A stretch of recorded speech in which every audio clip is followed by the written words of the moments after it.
right, greetings, fanboys and fangirls. It's been a little while since we've done one of these live builds. Today, of course, we're going to be doing the DeLorean, and this is one that I've been very excited about. Been rumors about this one for quite a while, so I'm really excited to get in on this build. I think this is going to be a really special one, and of course, it's a part of the Lego, well, I suppose, Ultimate Collector series. I'm not really sure what they even call this now, just their 18 plus series, maybe. But it's kind of like, the 89 Batmobile and other things that they've done in the past. So, really excited to get right to it. So, let's begin. Let's go ahead and look at the box just for a second, right? I mean, this is a really slick presentation. They've done their usual thing where they have the little bits and pieces at the bottom. They have a really nice picture of the actual model. And that's the thing that really struck me is not just the license, is just what a really good like representation of the DeLorean that this is. It's kind of unbelievable. It really doesn't even look much like a Lego set if you were to see this from any kind of distance or not really like look at it too closely. Particularly the hood is just incredibly smooth, and the way that they've still managed to get their slope and all of that on there. I think this is going to be really special, but of course, you never know. All right, let's see it from the side right there. On the side, we have some art from the movie, and on the back, we have Doc Brown, and we've got Marty. Now, of course, I missed out on previous versions of Doc Brown and Marty in minifigure form. But I will say that my preferred look for Doc Brown and Marty has always been Back to the Future 2.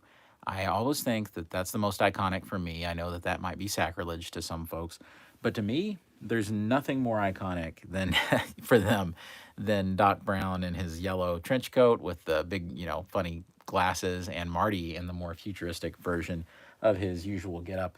So that's a big deal for me. So I'm already getting the versions that I want, and I get the hoverboards. So I don't care too much about the others.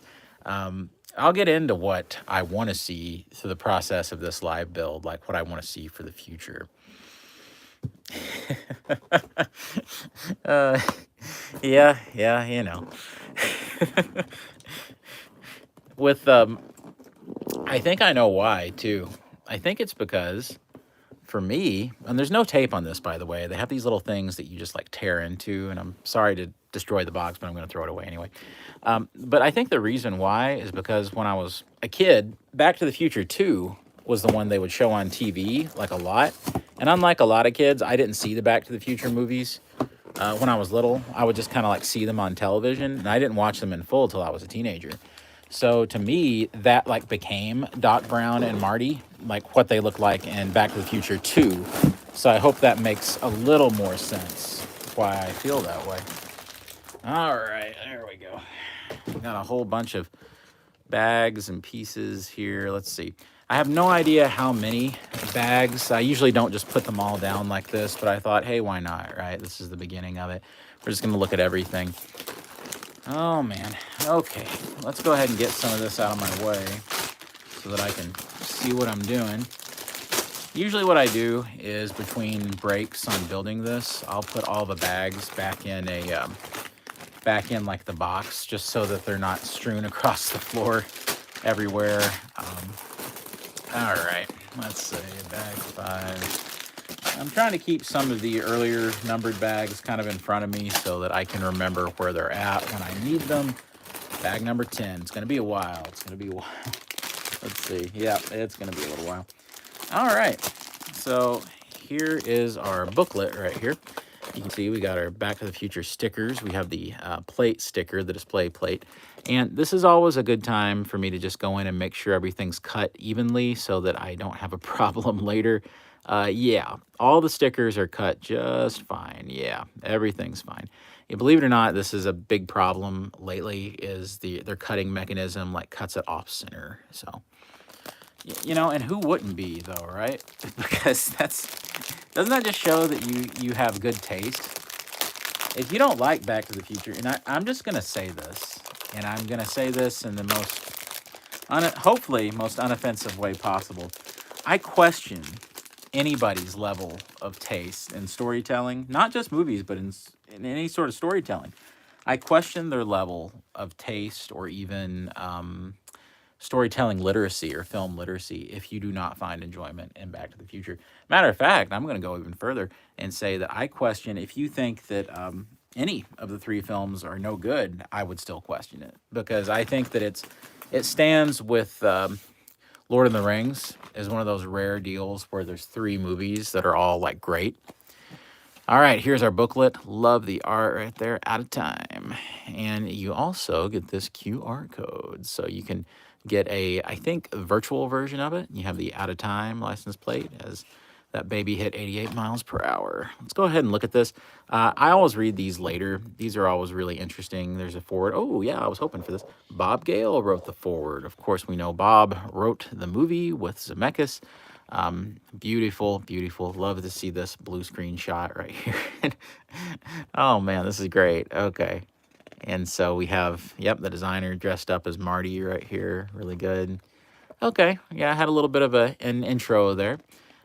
This is it showing you how to do all the different things and what the bags do. So, and it shows you if you want to build each different version.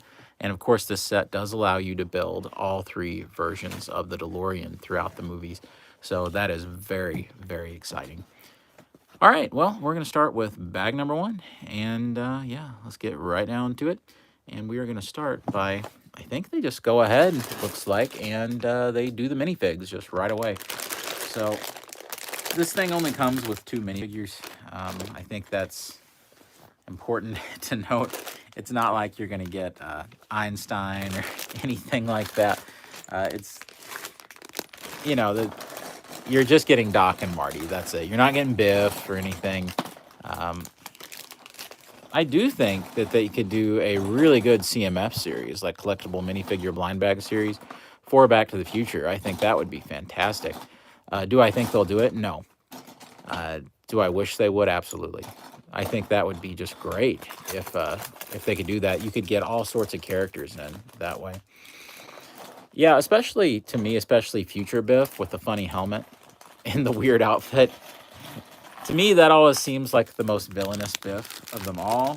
Although, what's his name? Mad Dog Biff in Back to the Future 3 is actually probably the actual worst Biff because he literally kills people.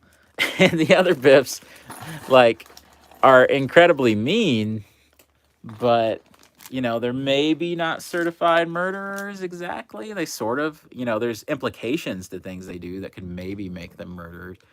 But Back to the Future 3 Biff, you know, Mad Dog is, I think that was it, Mad Dog Tannen is, I mean, an absolute monster. And there's even a deleted scene where he flat out just kills somebody, and they decided it was too dark for the movie. So probably a good thing they took that out because it's a little Back to the Future 3, you know, we need to have a little bit of levity in that movie.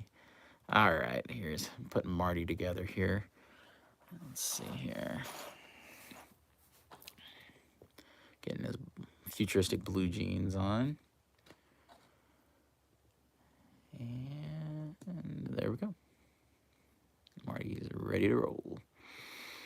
Now, what's funny is you have kind of a mean head, and then you have kind of the nice head. Yeah, exactly. God bless him. So you could technically use this as Marty's descendant or Marty himself. It doesn't, Marty's son or Marty himself, it doesn't really matter which one it is because he looks the same. One thing I will say is I sort of do wish that we could have gotten the rainbow hat. I'm not even really sure how Lego would have done it. I'm not sure if that is like a color in their library, but it would have been nice to have gotten the rainbow hat. I like that with Doc, you get two different facial expressions. You get the sunglasses, then the other side, you get him looking shocked. So that's great. That's great. I guess there was no way to have the glasses go up, right, as he was looking shocked. We also have this hairpiece, and it works out so well for Doc Brown. It's almost like they didn't, but it's almost like they made it just for Doc because it works out really well. I can't help it. I like the glasses to be on. I love those glasses. And there they are. Look at that. That is an iconic pair if I've ever seen it.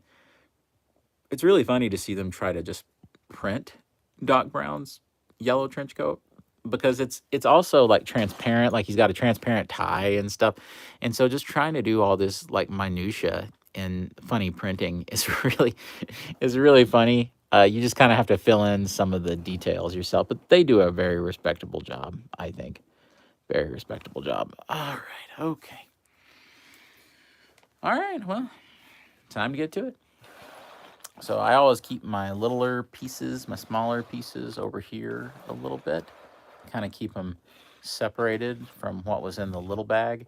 And I find that that helps me way more than being color specific or anything like that. If you're sorting by color, it's going to take a long, long time. And I found that that just adds unnecessary time to your build. All right. And look at that. There's the DeLorean. You can tell right away. Yeah, I think not. All right, we have some really interesting pieces here. You don't see these too much. This is definitely the interior, the kind of inner workings going on right here. And as I always say, and I've said it so many times, it's kind of ad nauseum at this point, I always experience the build as an organic thing. It is not something that I've done a whole bunch of like painstaking research into to where I know exactly what bags do what. I look at the finished model fairly well, get a pretty good idea of what they were going for, and then I make my purchase decision based on that. Because if you don't, you are just going to be, it's really just going to feel like monkey see, monkey do. And even though that is kind of what the Lego building process is, I would rather have fun and be kind of surprised by what I'm doing. I'd rather be wrong in a live stream about what I'm doing and what I'm making and just kind of have fun with it because that's the magic of it to me. You're just kind of discovering it as you build it. So yes, I do believe Lego spoilers are a real thing. And you know, maybe that's a level of like OCD or insanity that I'm not ready to breach yet with the therapist, right? Maybe that's something that I'm not ready to discuss. It's like, how'd things go this week? Oh, fine. You seem nervous. No, I'm all right. You sure? Yeah, just thinking about that DeLorean, son. Worried somebody's going to tell me everything about the build before I can build it myself. All right. So, yeah, that's it. I can't let people know about what's wrong with me. So I came here to a YouTube live stream to make sure it'll stay a secret forever. This is where you bury the things that you don't want anybody to know. All right, look at that, look at that. That's build quality right there, coming apart on me, just like a real DeLorean would. Which apparently the DeLorean, not the best quality of a vehicle. Apparently, they were all defective in some way, and I don't remember the specifics of it, but I think that there was a huge amount of, I think, some materials problems. I think a whole lot of the DeLoreans were very much like, you know, a plastic kind of deal. But then again, so many things are plastic on a vehicle today. It was a little while back, my brother was telling me how he replaced something in his car and how much of it was just him just popping like plastic pieces out to get to something. And it's kind of funny. I replaced a headlight a few years ago in a vehicle, and it was amazing just how much of it, after just watching a YouTube video on how to do it, how much of it was just plastic pieces that were just popping right out. You just almost like you were disassembling a toy.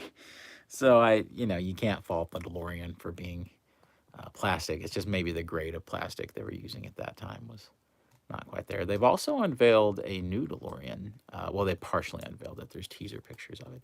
But apparently the DeLorean is coming back, I think in the form of some sort of hybrid or something. I don't know. I'm not sure if I care. It's the kind of thing that I could never afford, so what do I care? I'm much happier anyway with a model of the thing.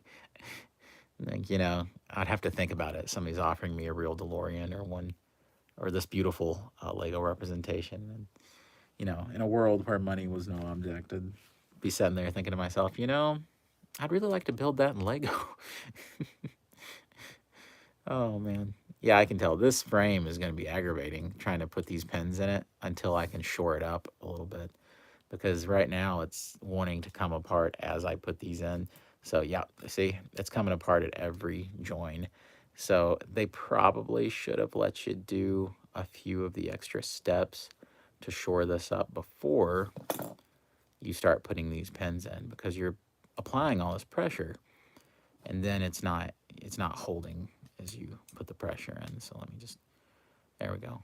I sure hope the flex capacitor isn't that sensitive, or we're going to have some problems.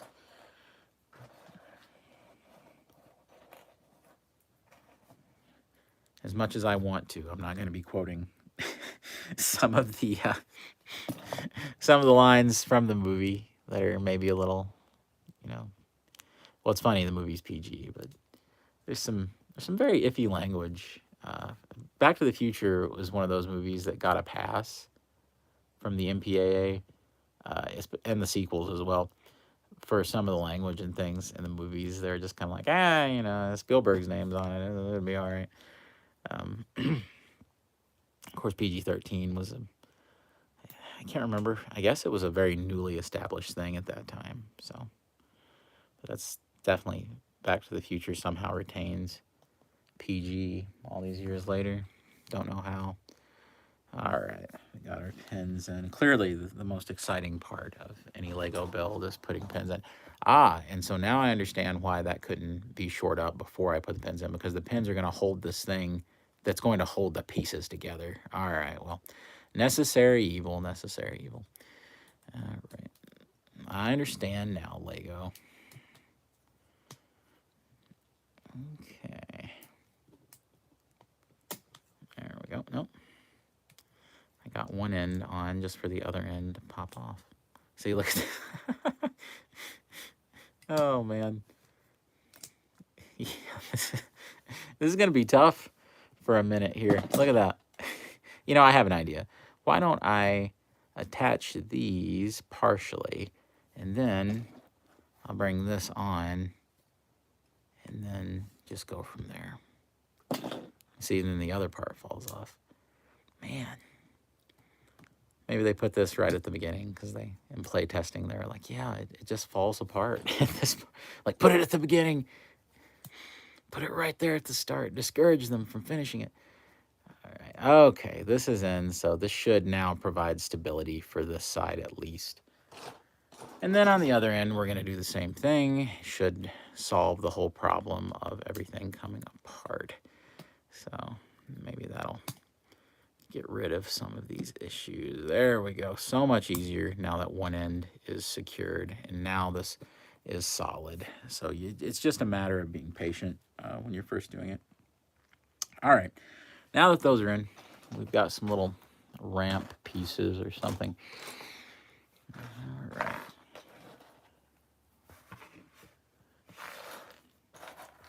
This was one of those Lego always does on their website when they have these new releases.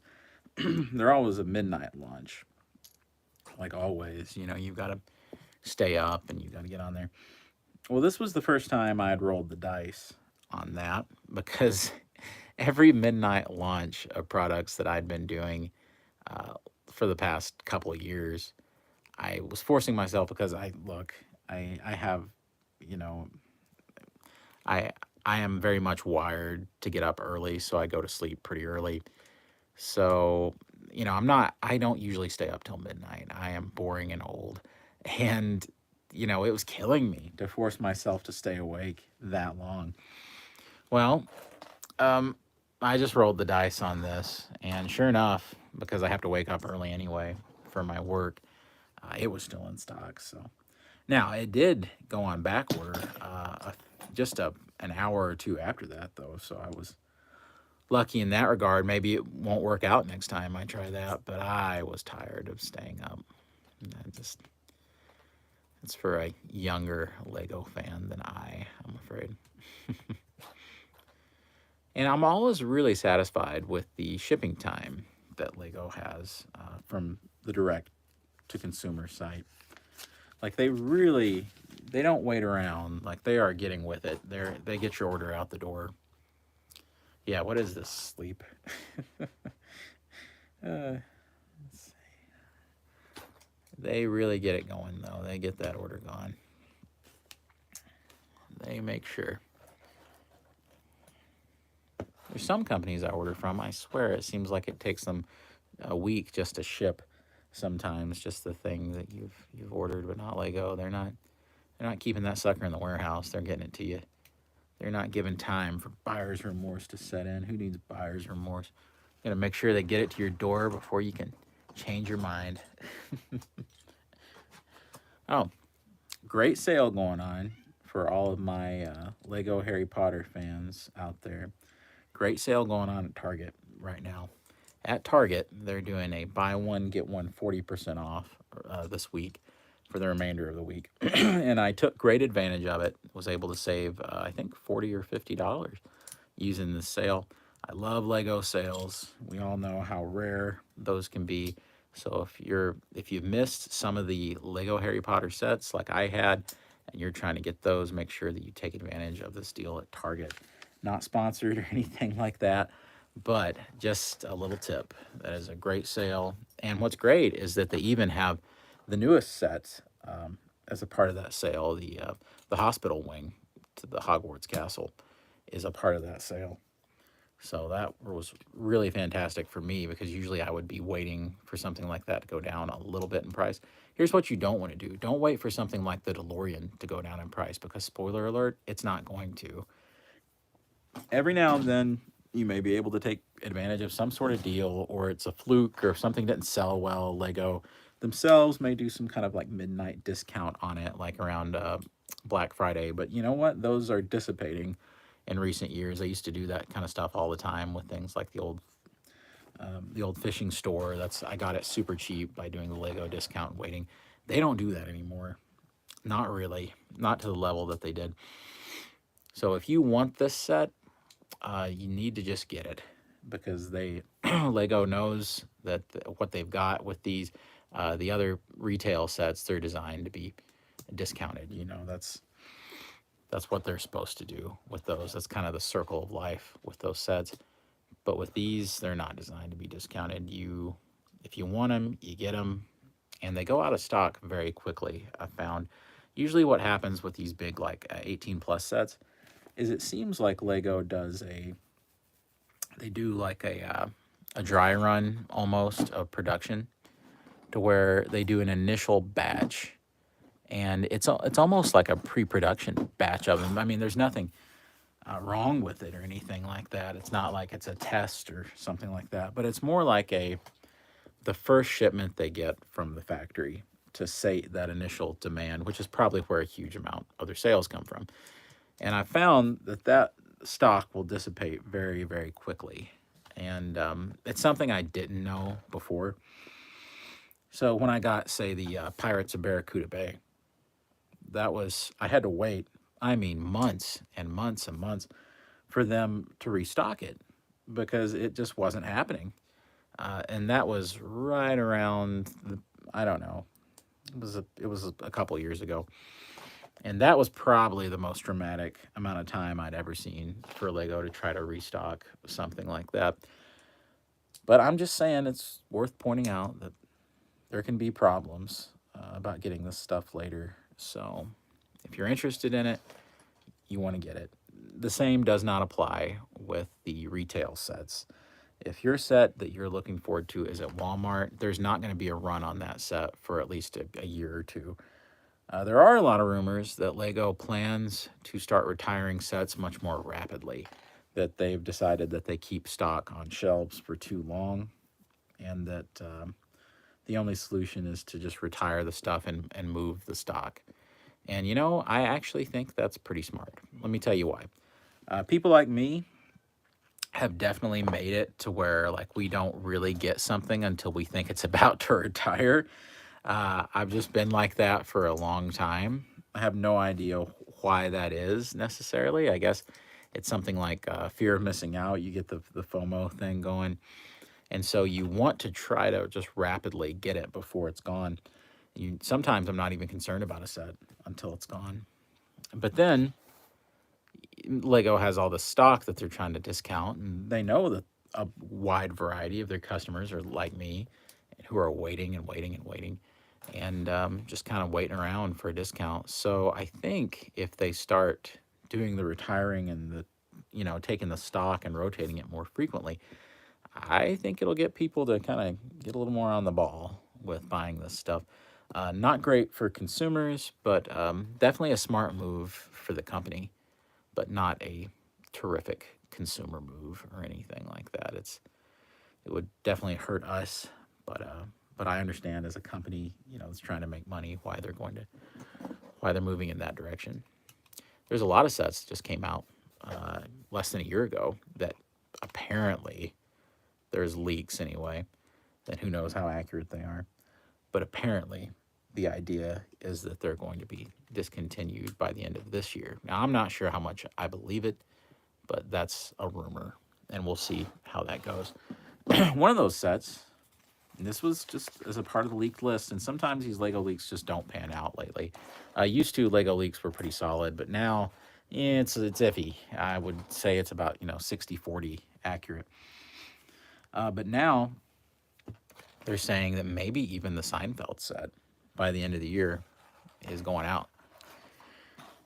And that's a bummer because to me, that might signal that it didn't do very well, which I find hard to believe with the huge amount of Seinfeld fans out there. You would have to think that I can't just be a microcosm of that, of people whose interest in Lego intersects with Seinfeld. I mean, there's no way that I'm a part of a small group there. That's got to be a large cross section of folks, right?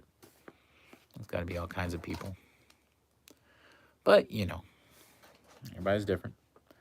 Maybe not everyone was excited by the prospect of like Lego minifig Kramer as I was. Like, to me, that sounds like a dream come true, something I never thought I'd get. But hey, I guess some people want superheroes and I want it all. So there you go. All right, and then we just repeat this step. Second verse, same as the first. All right. Now, usually I'm a little better about doing these simultaneously, these repetition steps like this, to where it's not quite as monotonous, but I'm just getting carried away talking, and so not paying as much attention to what I'm doing. All right, here we go. Now, I will say that even if they were to discontinue, say, the Lego Seinfeld set, I was just at Target yesterday and noticing that they had quite a few of those like on the shelf. So, well, when I say quite a few, I mean, 3 or 4, but that's quite a few for those expensive kind of specialty sets. So it may, they may stick around even if they go out of production on them. But I'm telling you, there's something, it's like blood in the water or something when Lego fans realize something's about to retire.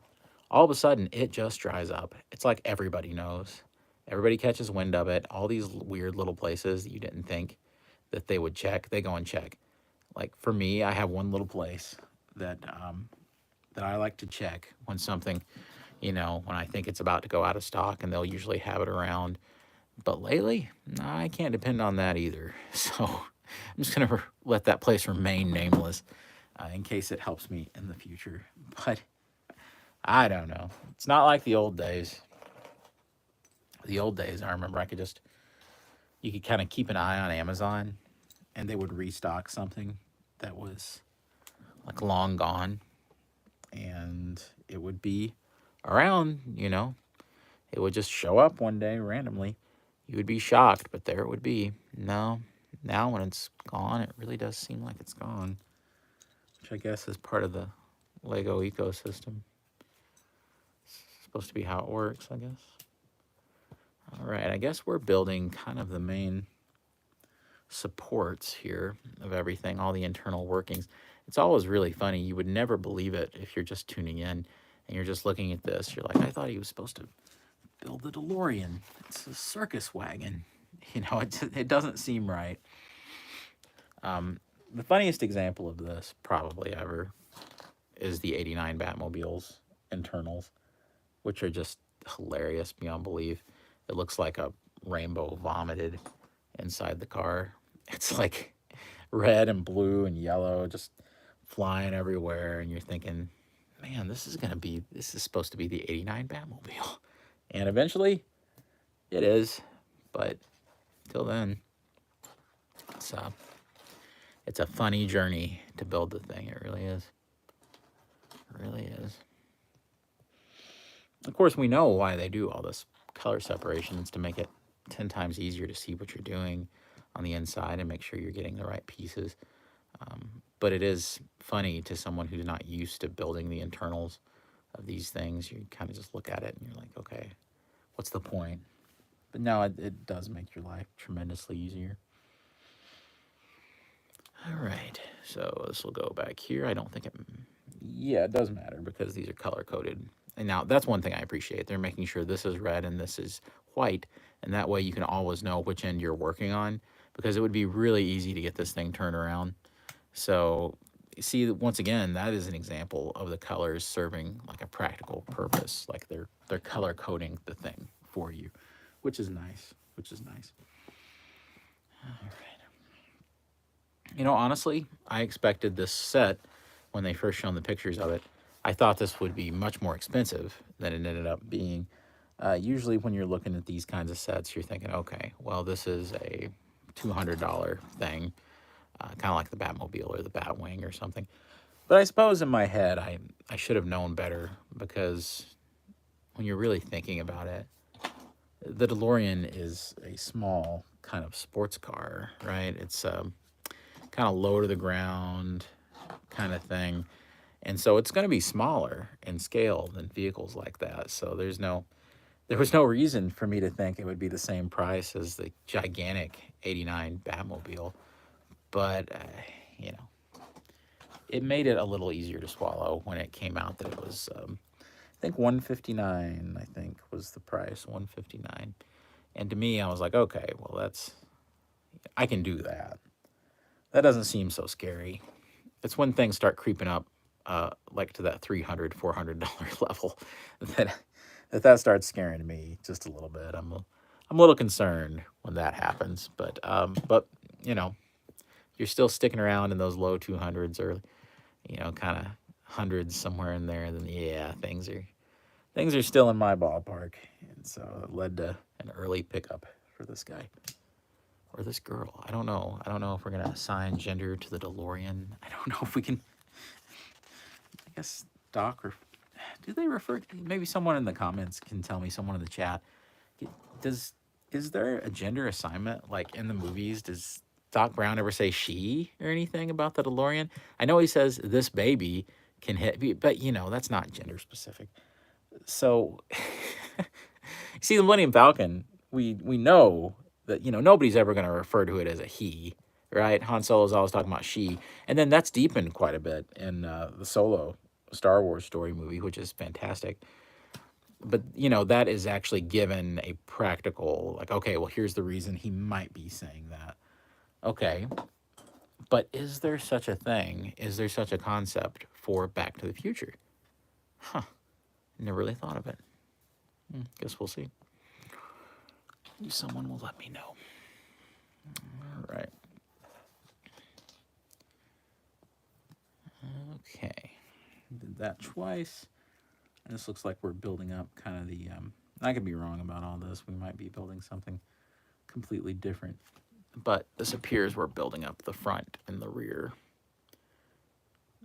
It's funny, I saw some kind of article or post or something where someone was asking, is the DeLorean, is it too small? Because they were comparing it against things like their Batmobile and things, and other things in the Ultimate Collector scale, 18 plus scale, whatever you want to call it. And I would say that very sternly the answer is no, it's not too small, because the DeLorean is kind of a compact car, and I don't think that people realize it. Like it was a little less than a year ago. I was on vacation and at a mall in Scranton that we stopped off at because we're Office super fans, me and my wife. They had a DeLorean for you to be able to take pictures and things. And I was shocked by how small the car was. It really was small. It was very, very compact. It was very low to the ground. I think that's what surprised me the most, is just how low to the ground it was. And so when I saw the pictures of me standing with it, it didn't really hit until I saw the picture. And I was like, oh, okay. Yeah, this thing's tiny. So there's a way, I guess, of seeing it through a film lens that makes it seem like a larger vehicle, but it is indeed not. It is a rather small car. All right. Looks good. And that color coding continually helping right there, making sure you're putting your white with your white and your red with your red. Yeah, it's funny that I explained that concept right before I started noticing just how much they had hedged their bets on that color coding for this particular set. There was a lot more of that going on than I even thought there would be, honestly. Okay, so here's where you get to do a little bit of blind kind of stuff, because you're supposed to be attaching these and you can't really see exactly how much. Let me see if I can figure this out. Okay, so this is, all right. I think that what I'm doing, you can't see under it in the picture, so I think I'm putting these on the sides and leaving a row of studs to attach some in the middle. I think that's what's happening. Let's see, am I right? Yeah, I would have known that if I'd put these in first, but you know, who has time for things like logical solutions to problems? Just go with your feelings. All right. And then we have these funny little bolts to put in place. I'm just going to put some kind of that sandy color. They look like little cheeseburgers. We're going to say that Doc Brown has filled the DeLorean with cheeseburgers. Has anybody watched the Back to the Future animated series? I only saw a little bit of it when I was a kid, but never actually watched the series. I've heard different things. Some people, I think, really like it, and some people say it's really bad and hard to get through. I have no idea which one is true about the Back to the Future animated series. So if you can let me know in the chat if you have seen it, and is it good or bad, I would appreciate it, because I've been thinking about watching it because I love Back to the Future, and I thought, you know, well, maybe if it's not the best, I could grit my way through it and just say, okay. And especially because it apparently has live action clips of Christopher Lloyd as Doc Brown, like hosting episodes. So there's got to be, there's got to be something to it. At least there's got to be some sort of enjoyment just from seeing that, right? Yes, but I've heard different things. I've heard very mixed things about it as a product. Some people love it, some people hate it. All right, so through. We have kind of a funny assembly going on here. I have no idea what it's going to turn out to be necessarily, but it's definitely a funny little assembly right here. I don't know what we're doing. Like I said, that's the way I choose to experience it, so we'll just keep going. Okay, that goes through.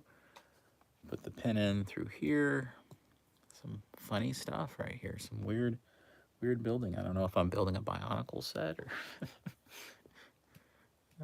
let's see. Hero Factory. That's what I'm building, a Hero Factory set from days gone by. Days of yore. All right. We have a little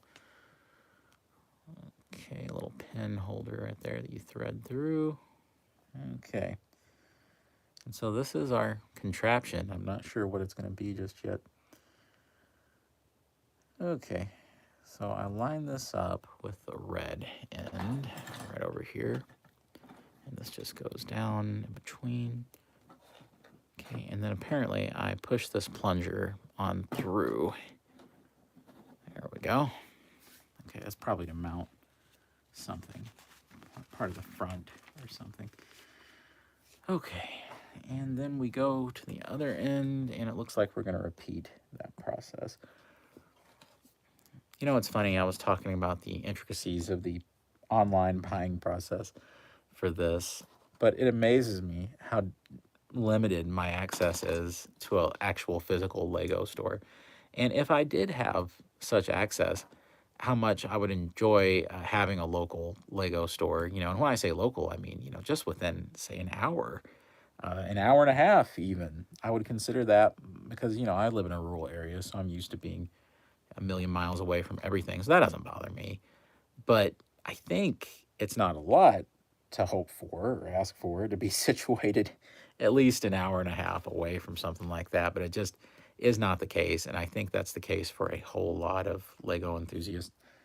That's something that I really wish um, would be amended, that there would be more of an opportunity to engage with the actual physical Lego store. And if they won't do that, perhaps some kind of more limited pop-up versions of the Lego store. Now, if you really want to get technical, you could say that, I guess you could say anyway, that some experiences like, your Target experience or whatever are sort of pop-up Lego stores in a way. I guess you could say that, but not exactly. When I say pop-up Lego store, I mean that they would actually have a selection of new releases, that would be a thing at that store, especially these kinds of sets that are not going to be available any other way. Like, you're not going to be able to go to Walmart and pick up the DeLorean, at least not in my Walmarts anyway. No Walmarts in my area. For those kinds of new releases like Monkey Kid, I'm not going to be able to go and get the latest Monkey Kid release. It's just not going to happen. So to have those, to have some modicum of ability to engage with those kinds of releases, even like I said, if it was a more limited experience, wouldn't be like a full store, would be just paramount for me. I mean, that would be huge. And I've been trying to distract from the fact that I messed up on this piece, but now it's all fixed. It's all better. It's all better. Full transparency. That's why I had a heart-to-heart conversation just then about all that. I had some time to burn as I fixed my problem. Okay. All right. And once again, I believe we'll push this through. All right. And so now we're the same. Okay, we're symmetrical. That was the word I was looking for, symmetrical. You ever have a word you just forget frequently?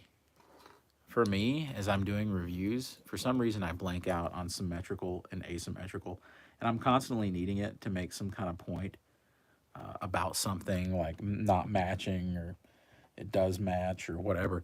I have no idea why I blank out on symmetrical and asymmetrical. I don't have a clue. Maybe it's time for the what would it be, MRI, EKG, something like that. Time to put me in. See what's going on in there. Okay. We have the little handle pieces right here with little levers sticking up from the 1x2s.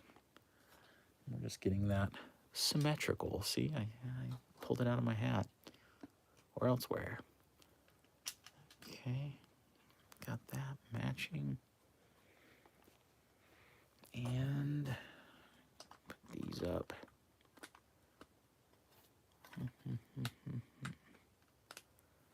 How'd you spend your spring break? I built a DeLorean. Let me see, I can reverse the line from the movie, right? So he could say, you built a DeLorean out of Lego? Cue the music. I'll get copyrighted. They'll take my stream down. So, yeah, the algorithm picked up a hum of some Alan Silvestri music there. And just trying to check out what you're doing over here, pal.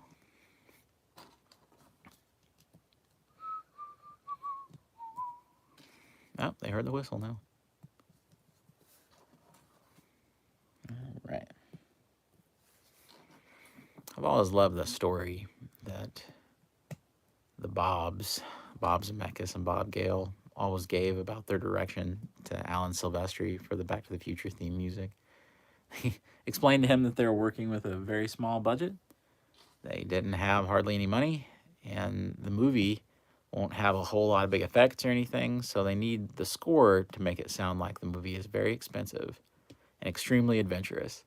And you know, honestly, the music does a whole lot of the heavy lifting in the movie when it comes to that.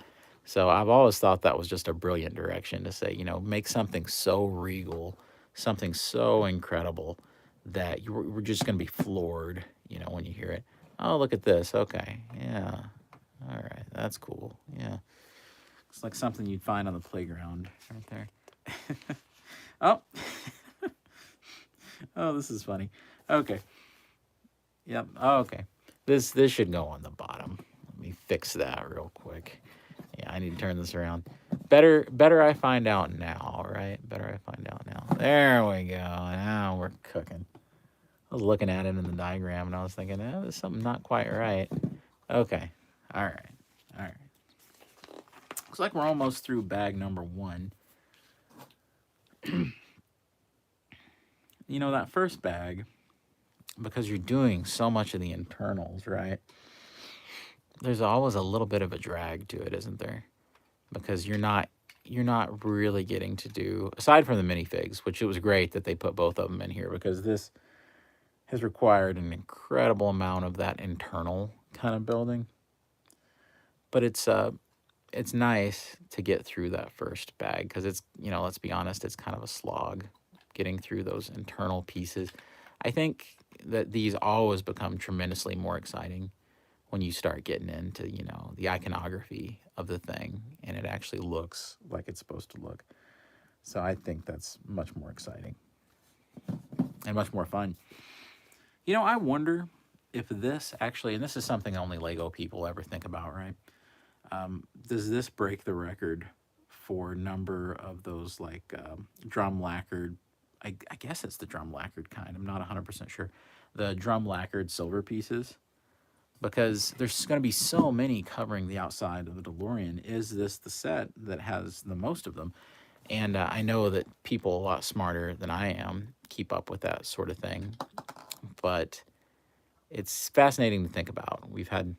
I know that drum lacquered gold, that's always been more of a conversation than the drum lacquered silver, because it seems like people are always needing gold for the Lego projects. I need gold. Yeah, that's an overplayed gag. It's also about, what, 15 years late, 20 years late. Gold. Oh, man. What? Oh, almost fell off my table. Try that again. Okay. And this is just a little bolt to hold those in place. All right.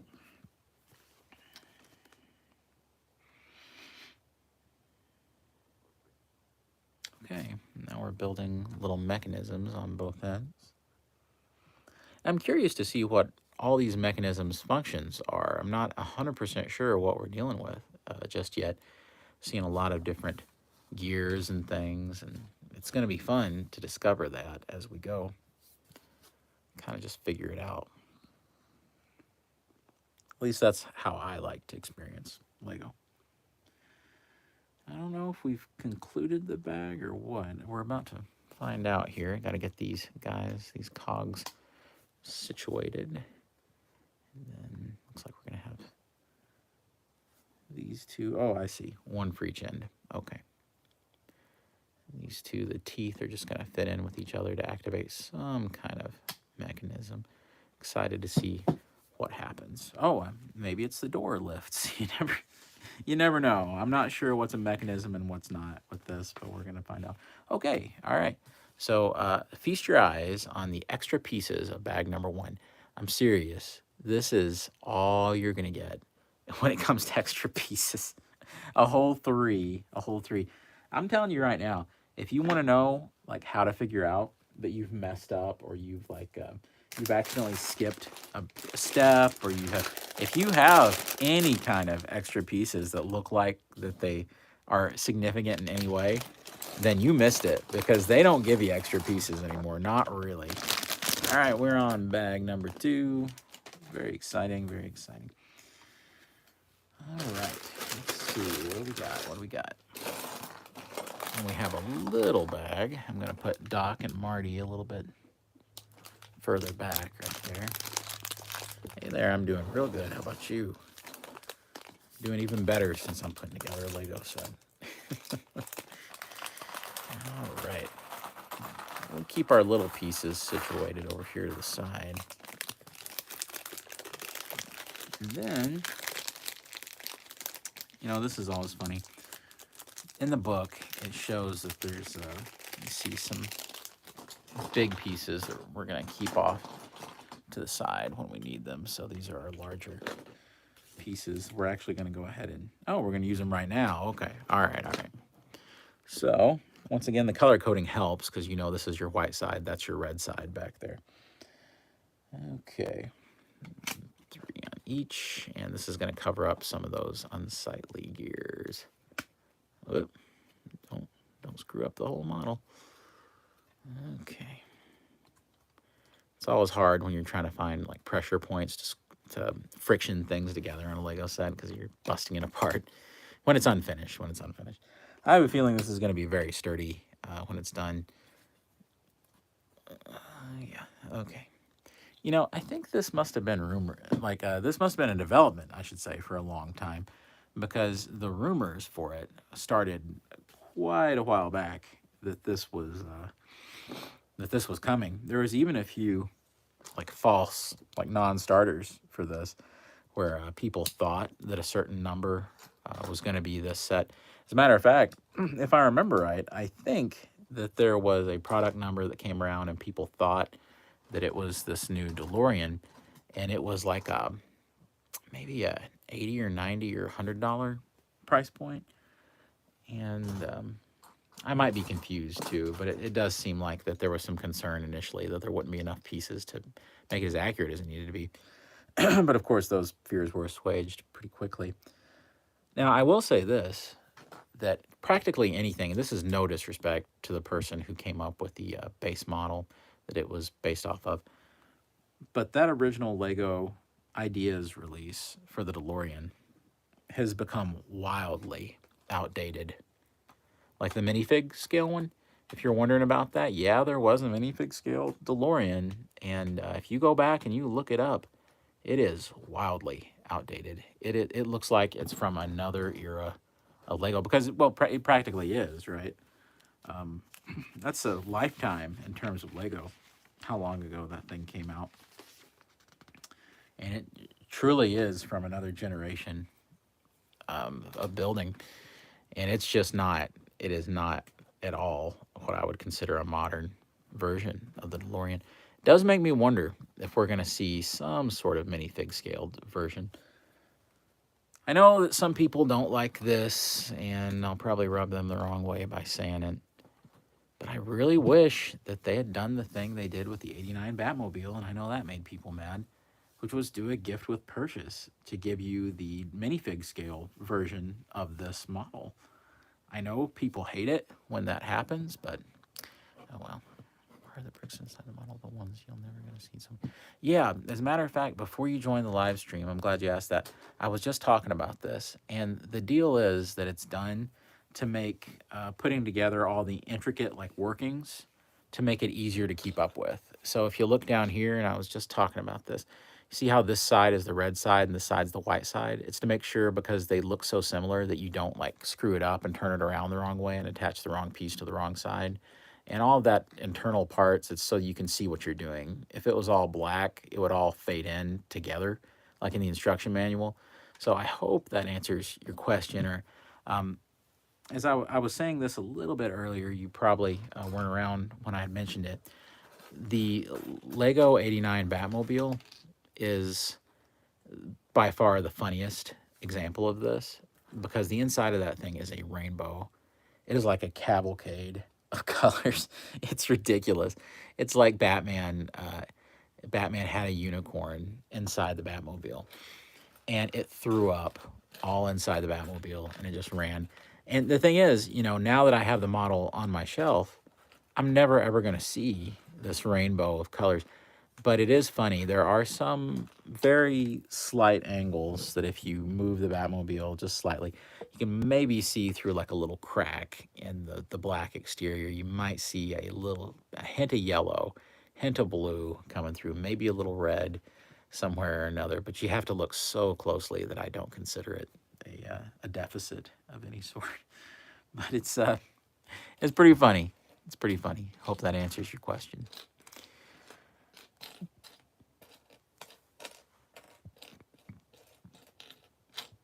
All right, let's see. Ah, it's funny that they didn't have this little piece with the other little pieces. It was in the big bag. That's one of those mysteries of Lego production that I still can't wrap my head around, that you've got some pieces that are small that will be grouped with the small. You've got some pieces that are small that are just left in with the bag of the big pieces. So I don't really know what that's about necessarily, but it's a thing. For whatever reason, it's a thing. Okay.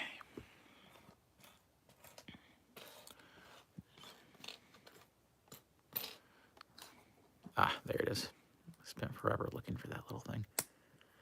Nothing quite as aggravating with these huge sets as looking for these tiny little pieces that you're not 100% sure about. All right. Yeah, no problem.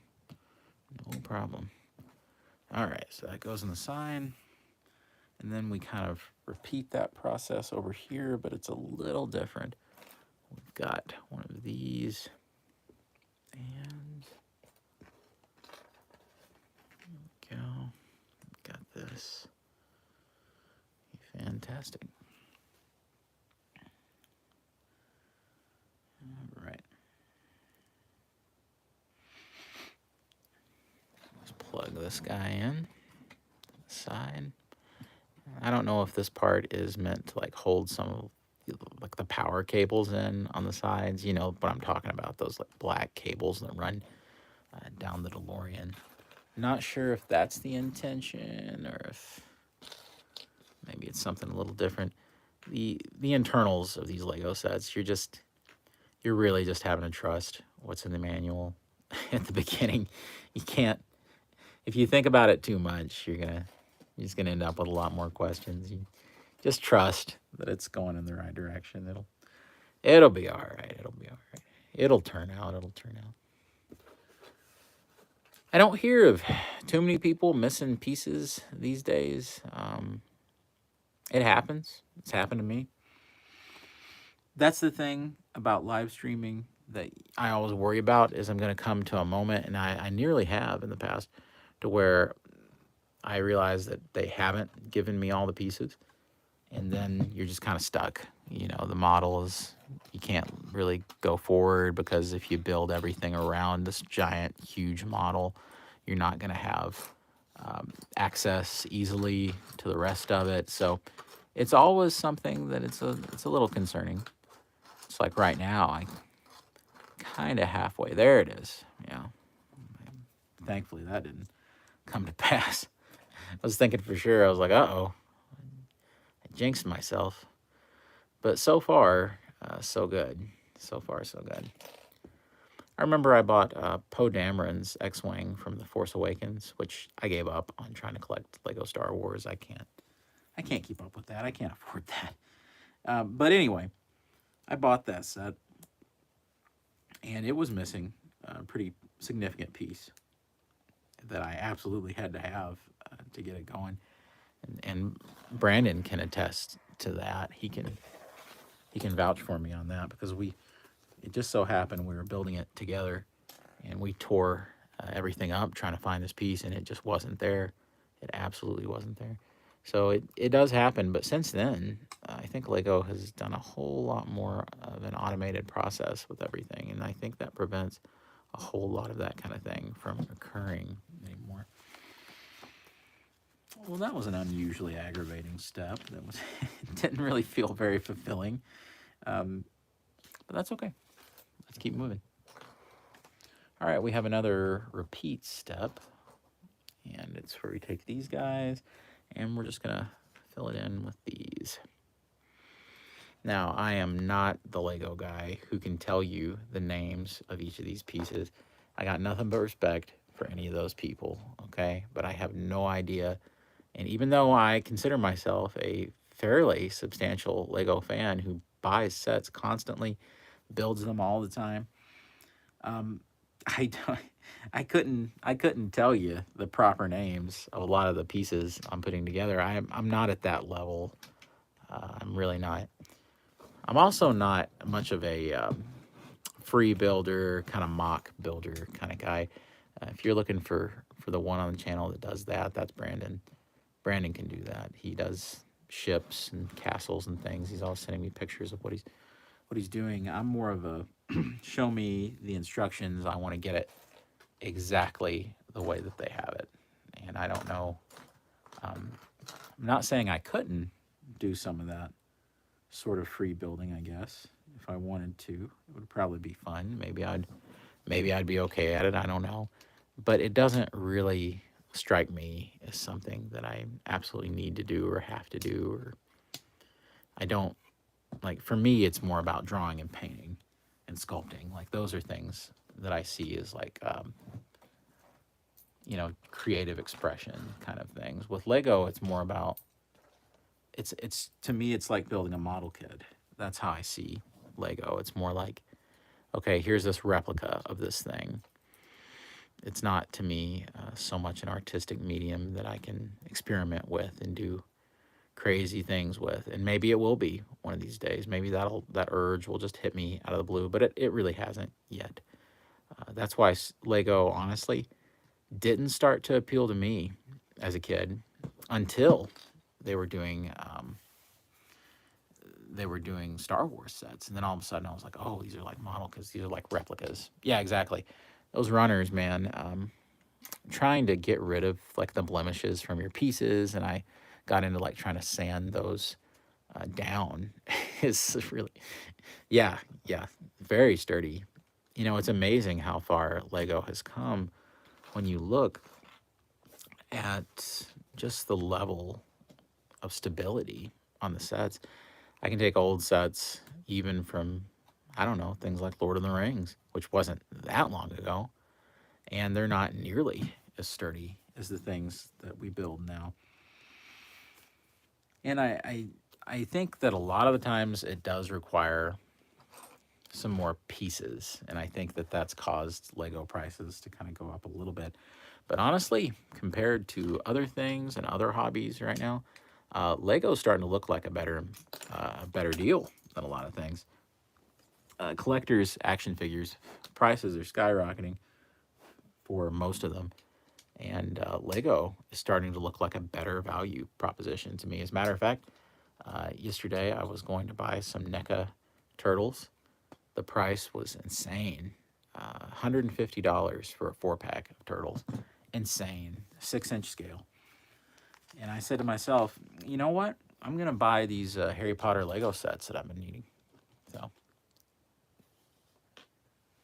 yeah.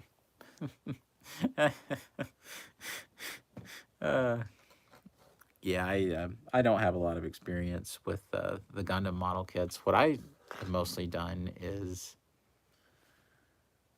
I've mostly done the figurized standard kits, which are pretty sturdy. They're more like action figures that you just build, like the pieces. It's just like snap together kind of thing. Have you ever done any of the figurized standard kits, Dragon Ball Z stuff?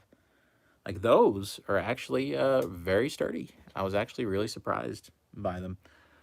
I tried to do the Gundam kits a couple of times, and my frustration and aggravation and inability to deal with tiny pieces and mess things up and break things kind of just got the better of me with it. I just can't even deal. All right, let's see what we got. Oop.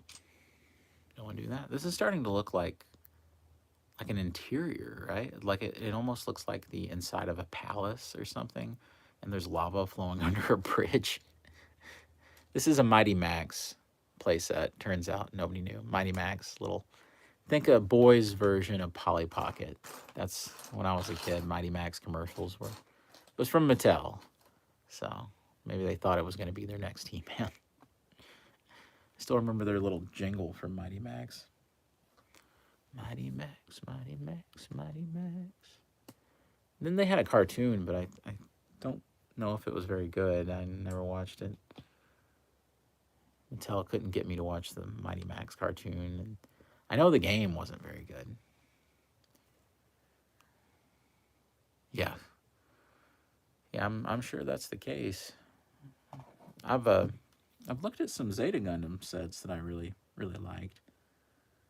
I know that for me, Zeta Gundam is probably still my favorite out of the whole franchise. So anytime I see a Zeta Gundam kit, I'm always kind of halfway considering or imagining what it would be like if I was way more like hardcore into the whole Gundam scene. Some of those are just terrific, especially because they get you, on the they get you on the pictures quite a bit. They'll show you these pictures of these professionally finished model kits, and you're like, I can do that. And yeah, you could if you maybe have unlimited Gundam markers, and if you're an expert panel liner, and you can sand off all of those little nubs. Digimon kits. Oh yeah. Uh-huh. Yeah, I'm not trying any of those out just yet, but that's interesting. I'll have to maybe look into that. With the Dragon Ball Z kits have been really good because they've kind of filled in a need for me with wanting some really detailed Dragon Ball figures that were a little more affordable. Well, that depends greatly. The place that if I ever find any model kits like in the wild, it's going to be at a Barnes and Noble bookstore, and they carry quite a bit of the Gundam kits and Mini Plaw, the plussed up candy kits for Super Sentai, the Power Rangers. That's the only place I've ever bought like physically. But if you don't have a Barnes and Noble, pretty well looking at shops and hobby shops and online. I think that companies have devalued the in-person shopping experience quite a bit, but I'm definitely more tempted to buy something if I see it in person versus just seeing it online. So maybe that's something that they need to consider, that you could sucker a whole lot more guys like me into buying this stuff if I see it in person, even if it's slightly more expensive. If I see it in person, I'm more likely to get it. There's something to be said for the instant gratification part of this hobby, and for impatient people like me. Although having to do so much online has kind of molded me into a little bit more of a patient fan when it comes to waiting on things and pre-orders, and just making peace with the fact that something's going to get delayed into oblivion. And anybody who pre-orders anything lately should be well aware that everything gets delayed. Hardly anything comes out when they say. And the only company that has been preemptive about this, and it shocks me that I'm going to give them such a compliment, the only company that has preempted some of those problems has been Hasbro. They go ahead, and what they do is they give the most insane, outrageous, far-flung release date they possibly can for a product. And that way, when it comes in like 6 months earlier or 7 months earlier sometimes, they can be like, oh yeah, it's early. So they're giving the most crazy, like unrealistic release dates you could imagine for this stuff. But that's better than promising something you can't deliver in a time frame that's way out into the future, So I actually do think that they have the right idea here, that you've got to be a little more cautious with when you're saying products are actually going to ship. Right now, it seems like that's a big problem. So you got to be a little more cautious. Yeah, yeah, there is some of that. Yeah, now that you mention it, there's some people are starting to find some of that at Target. There's so many hobby shops in the mall now. If you have a mall, FYE carries some of that stuff, but I don't think FYE is going to be around too much longer. I think it's going to go the way of Sam Goody. If you remember Sam Goody, that was the electronics and hobby store kind of thing that was a whole lot like, say, a Hastings, if you ever had a Hastings. And talk about, extinct Hastings, a store like that, and Suncoast Video. Uh, yeah. Well, actually not at my local mall. Um, I was out of state a couple of days ago, and that's really what I'm using for reference. But my local mall, no, there's like one, and it's like, there's not a lot there. But if you're going to a big place, maybe they have a bunch of them. But yeah, there's some of these shopping centers too, like not just malls. Some of those have some pretty decent hobby shops. But so many of these shops aren't really based around model kits. They're based instead around like Warhammer and tabletop gaming. Have you found this to be the case? I have. That most of these shops, that's really who they're catering to. They're catering to the miniatures guys, which there's nothing wrong with. I mean, that's a cool hobby. I would, if I had the time and resources, sure, that would be fun to get into. But I'm always just going to find stuff for model kits, like paints and things. The Citadel paints that people use are perfect for model kits, and those are miniature gaming paints. And so I like using those quite a bit. I like using their sealants and accent paints and things. Those are a lot of fun. But I find that it's not geared to me at all. I've also done the same thing with other things like action figures, like trying to customize a figure. I found that is, it's just, I'm buying stuff that's really intended for something else. Oh, wow. Yeah. You know, I found sometimes that Google Maps can enlighten me on some of that. Like if I put in the function hobby shops near me, I have been awakened to a few little things that's like been around that maybe I wasn't necessarily aware of. And it's, if you put that in for your search query, it kind of brings a few things up. So maybe that's possible. But and then it always feels like that there's some things that you can buy on Amazon, right? Um, oh gee, yeah, that doesn't help you much. Yeah, that's unfortunate. There's always going to be things that you can buy online that's always going to be cheaper. Books are going to be cheaper. Board games are going to be cheaper online. A lot of times, action figures are going to be cheaper online. And but there's one thing that doesn't check out with that, and that's hobby stuff, like hobby supplies and paints and um, like tools and things are always more expensive online, or at least most of the time. What I found, it seems like I can always get a hold of Gundam markers and all of that easier in person. Now, one place that does offer some of these things is the Hobby Lobby. And I don't know if you have anything like that in your city. It might just be an East Coast thing or I'm kind of Midwest, sort of East Coast.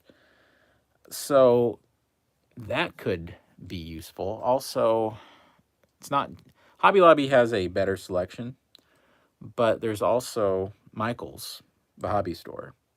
Michael's is a much more national chain.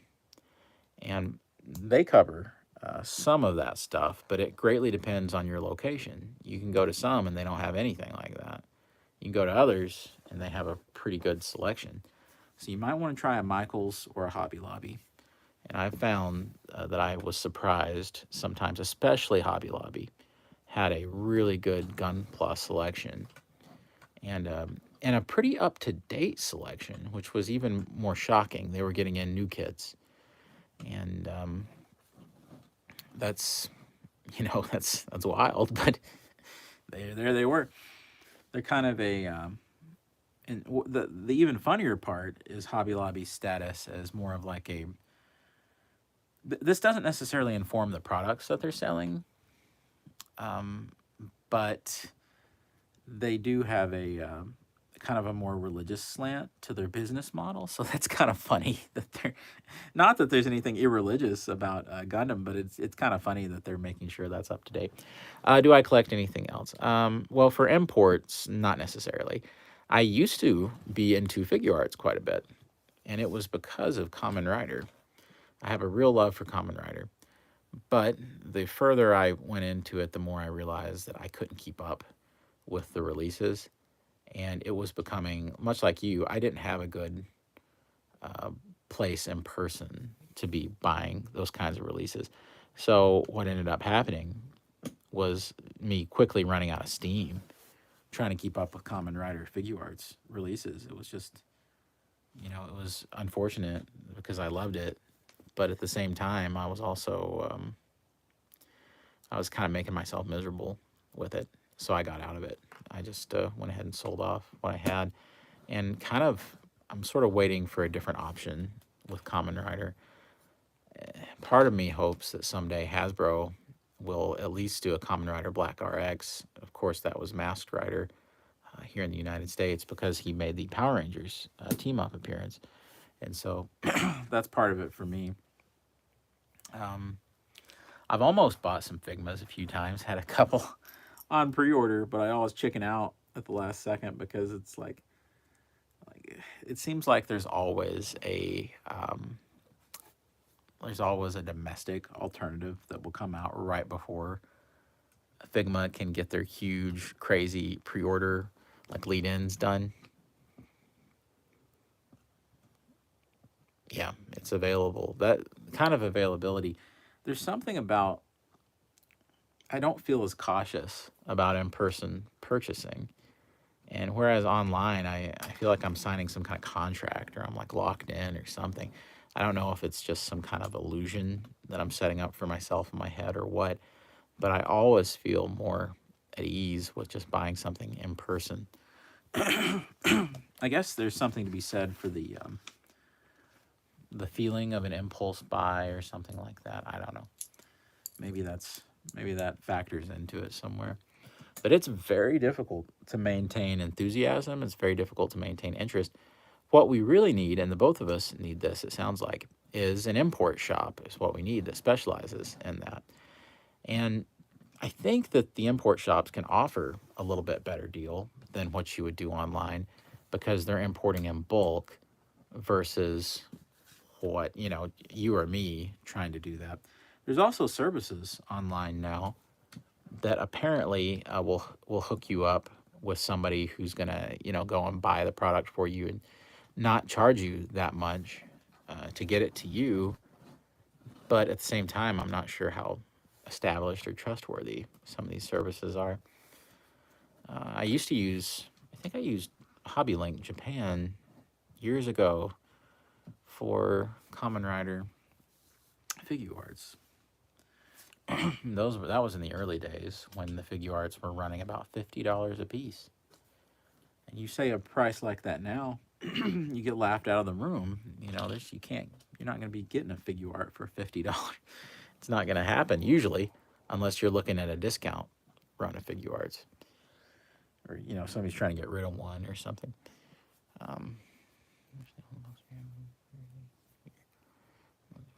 Oh yeah, absolutely. There's a degree of separation with online buying to where you see a picture of it and you're like, okay, all right, that's in the wild, that's in That's way out there in Japan land. It's not around.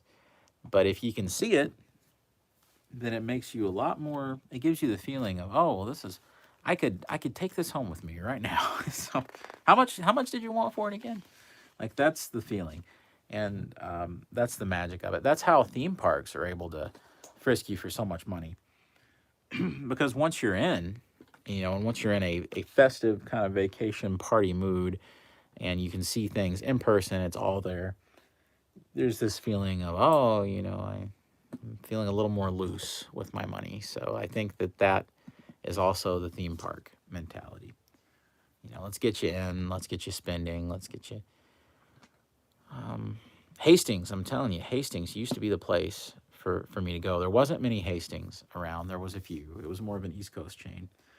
But that place was unbelievable with just how many of these kinds of products they offered. They were offering import products. They were offering limited run products. It was crazy. And then through some shady business dealings, they were bought out. So, oh yeah, thank you. Thank you. You as well. Sure hope that you can find a better solution for finding this stuff. I mean, it's frustrating. Yeah. Yeah, if only. If only. It's funny, there's a huge market out there. I think it's just kind of untapped right now. At least that's the feeling I get. There's just this untapped market.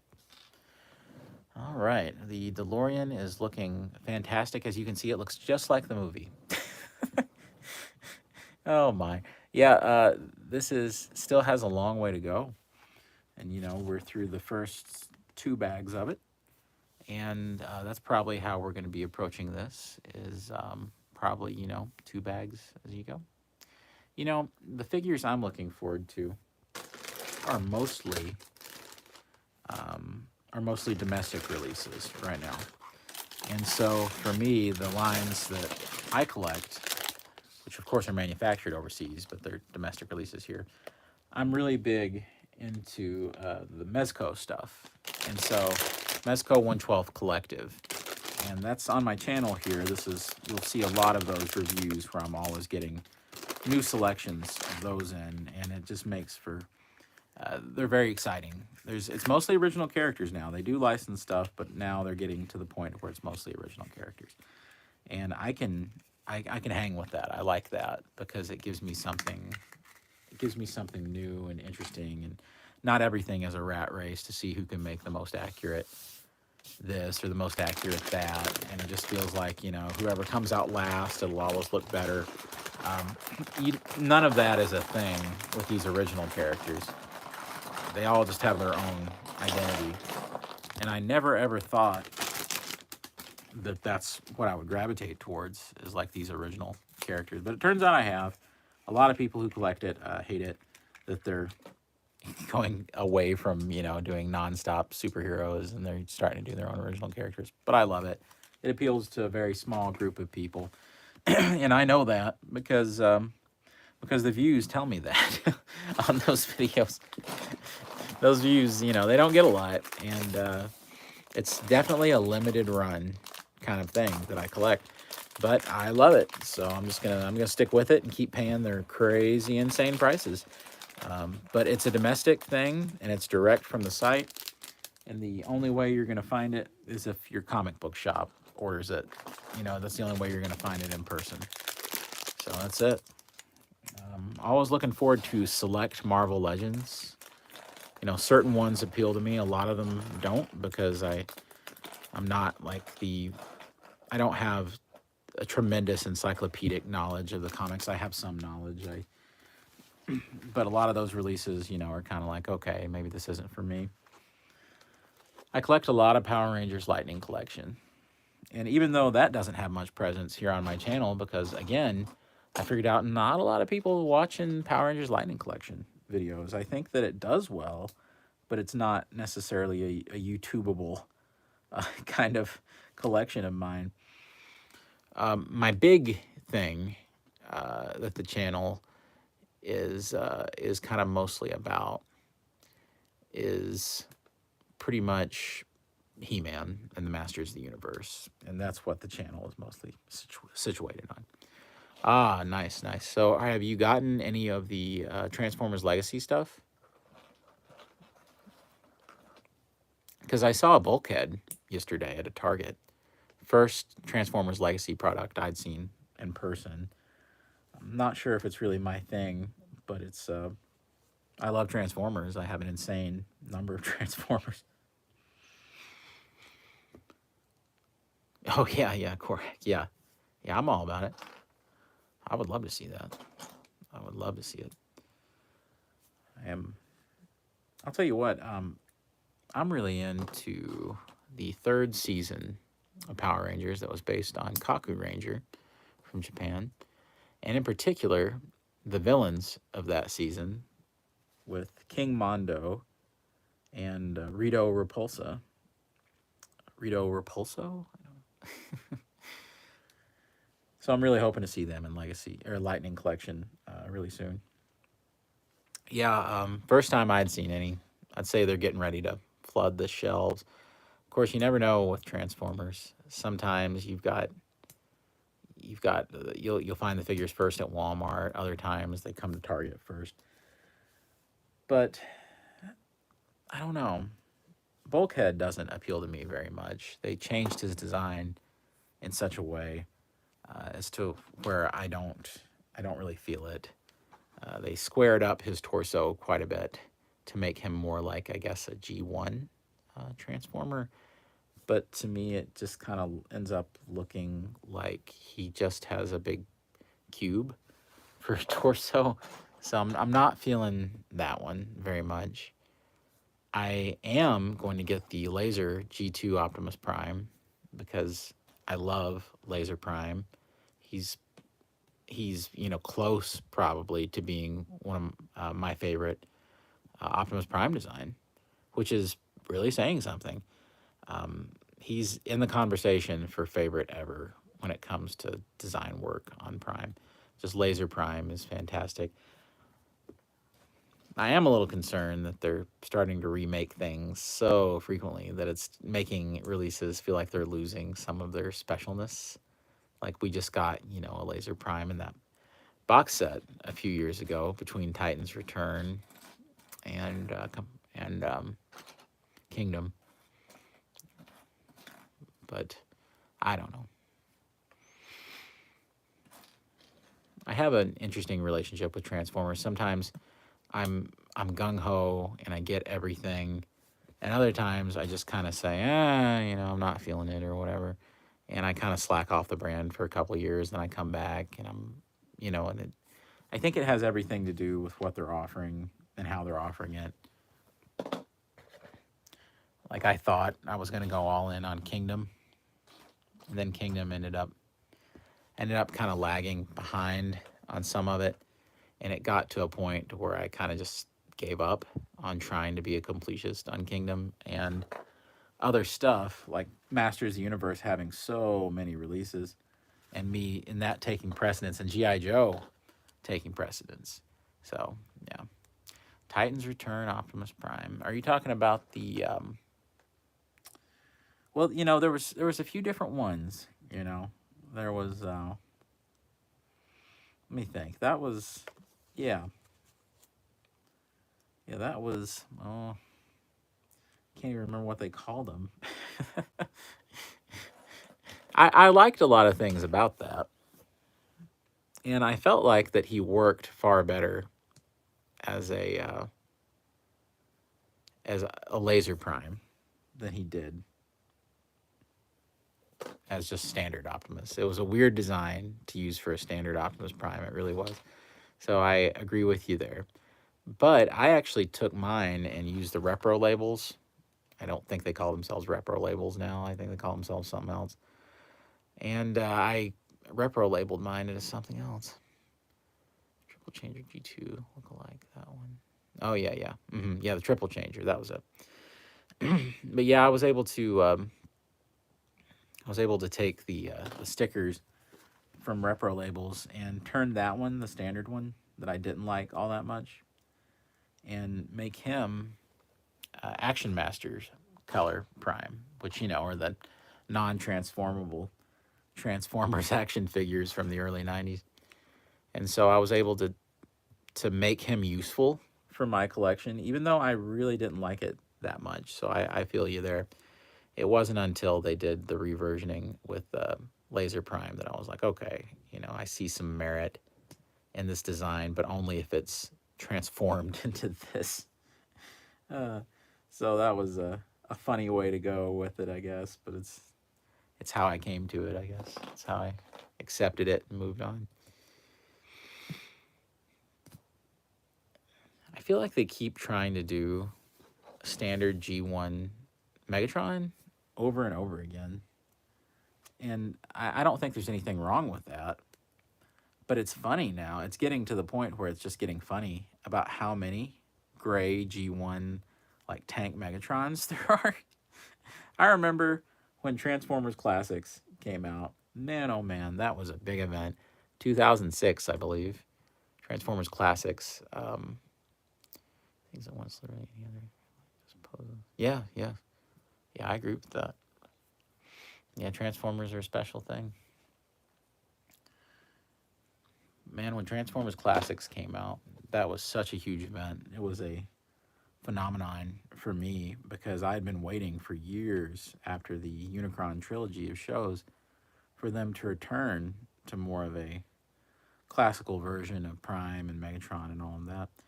And it took them years to realize that that's where some real money was at, that you could really get kids and collectors money. Right. Yeah, I agree. Yeah, you can't. Yeah, it takes some time. There's a lot of development that goes into a Transformer.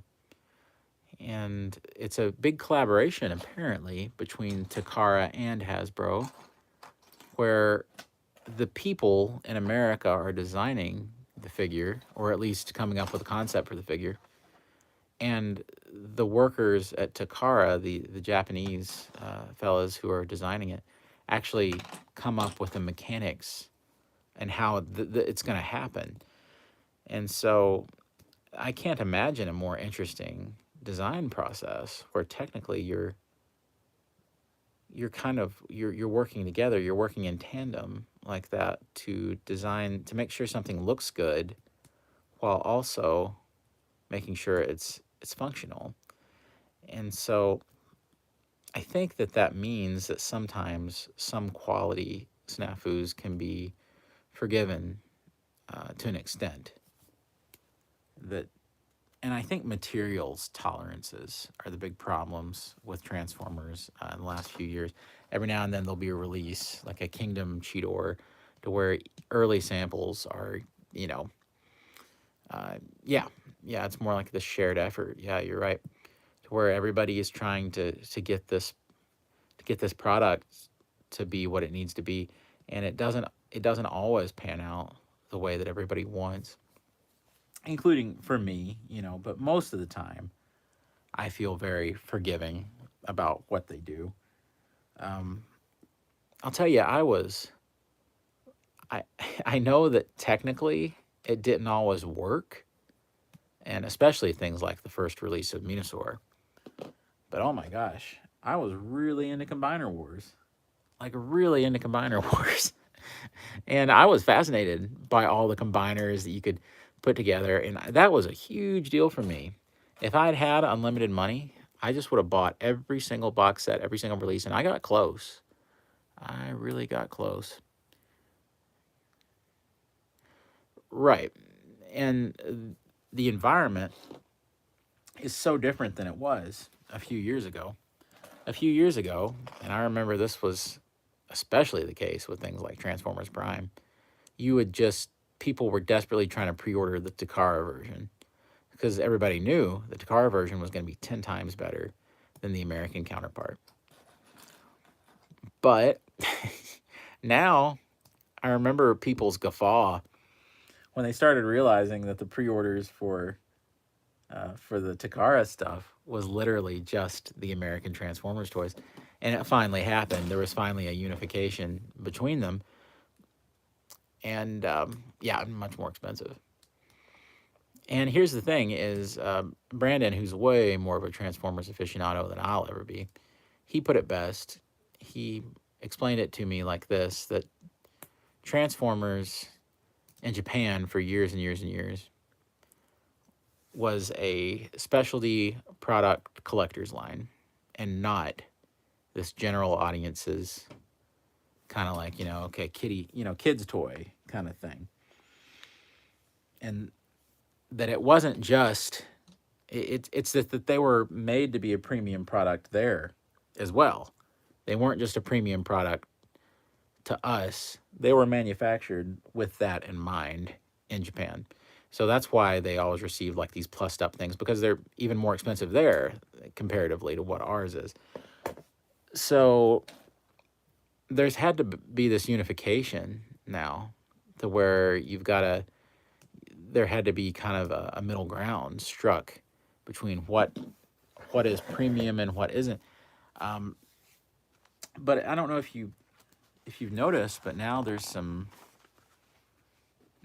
pre-orders up for a new premium paint job, premium deco Transformers Studio Series stuff coming out of Japan, like Optimus Prime from like Revenge of the Fallen, doing a new premium paint job for him, and maybe Optimus Prime from Bumblebee, and they're doing a premium paint job release. And those, to me, are the new version of what it used to be like compared to Takara. But now it's not so much. Now Takara is getting it. It's a simultaneous global release, and now later Takara will come in and be like, okay, if you'll give me $60, I'll give you, $70, I'll give you a repainted Voyager class right here with better paint applications and all the ones that you were missing the first time.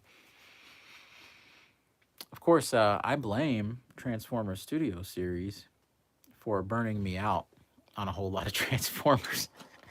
Maybe I shouldn't, but I was an avid collector of Transformers just in like last year, at the beginning of last year.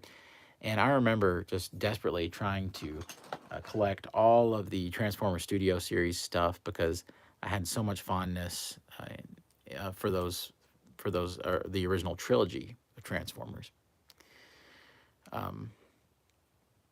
But I got so burnt out trying to keep up with all that it really, it didn't sour me, but it exhausted me on Transformers. Yeah, yeah, I don't know about it either. I mean, I see it, and I'll be honest with you, it it discouraged me. I I felt just like I used to back in the day when I would see those listings for the premium nice Takara stuff, and I would look over at my little collection and I would think, what have I done? Why did I spend all this on this? And they did all the things that I wanted them to do in the first place. So to me, I was hugely discouraged by it, and that was where my other story was going. Is that then I turn around and finally I did all this effort to try to collect these Studio Series figures, and then oh look, they fixed them all. You want to buy them again? No, I'm good. I don't need to. I'm fine. So to me, that was the point where I just felt like walking away. I just thought, I can't do it. Remember, I collected all the pieces of Devastator for the Studio Series line, and I finally had them all, and it had been a monumental pain to get them all, like monumental. Me like searching for ones that I hadn't got yet and all this, and finally, when I had them all, I'll never forget it. I looked at it and saw the pictures of Devastator online and stuff, and I just looked at it and I thought, I don't even want this. So I instantly lost money and went ahead and sold all my pieces of Devastator, because it was taking up this massive amount of room. Most of them I hadn't even opened yet because I was waiting to get them all together. And somehow, in the interim of me collecting all the pieces and me getting them all together, somehow the joy of it just totally left. And I'll be honest, I'm not even sure where it initially even came from, because I hated what they did with Devastator and Revenge of the Fallen. I was mad. In the theater, I was angry. And why? why was it just the collectathon mentality? Just like Combiner Wars that I talked about earlier, is that what drew me in to get all these pieces? Just the hype of the possibility of completing something, building something, making it, this big thing, and then just to get it all together and to realize that I never even wanted it to begin with. So I had to really question some of my Transformers collecting habits after that, and I honestly never did go back in as deep after that. Yeah, and I'm concerned because I have my Venusaur from Combiner Wars, whatever it was, and he's not very stable, but he served as my Venusaur for a long time. But I don't know if I can. With the way the prices have gone up, it's gonna be difficult for me to justify building some big thing like that again. I don't know if I can. I don't know if that's going to be something that I stress myself out trying to find all these pieces over and do the whole thing again. I don't know. I don't know if I can do it. And I feel like that I missed so much from Kingdom. Even though I started with a good faith effort trying to get everything from Kingdom, I unfortunately have the completist mentality, which is a horrible thing to have when you're trying to be selective about buying.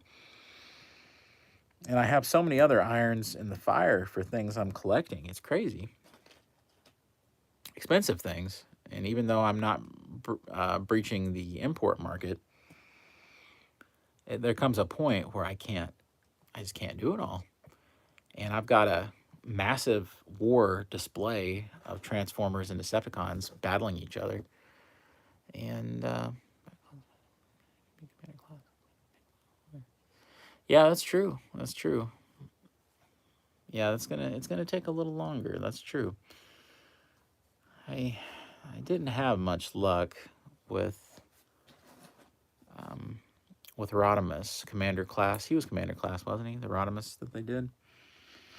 Didn't have much luck with him because I went through like several of them, and there was all of these quality control problems, like crazy quality control problems that they never usually have, where the tampographic decal that takes up like all the design work on his chest was constantly, no matter what sample I got, it was just like wrecked. There was like pieces like that were messed up in it, like things in the factory that had pressed on it. I don't know what happened with the quality control on Rodimus, but something went seriously, seriously wrong. And I hope Hasbro has learned their lesson never ever to try a giant tampographic detail again.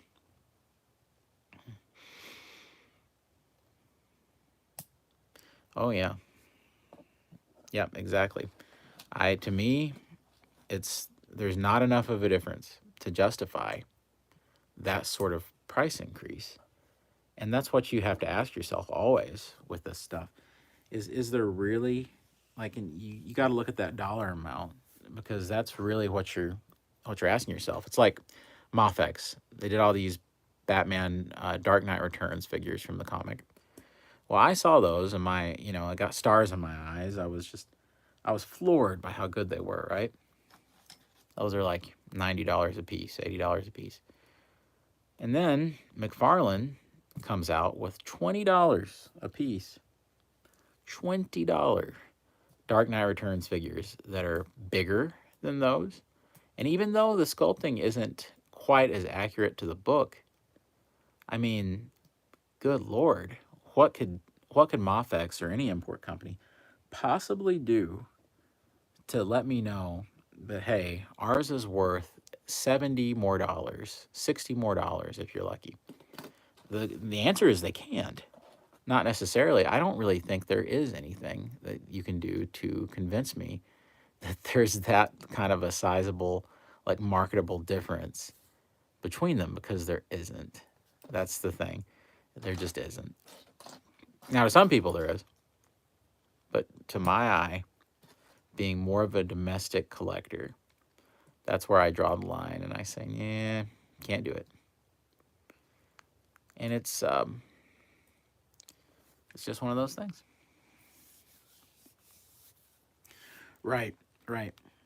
And you would think that that would be the healthy way of doing it. But for years, and this is since Transformers Combiner Wars, for years I have been basically convincing myself that I have to go for the complete whole line on Transformers. And the truth is now, with Kingdom, with me breaking that and saying, okay, I can't do that anymore, it's actually impossible for me to do that. I want to do exactly what you said, which is just say, okay, I am not gonna I'm not going to go crazy like that with the whole thing because it's just not doable. I can't keep up with it.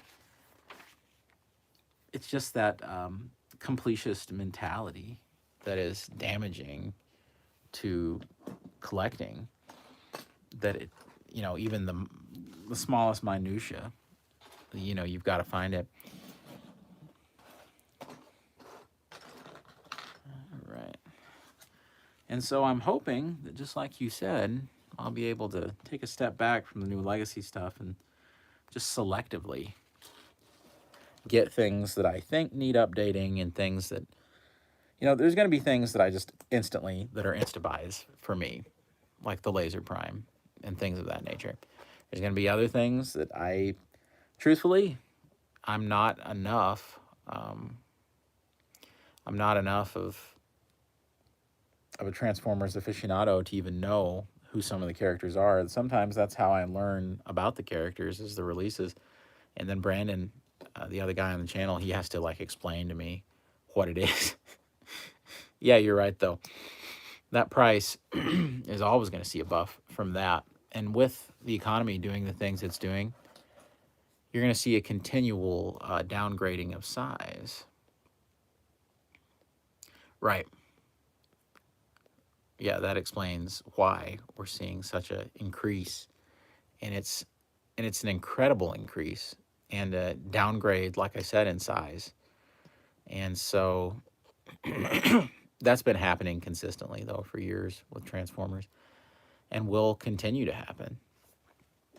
So it's not something we can be surprised about anymore. But it's up to Hasbro and Takara to figure out how can how can they create a price point? How can they create a product at a price point that is acceptable to parents, acceptable to collectors, with a detail level that's going to be acceptable enough to collectors and appealing enough to a kid. And to me, that's the magic. If they can do that, and I think honestly, I think that they have been doing an okay job of that. I don't even think that's much of a problem. Like it's an okay, like what they found themselves in has been an okay bracket, I think, of price and playability and functionality and all of that. But I think that that's a fine line to walk. You're trying to make collectors happy. You're trying to make parents happy. You're trying to make kids happy. It's hard to make everybody happy. And judging by the sales of Kingdom, which who knows, maybe Transformers Kingdom did a lot better than I thought it did. It could have. I didn't see any financials on it. I don't know if that one really went over the way that they hoped it would. I don't think the Beast Wars slant was as appealing to kids as they thought it would be. I think that what they accidentally did was they created a fan service kind of toy line that ended up going right over kids' heads. I don't, and the animation that they created on Netflix was probably their worst out of their trilogy, which, the first two parts were pretty good. First two parts were okay. And then, Earthrise and all of that, like, that was all right. But then I didn't finish the Kingdom one. I probably should have. But I didn't finish it because it was too, it was, the voice acting was awful. I don't know how else to explain it. I hadn't heard, I didn't even know that there were professional productions like that could have voice acting to that absolute bog standard that were still going on. It almost sounded like that they just like knew some people, or there was some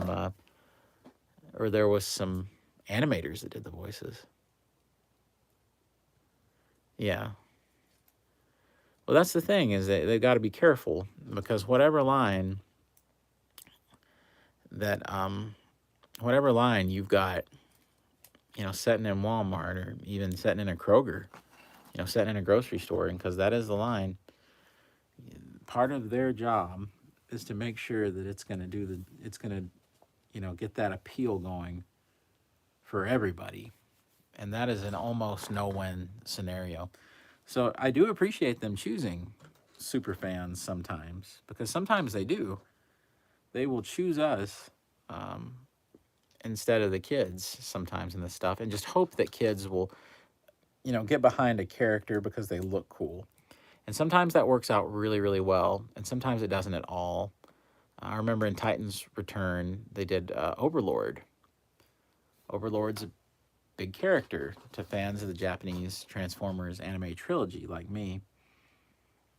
But he did not go over with kids. And boy, did he not.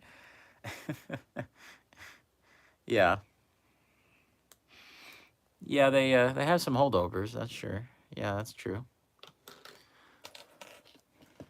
I remember seeing Overlord, stacks of Overlords at Ollie's, the discount chain. I mean, they could not move him. It was crazy. I thought to myself, ooh, maybe Hasbro bet just a little too hard on this Japanese anime only character. And that maybe kids, the appeal wasn't necessarily the toy so much as it was his continuity. Now, am I thankful though that it happened? Oh yeah, I'm very thankful that Hasbro decided to still do it. Even though maybe just saying, maybe it wasn't a great idea financially for the kids, but for us, it's fantastic. I I will always appreciate them taking a financial hit to make sure that something is working out for us. Because never did I think we'd be getting an Overlord. Did you back the Star Saber Kickstarter? That was a very successful Kickstarter. Transformers fan community. I was surprised to see how well it did, how fast it funded, how many supporters there were. It got all of its stretch goals unlocked. Fairly reasonable. I felt the price fairly reasonable for what you get.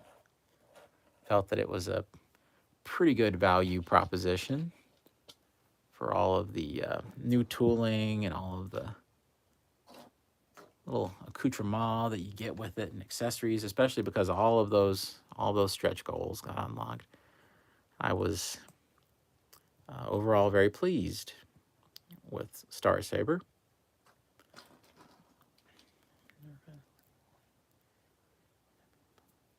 Ooh, see, I didn't know about that. Okay, well, that really appeals to me. Yeah, I'll be there. um, yes, I did back Star Saber because I'm such a diehard for those Japanese anime Transformers. And because I was the guy who was complaining for years and years and years and years. And I was the one that was like, well, why can't they give us a Star Saber? Star Saber would have been perfect for this line. And why wasn't Star Saber a Commander class figure? And I was always that guy. So if I'm gonna be that guy, I figured, man, I'd better shut up and back this thing because I was indeed that person who was so and critical of the whole thing about why haven't they done a Star Saber? Why haven't they done a Star Saber? That was me. Oh, nice, very nice. But I'm truly excited about it.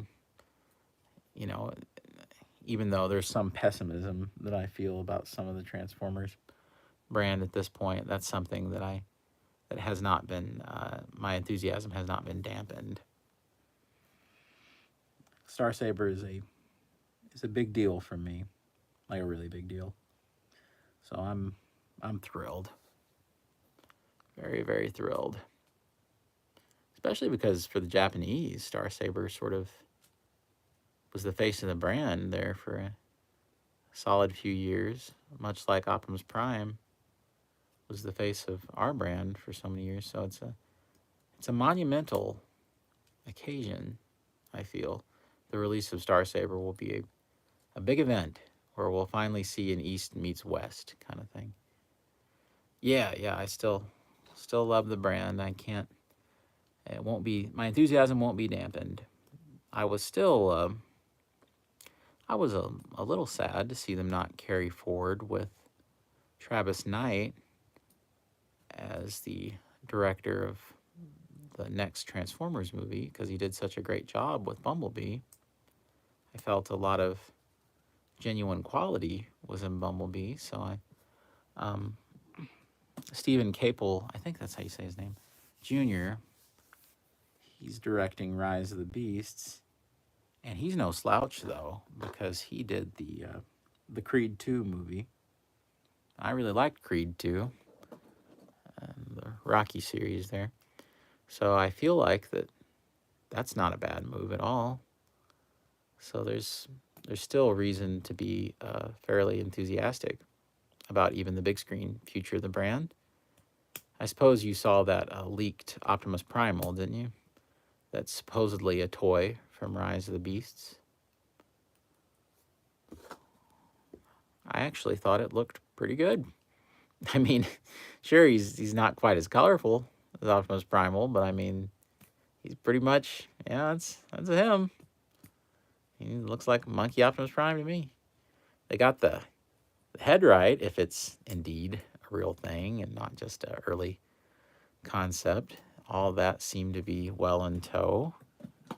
So I can't complain too much about the design work, I suppose.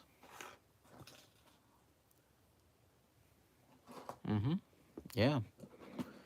Yeah, there's just the brand in general for me. There's a lot of reasons to still enjoy. A lot of reasons.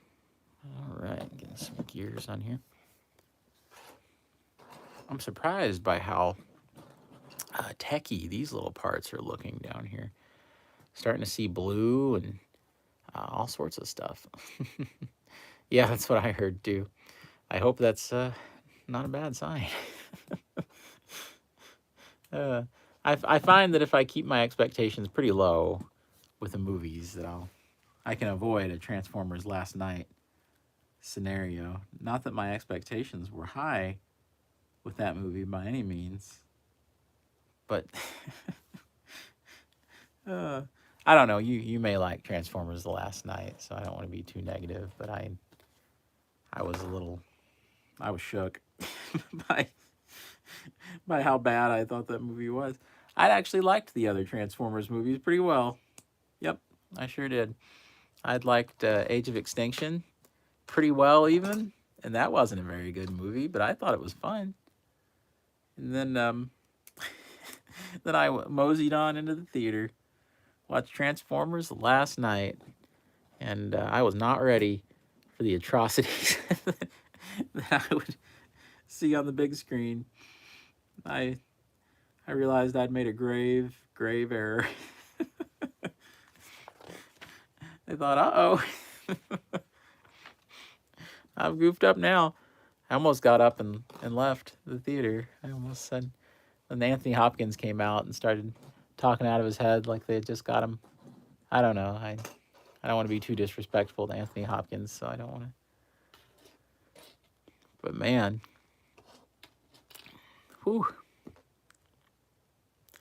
To Michael Bay's credit, apparently his new movie Ambulance, I think that's what it's called, is supposed to be really good. I don't know anybody that's like seen the movie somehow yet or anything, but apparently for Michael Bay film, this is supposed to be actually a really good product. It's supposed to harken back to more of his action roots. We're talking, more like The Rock instead of some of his later box office fare, we'll say. So I don't know. Maybe it's good. Maybe it's good. For his sake, I hope it is. For his sake. All right. So these things have been unbelievably complicated. These mechanisms to build are just unbelievable. Yeah, I saw that headline and I thought, that really would have been smart, Mike. I really, really, really did like Dark of the Moon, like a lot. Yeah, I like Dark of the Moon a lot. And I actually thought, yeah, that would have been a great place for him to have stopped. Like a great place. Because to me, he would have went out as a hero and he stayed long enough to become a villain. And like I said, no one can accuse me of being a pessimist about these Transformers movies. I was the guy who defended Age of Extinction as being funny. I was the guy that was like, "Oh, don't be so hard on Age of Extinction. It's just supposed to be funny." And but I lost the ability to follow Mikey Bay right there into the last night. That was a disaster. Oh my gosh. Yeah, that was a nightmare. Bayhem. Now, I mean, I think I'm not sure if I've ever felt the amount of hype or lean in for a movie that I did with the original 2007 Transformers movie. That was a massive amount of hype. Me and Brandon, we were just out of high school, and we had disposable money. We were both working little jobs, and we poured all of it into into Transformers 2007 merchandise. That's all we did. We were going to stores, and we even the day the toys came out, we even ended up having a conversation with the Hasbro rep, super nice lady, who gave us some Transformers like signage that she had. She had some extra signage that she let us have because she saw that we were crazy people. And we should really do a video where we discuss this because we had a lot of fun adventures with Transformers 2007 because we were at our most irresponsible spending and just kind of just doing whatever. We both still lived with our parents, and it was a good time. You bet. Let me tell you, me and Brandon, we were there buying those toys. I love, they're not even all that accurate. Like, they're not super accurate. But boy, oh boy, did I love those 2007 movie toys. Loved that Optimus Prime, even the silly Megatron they did. I never could bear to get rid of them. To me, they're still very special parts of my collection that I have to this day. Always going to be a special place in my heart for those toys, great Optimus Primes, and man, so many good things came out of that. And the people who don't understand it, they weren't there. They didn't know what it was like. They cheated themselves out of a special treat, though, that's for sure. Because these were fun toys, fun times, a lot of positive energy around the brand. Very positive. I remember none of the toy buildups and like hype trains could ever match the enthusiasm, the raw enthusiasm, and the rollout for that first Transformers movie. That was an unbelievable time, unbelievable, and we were primed for it. Primed, jeez, man, I'm not intending to make these Transformers puns, but they're happening anyway, so I apologize. We were primed. Oh boy.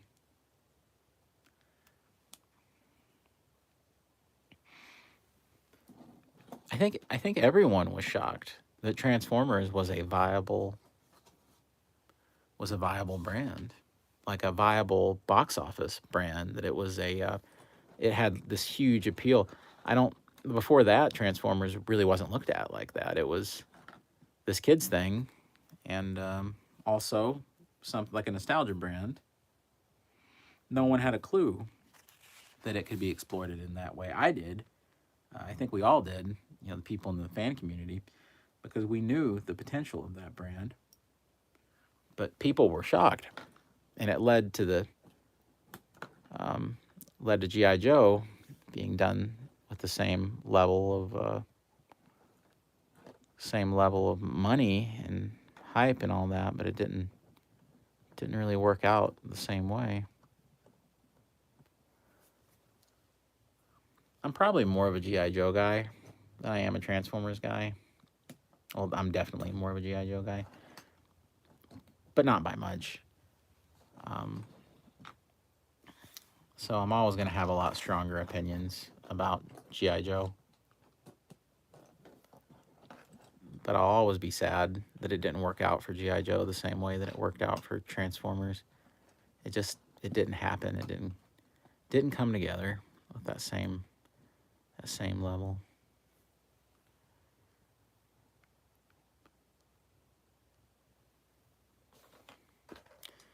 Oh yeah, it was pretty bad. I had to defend it many a time. Couldn't defend the last night, but I defended all the others in some form or fashion. I wasn't a huge fan of Revenge of the Fallen. Felt like they had lost some of the magic with that. I got a little too carried away.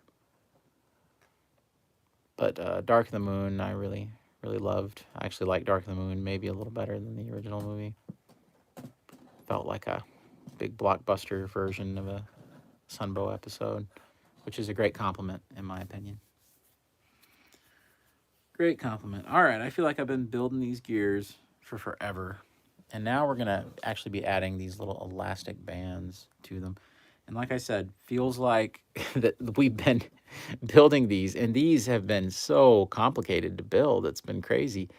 But the mechanism, look at this. Pretty cool. It actually all goes in, snaps together. I'm going to be interested to see how this works when this is all put together. All right. Let's see. What do we got here? I do this right?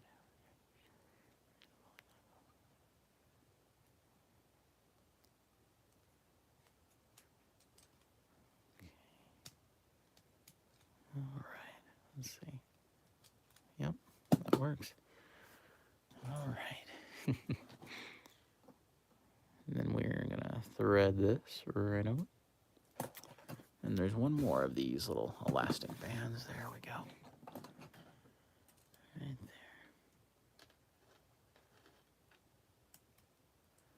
there. Yep, that works.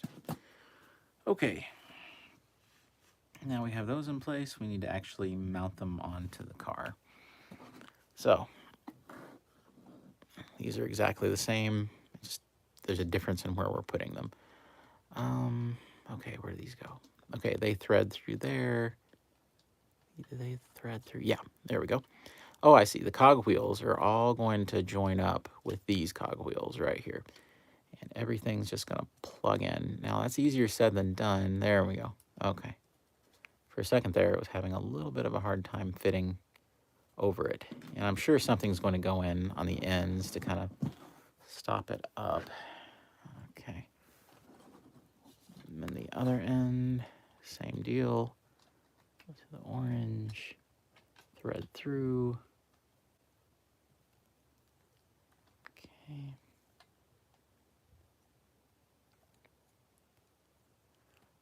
And the trouble is getting the little cogs to fit. There we go. There we go. So, SH Figure Arts, huh? Well, that's a really good question. For me, when it comes to SH Figure Arts, I can't separate in my mind Kamen Rider from it. So Kamen Rider is always going to be the number one thing. And they've honestly done versions of most of the things I would have wanted to have seen. But there's always more that they could do. for SH Figure Arts, I don't know. I'm gonna have to think about this. Because for Figure Arts, there's other things that they've not tapped that I think would be nice, especially in the Japanese market. There's I'm gonna have to think about this. I would like to see more Mega Man Figure Arts. I feel like that was kind of short-lived, and I'm a huge lover of Mega Man. So it would be nice to see that continue or get revamped in some way. I would have liked for that to have gone on in a more meaningful way. All right, let's see.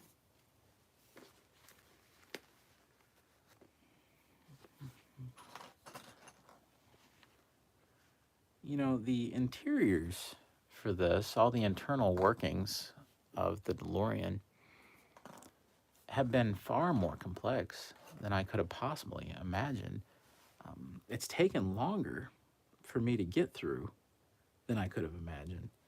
There was so much more to this in terms of the gears and the action features and things. I can't wait to see what the finished product is, but just know that you've got a little bit of an uphill to go through on these first few bags. This bag alone was so much of a longer endeavor than I could have imagined. Yeah, that's true. Guess I want it to seem automatic. Okay, so yeah, this is going to be, here we go.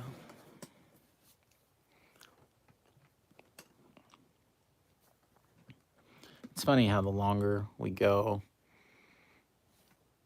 the closer we're getting to kind of the shape of a car. Oh yeah, G.I. Joe, Megatron turns into a HISS tank. Yeah, I got that sucker pre-ordered.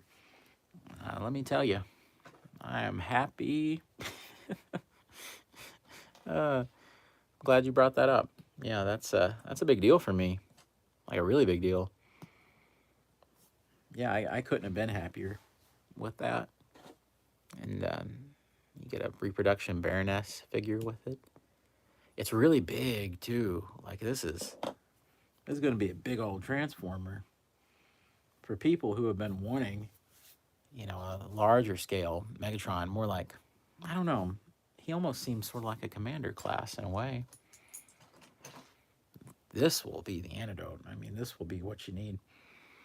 They've done a great job melding Megatron with the design of the HISS tank, and that is sick. I mean, it's wonderful.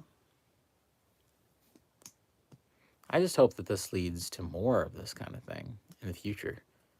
I think that Hasbro would be fools not to take advantage of, you know, going both directions for this. You know, why not go both directions? Why not cross-pollinate as much as you can? Because, you know, you've got Marvel and other companies like that who are cross-pollinating their franchises. Why not go as hard as you can? Which, Brandon, the other guy on the channel, he's always said this about the first Transformers movie, and I agreed heartily. He said that all of those military guys, and Josh Duhamel, Tyrese, and all those guys, should have just been G.I. Joe.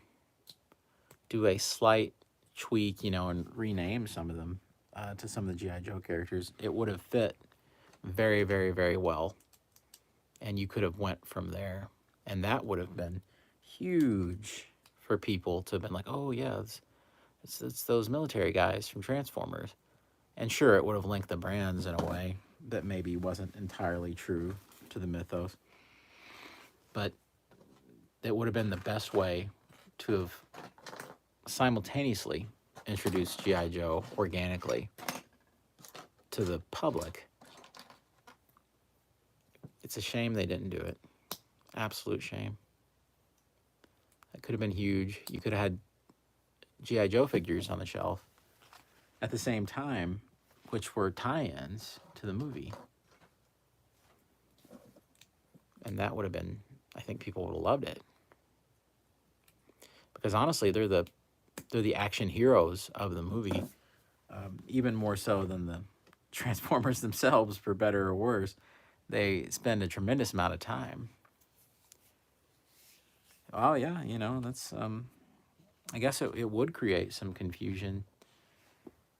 But at the same time, I always felt, and this is true, I think, about Marvel. I remember thinking that I wasn't sure if people would be able to follow what Marvel was planning to do when I watched the first Iron Man movie, and it was public knowledge that Kevin Feige's fledgling company was going to attempt a team-up movie, and they hadn't even cast Captain America yet, and they hadn't cast Thor yet. And I kept wondering, okay, how, are people really going to be able to wrap their heads around this? And sure enough, yeah, the answer was yes. People could wrap their heads around it. And so I do think that people, that people can. Right. And that was proven absolutely correct. When you look at the toy sales, that kids are much more interested in Transformers than G.I. Joe, and that's just a fact. I'm just saying that maybe having those giant robots with those army guys, maybe that would have made them seem cooler.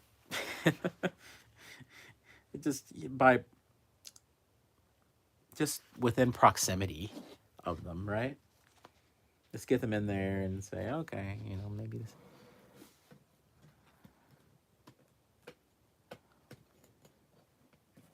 Maybe even have them share some tech. They kind of shared some tech in some of the movies a little bit. Okay. All right. Got this mounted. All right. There we go. I think I might have put some of the lights on there just then because you have some transparent pieces. Yeah, absolutely. It's great that even though G.I. Joe, maybe it's still not mainline, like it doesn't experience the mainline kind of press that that Transformers does, the same mainline kind of success. I think that's fine because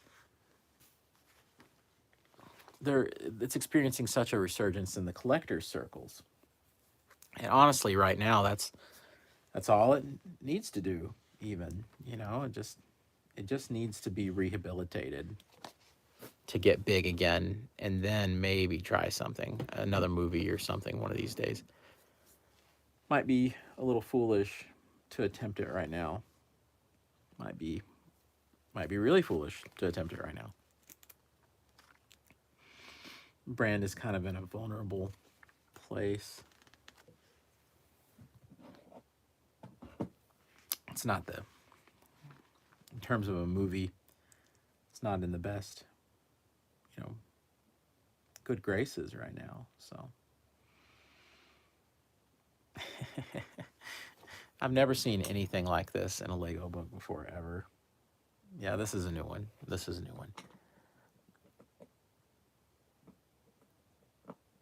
Yeah, I've actually reviewed that here on the channel. I'm a big fan of the Mega Construx stuff. But, it kind of seems like it's slowed down a little for Aliens, and that's a shame. I also reviewed all of the Blind Egg series. Yes, Blind Egg. So these were only temporary pieces. You just put these in here, I guess, to keep this mechanism from moving. Oh, wow. Okay. This is the mechanism that I was thinking it was going to be doors. This is the mechanism that's going to turn it into hover car mode. See, you flip this and then it does that. Wow. Okay, that's cool. Okay, how many bags do I have to go? I think like 7. So so it's going to be a long build. I don't I definitely don't see myself getting it done today, but you never know. Oh boy, that would be rough. Oh, there we go. Wow, I'm impressed by the mechanism even now without actually seeing all the pieces on it. The mechanism has me wildly intrigued. Wildly. Wow. Okay. Color me excited. Color me excited. It's fascinating. Okay, and I think to put the other pieces on, it wants me to go ahead and put it into hover car mode. So I'm going to do that right now. Oh, nice. Yeah. Yeah. You know, the queen, she isn't quite, I guess she's not as stable as maybe some of the bigger builds that Lego does, but she's really, really, really good. And I also like their style of minifigs that they put in with it, especially, you know, the Colonial Marines that they did. Those are really nice. And the blind eggs were so much fun because I figured out the codes on them because, you know, you could just like look at the codes that were printed on the eggs to figure out which one is which. So I managed to avoid having to get extra upon extra upon extra upon extra. So that helped me out quite a bit and saved me from some redundancy. And kids really like those as well. Those were really fun. I feel like they should have concentrated more on the blind eggs because to me, that's what sold better than the other stuff. It had a bunch of goo in it too. And I think we all know how much the children's like the gooey kind of slime stuff. And I think that's what they were counting on. Hilarious that Aliens is this R-rated property. And they were like, hey kids, it's got slime in it. Clearly, Mega Bloks didn't have the same kinds of concerns that other companies do about promoting that stuff. I don't care because I think that parents can make those decisions for their kids. I don't think the company should make it for them. If a parent wants to buy them something based on an R-rated movie, who cares? It's America. Do it. All right, I'm getting Yoda vibes. Look at this. Tan and that Yoda green. Yeah, that's Yoda vibes. Totally Yoda vibes. All right. I am making I think maybe this is, I can't tell if this is the front or the rear of the vehicle, of the DeLorean. I can't, the vehicle, gosh. But it's one of them. It's definitely one of them. Pop, pop. Okay, there we go.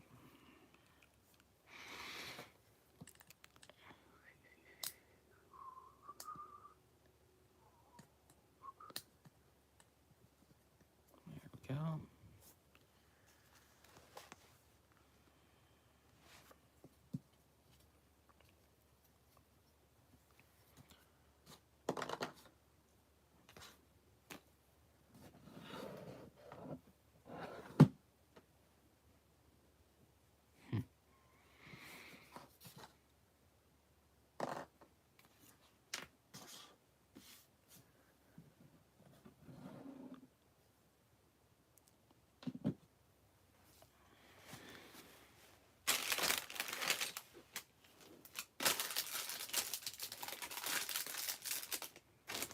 Ah, here we go.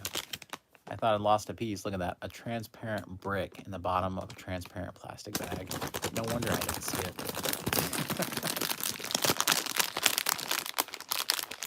That's some serious camouflage ability. That's Predator level. Mega Bloks did some Predator stuff too. Yeah. Yeah, a few little Predator minifig releases. Those were good. Love seeing their Predator stuff. Leonard Toys did a really good line of Predator figures and some really good Alien stuff. They're known as, you know, kind of the cheap off-brand toy maker, but I felt like those were really high-quality releases for the price. Pretty good.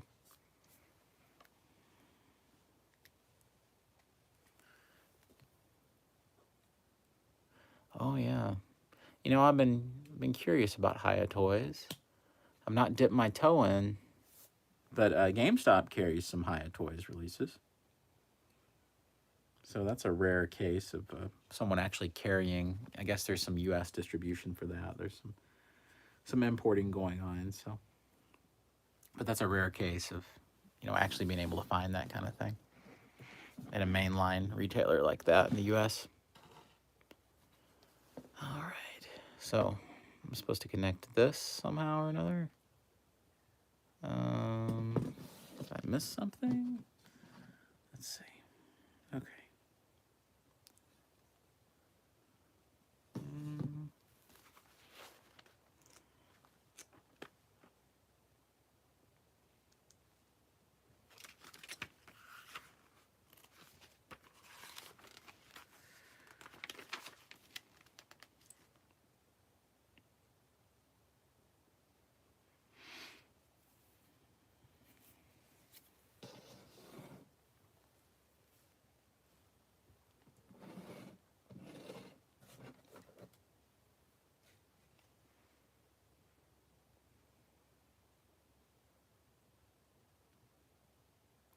Oh, this goes on top. Okay. Or it goes over it. All right. I was all confused. So this.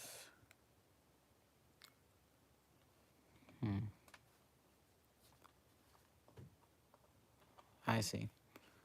Okay.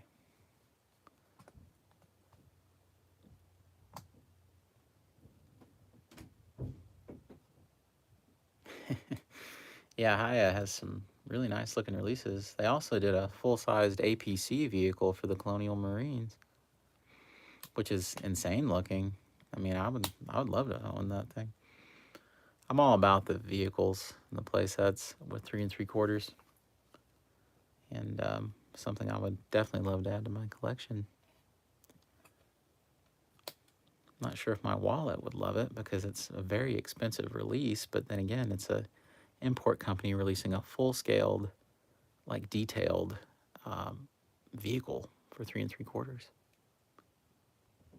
Yeah, yeah. It's just a size thing. There's some people, and for some reason I don't know why, but 3 3/4 has went out of vogue a little bit in the past few years. Like people don't. There was a time in like 2006, 2007, 2008 when everything was 3 3/4, and it's not anymore. Like even the superhero toy lines of those days were 3 3/4 lines, and so now that's gone away, and it's kind of weird that it went away. Seemed like a great idea. I've always loved 3 3/4, so it's always been a big highlight for me.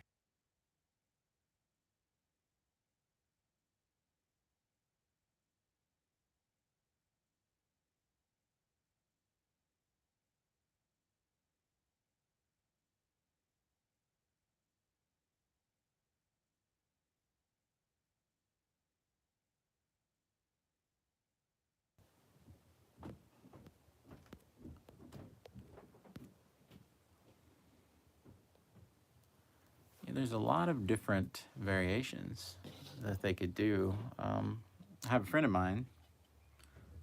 Name he very seriously collects all of the old Kenner alien stuff, and he has practically a complete collection of them.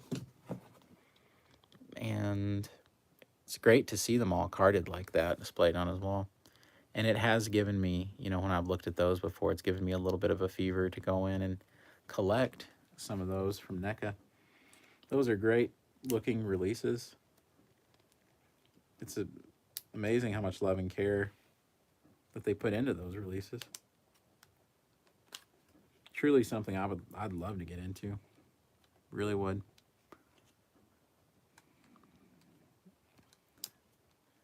It's a shame that I haven't situated my collection more around that, but I bought a few of those, but mostly human characters. Like I bought some of the arcade figures from the Alien vs. Predator arcade from Capcom. That was a big deal to me when I was a kid. I would play it all the time. Whenever I saw it out, me and my brother would waste every quarter we had.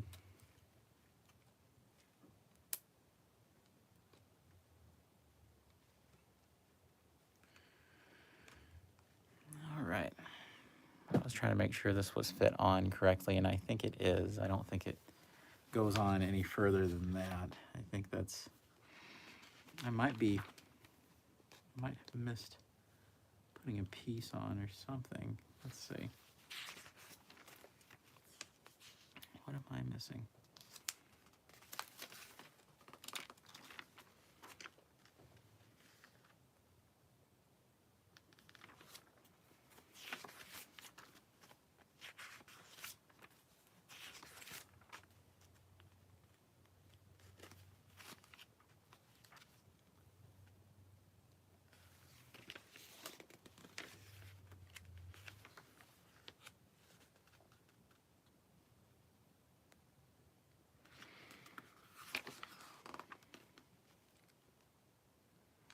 No, I think I'm good.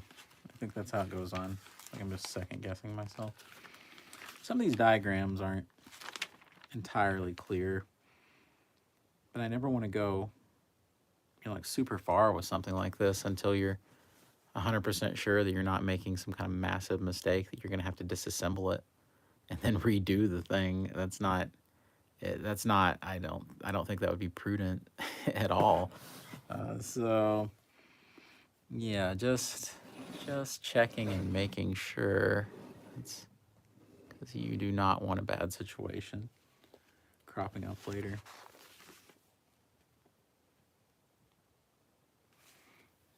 Okay. Check one more thing on this.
All right. For those watching after the fact, I'm going to show you something that can avoid you some trouble, because this happened to me somehow or another. I'm not exactly sure how, but apparently I got these two little pieces, the tan pieces over here to the side. I put them in, I think, let me see. Yeah, let me just... Yeah, I think that's what I'm going to do. I think I'll probably split it into halves more than likely. I think that's the only way I can see it like making sense for me. All right. But somehow or another, I think I may have taken this and connected it oddly. Let me just look back and see what I did here, because I think that's caused it not to connect. All right. Yeah, somehow or another. I see what I did. I tried to thread these two little pieces through the black, but when I built those gears, I guess I was in a hurry, and what I should have done was put them in the yellow. So we're just going to pop this one in Then pop this one in. That's why the piece wasn't going flush from earlier. And then I'm able to thread this on right here. And now we just have this one connection point. Well, that means that this should actually go flush now. So right up against it.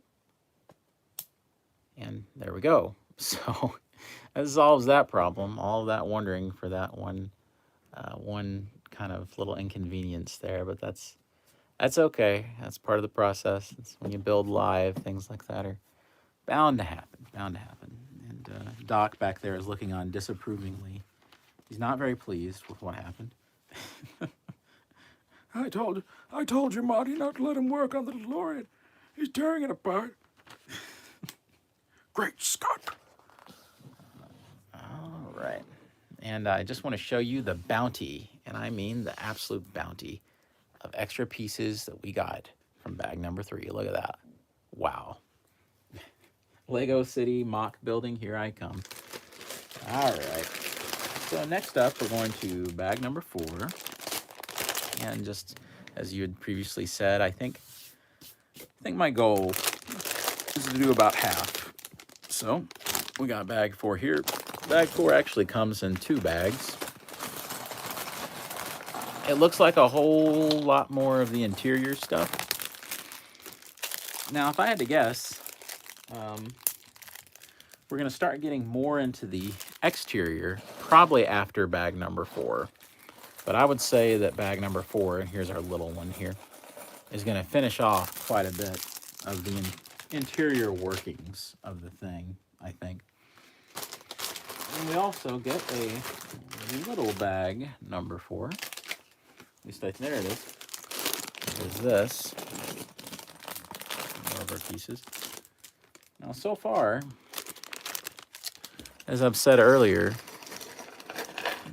the interiors of this are a lot more complicated than I had even thought possible.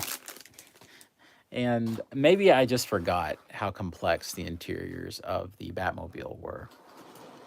But this is truly pretty complicated. So we're going to keep building, keep hoping for the best. I'm going to turn on some heat because it's getting cold down here in the fanboy basement.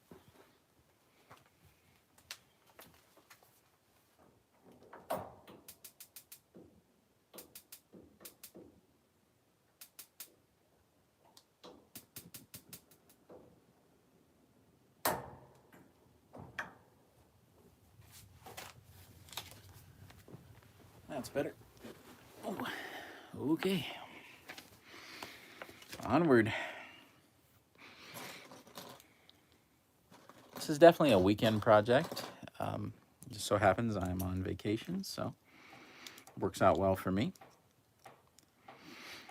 But for a lot of folks, this would be a great Saturday, Sunday project, I think, especially if you get the family involved. Building Lego cooperatively is sometimes great and sometimes it's not so awesome.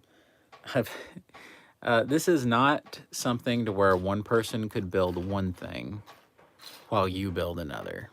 It's not really how this works. It'd be nice if that were the case. You could team build and all that. And there's certainly some things that could be built like that. Unfortunately, Lego, they used to do lots and lots of multiple book sets to where you could have one person doing one part and the other person doing the other part. They don't really do that very much. They're kind of going back to that lately because I think they've heard people complain about it because, you know, it's a fun process, is the group build process. But they don't really do that too much. Not anymore. All right. So this hooks on right here. Now it's going to be interesting to see which version of the DeLorean that I end up keeping this thing in, because of course, as I pointed out at the beginning of the video, you're able to customize it into all 3 different film versions of the DeLorean. I don't know where that leaves me about which one I have as like my preferred look, but that's something I'm going to try to discover as I go. And honestly, I won't know until I see them. And perhaps there's going to be another part of this where I kind of just, experiment with different builds, and who knows, I may combine a couple of different builds together to have it look certain, maybe have certain elements of all three that I like. But we'll see as it goes.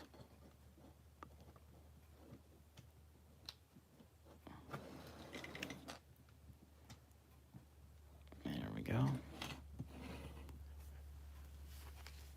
It's hilarious right now. This looks like, I don't know, it looks like some kind of hippie car or something. Like this is flower children might drive it around or something from the 60s.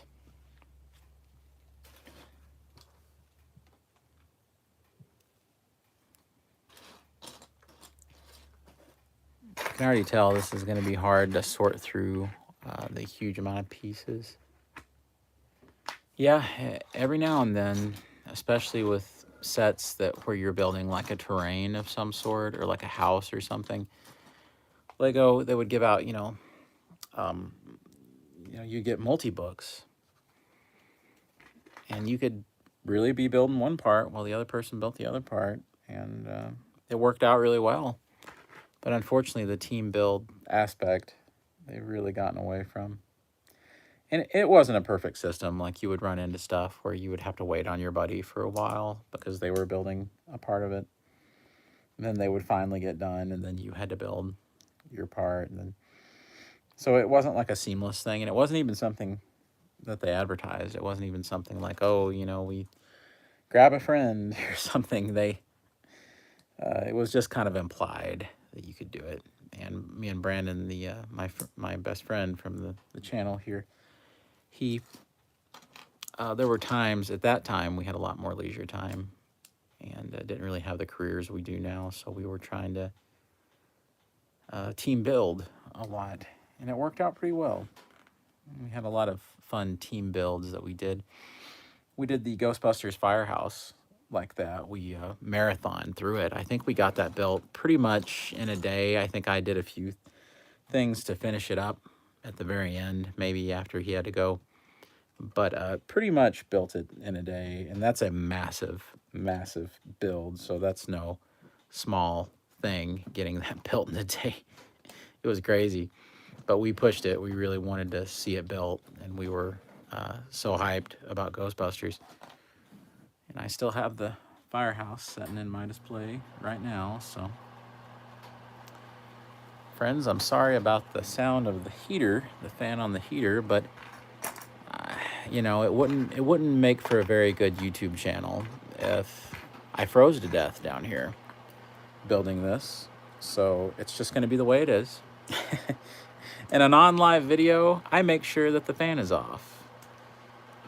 For this kind of video, I'm gonna die from cold, so I can't hardly make that same kind of guarantee here. You know what I mean? So it's gonna be what it is.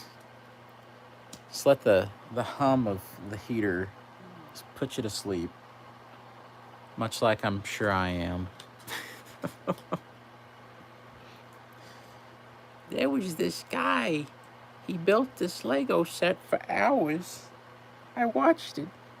He just sat there and talked about nonsense. It was awful.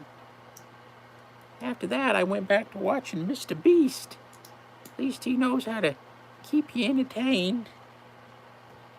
That Mr. Beast, I heard he was trying to save the rainforest. That Mr. Beast, he's such a good guy. He donates 1% of his fortune to the needy. It's my impersonation of the masses. Oh. Okay. So get this going.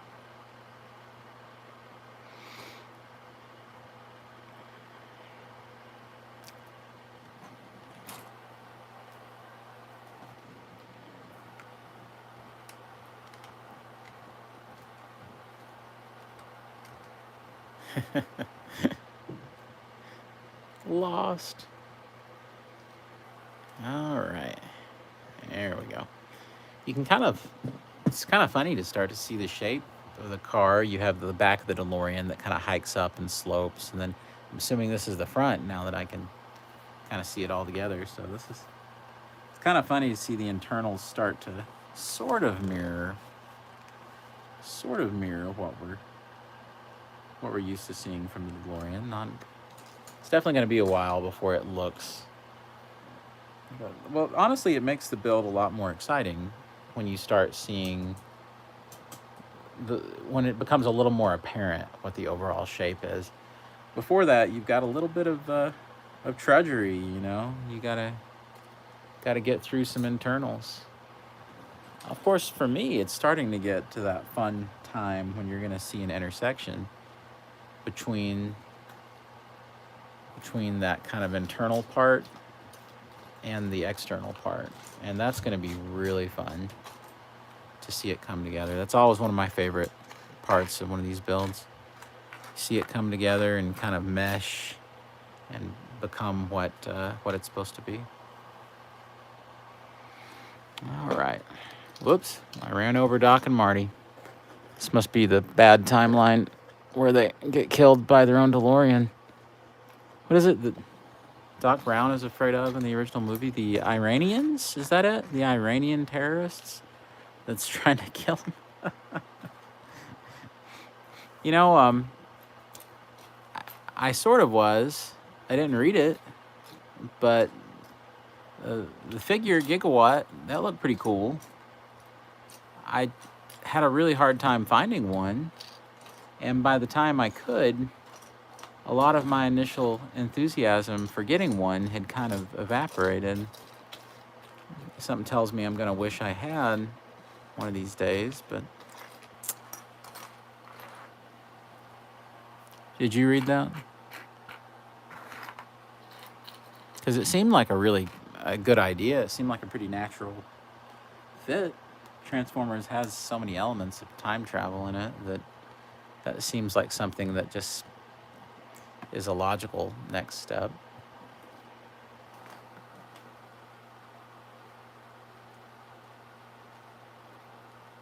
All right.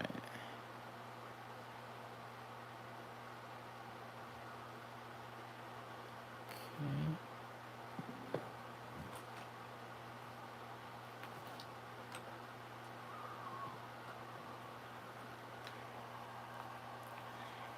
Get that part on.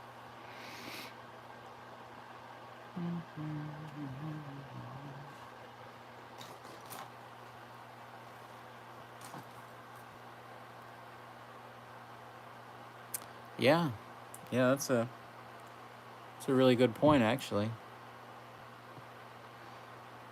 That would be a fantastic look. I remember when they initially tried Star Wars Transformers years and years ago, they were trying... Yeah, I mean, it was sort of a... I can't remember if they were actually Transformers branded or not, but they were sort of... I don't think they were. But they tried to do, like... Maybe they were. They were a Han Solo, like, robot and a Chewbacca, and they were a combiner team that would join up and become the Millennium Falcon. Remember any of this? I mean, I swear it's not a dream. They were like robotic Chewbacca and robotic Han Solo. It was really weird stuff. But it's kind of neat. I think Darth Vader, maybe he turned into his TIE fighter, Darth Vader's custom TIE fighter. It's a pretty cool idea, I guess. Yeah. Then I think Luke became a X-Wing. And so to me, one of those could easily be revisited. I think the coolest idea is the combiner team Millennium Falcon. I think that's the neatest idea that they had with that. So if there was one that I could say that I really wanted, that would be it. Oh. Yeah, gold plastic syndrome, man. That's scary stuff.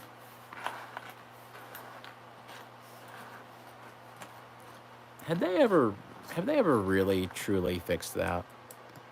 Or is that still a thing with Transformers or any of that? I think Hasbro claimed that they fixed it once or twice.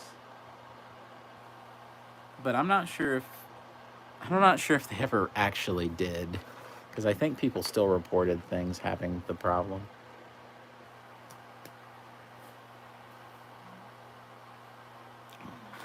It's made them really gun shy about gold, about making gold characters actually gold. I remember there was a whole lot of outcry about Goldar in the Power Rangers Lightning Collection not being very gold. He ended up being kind of mustardy, and people weren't happy about that.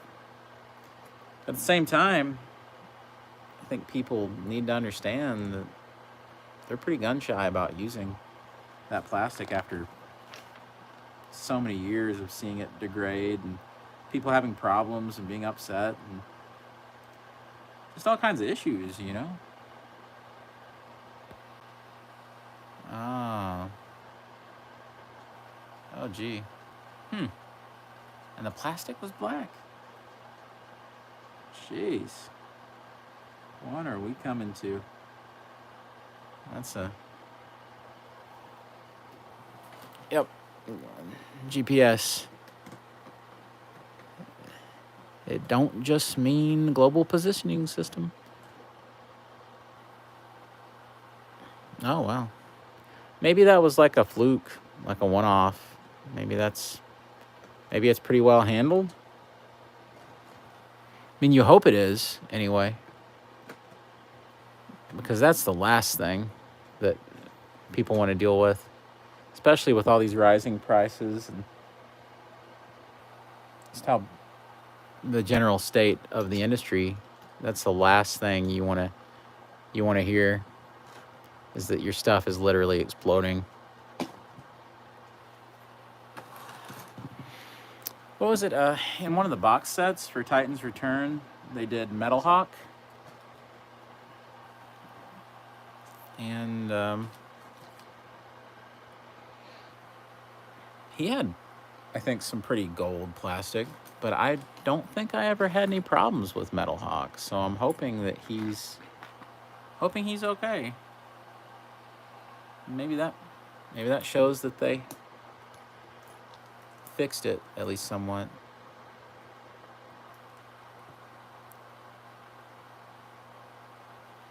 Yeah, that's true. That's true.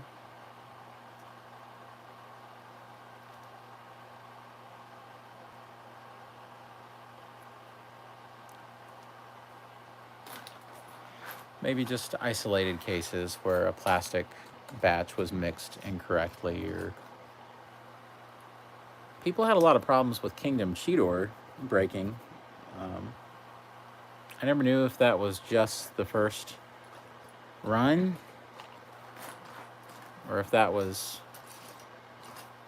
that plastic tolerance issue was considerable, like throughout every release of the figure. I hope it was something that got under control, maybe.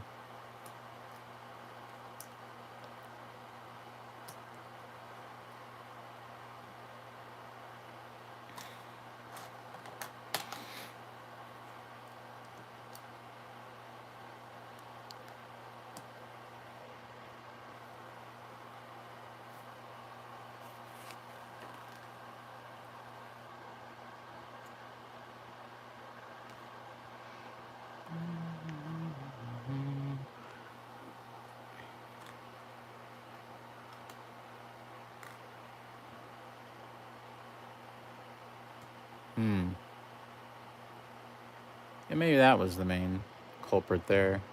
Things were just too tight.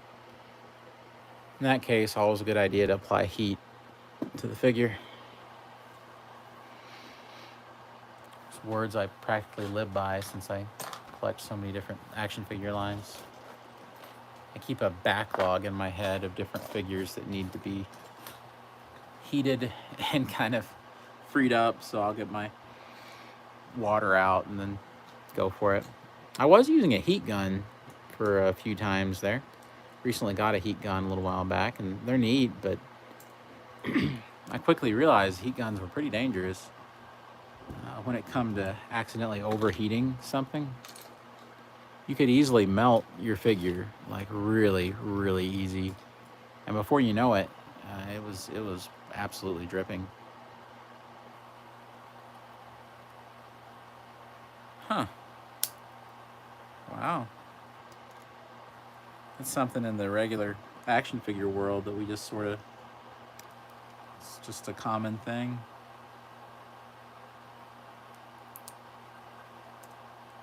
Like I think everybody, for your standard collector figures, or it's like a it's like a ritual at this point. You take your McFarlane figure, your Marvel Legend, or whatever, and if it shows any sort of resistance, just dip it into warm water.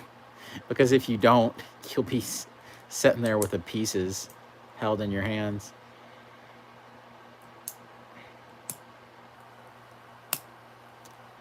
It's just a very different thing, communities. Of course, you're always going to have people like me that are the crossovers that can't. And whenever you're, doing crossover fandom, you can't ever go. Um, you can't ever go completely full on into it. Well, at least it means there's some good caution out there, some good sense out there in that community. There we go.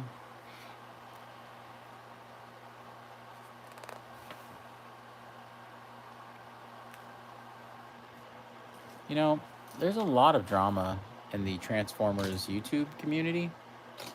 Like, I almost never attempt to review a Transformer because of that. There's an incredible amount of anger in that community. Uh, One of the things is the comments can become very vitriolic, which that doesn't scare me necessarily. I just mean that it's kind of unpleasant to have to deal with on your channel. As people, I see people get quite angry over the proper way to transform a Transformer, especially if it's new and not many people have reviewed it yet.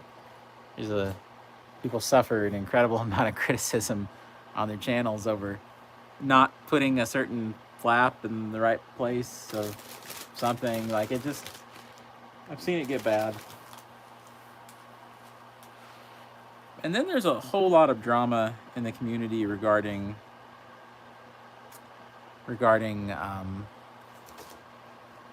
yeah, yeah, absolutely.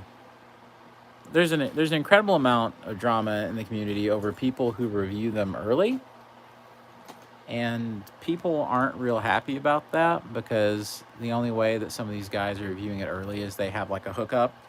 They have somebody who's a connection for them, and that's they're like getting the stuff somehow, some way that they shouldn't be. And so they beat everybody else to the punch, and they hurt everybody else's views, and then there's a lot of vitriol and anger between the actual, like, long-time Transformers YouTubers themselves. Like, I remember, it seemed like there was always drama about Shartimus and Optibotimus and all those kinds of guys.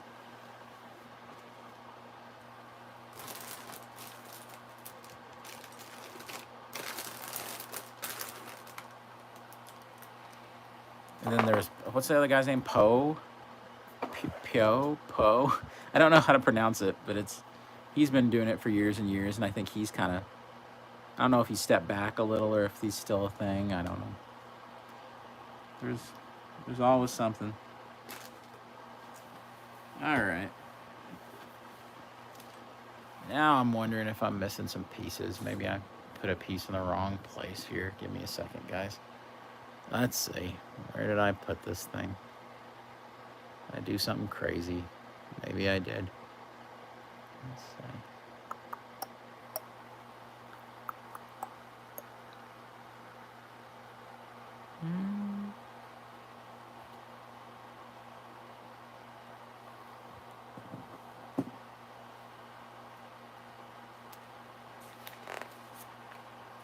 All right. Oh, I see. So at the beginning, when I started this out, I should have used these under here instead of these. So give me just a second. I'll get that fixed up. It's funny is you can barely tell the difference between these two types of pieces. There's just that tiny ridge in the background. There's almost no discernible way to do that. So I guess I can forgive myself for not noticing it, but watch out for that. You have to start out with the ridged piece.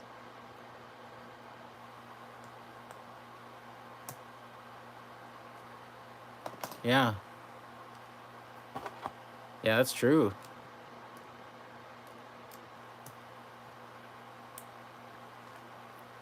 You know, speaking of intersections, I don't think there's ever been a more intersecting, and I was talking with one of my friends about this the other day.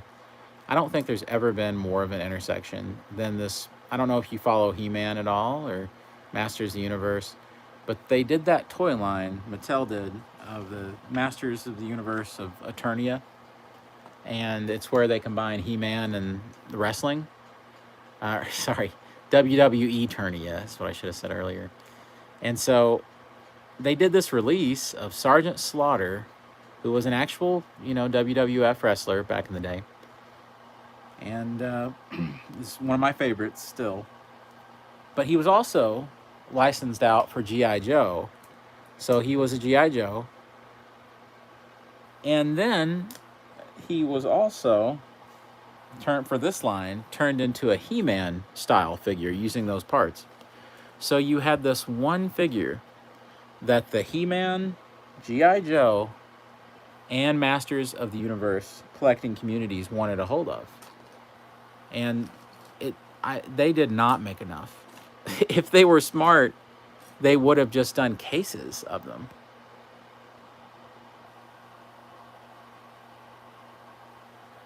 Right, right.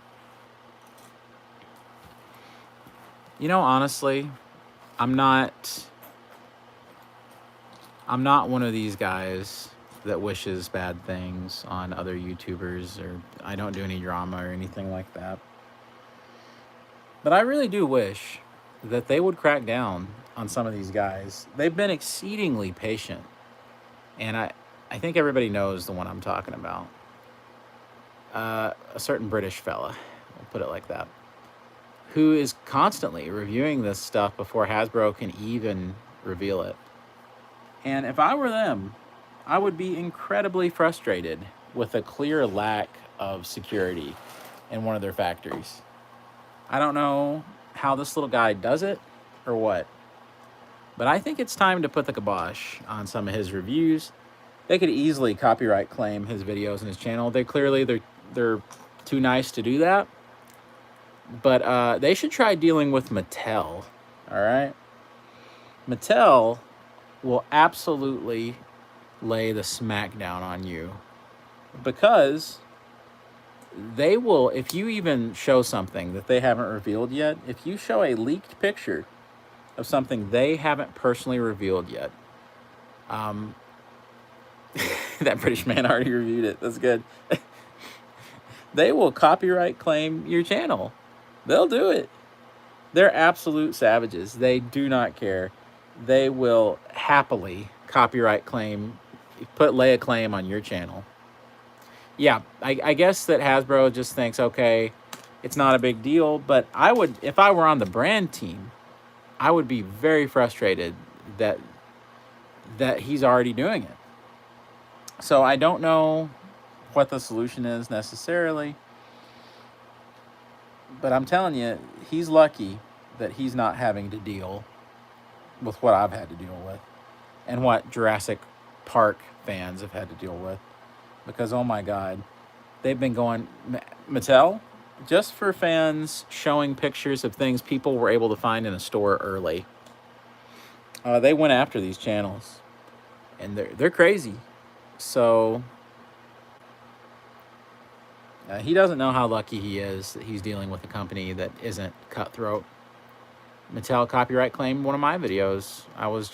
I just literally shown a picture of somebody finding a He-Man figure in a store, and they decided that was too early, and they copyright claimed my channel over it. It's a shame. Absolute shame. And when you're on YouTube, there's no protection, no assurances. You could have a YouTube channel, you could have millions of subscribers. Any corporate entity decides they want to copyright claim your channel, they can do it. It's all right. The good thing is that after a few months, the claim goes away as long as you don't have like a repeat offense. So the claim went away. But all it takes is 3 of those and your channel's history. So they could have destroyed years and years of my work with no problem. I'm shocked that I'm still even reviewing He-Man figures at this point and still into it. But the thing I have to realize is that's their overzealous legal department. So I'm not going to take it too personally. I know that that's some idiot's job in front of a keyboard. Not to be overly harsh, but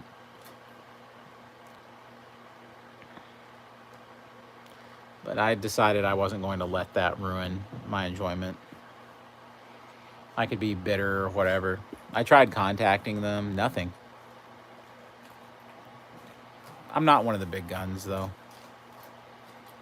The big guys were actually who got copyright struck over like showing Jurassic Park toys early a few months ago. They actually were able to get people to do hashtags and contact Mattel and all this and get their stuff restored and copyright strikes removed. Well, that's great, but I did not have such clout, and so I was just left making an angry response video. that was the only thing I could do. I did have people in the chat or the comments who were crazy enough to tell me things like that it was that I was just being selfish and it was my fault because all I was doing was going after clicks and all this crazy stuff. I don't know where these people came out from the woodworks at, but like I was literally just reporting on something somebody found in a store. It's a crazy opinion, but running into crazies on YouTube would be like, that's as revolutionary as making an announcement that water is wet. So, right. I agree.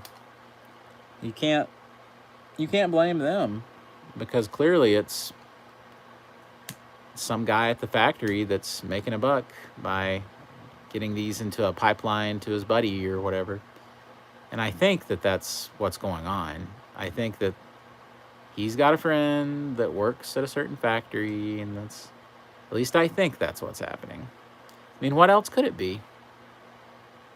There's no way that you end up reviewing something they've not even announced yet unless you literally have the dude at the factory on the line.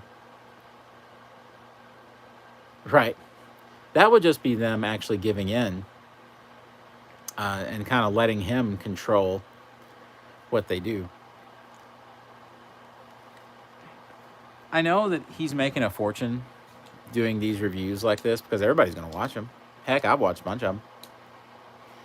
But if I were him, I would hate knowing that I made my money like that. And that he's kind of built his house on sand. If the right person gets in charge over there at Hasbro, they wipe him out. They could actually sue him for the money he's made. So if I were him, I would hate to do that. To me, it would be, I would be stressed all the time, man. I'd always be worrying about what they were going to do.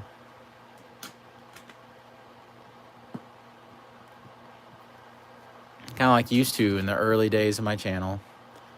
I would put the most innocuous, most, like I would use music from like a old TV show for a gag or a joke, or some video game for a gag or a joke. Just do something funny, because at that time in like circa 2010 or whatever in YouTube, everybody was trying to be funny in the action figure world. I don't know what it was. Everybody had to have a skit. Everybody was doing voices with their figures. It was crazy. I don't know what made us all do this, but we were all trying to do it. So I eventually getting copy, those weren't copyright strikes, but it was like, oh, your video won't be monetized anymore or whatever. Eventually I gave up, and now I only use the music that's on the actual app that's on the YouTube Studios app. I couldn't keep dealing with that again and again and again and have a whole video that I worked, forever on get demonetized. It was a crazy setup. So, I mean, they definitely won on that. So, I don't even want to have to worry about that kind of thing. And you've got some guy reviewing stolen factory samples. I mean, that's pretty crazy.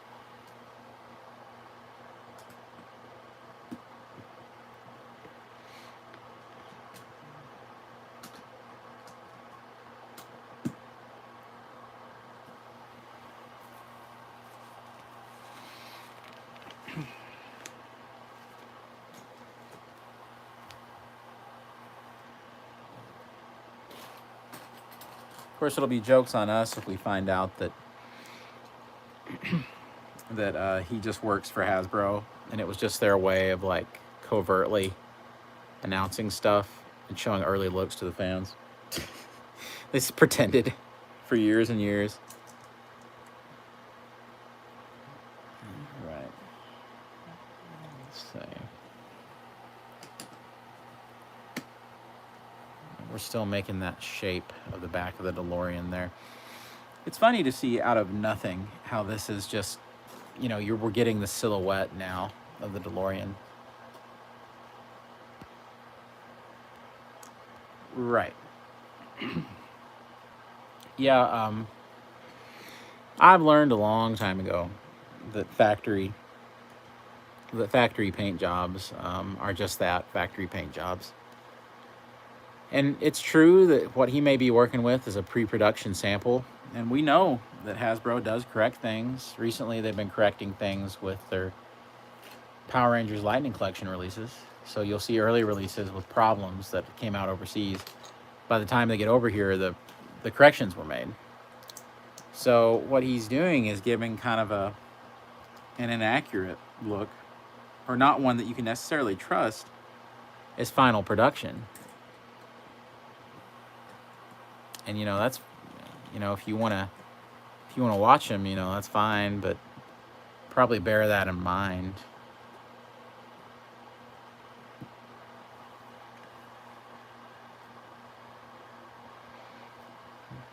I do think that he's made a bunch of the former Transformers YouTubers kind of irrelevant now.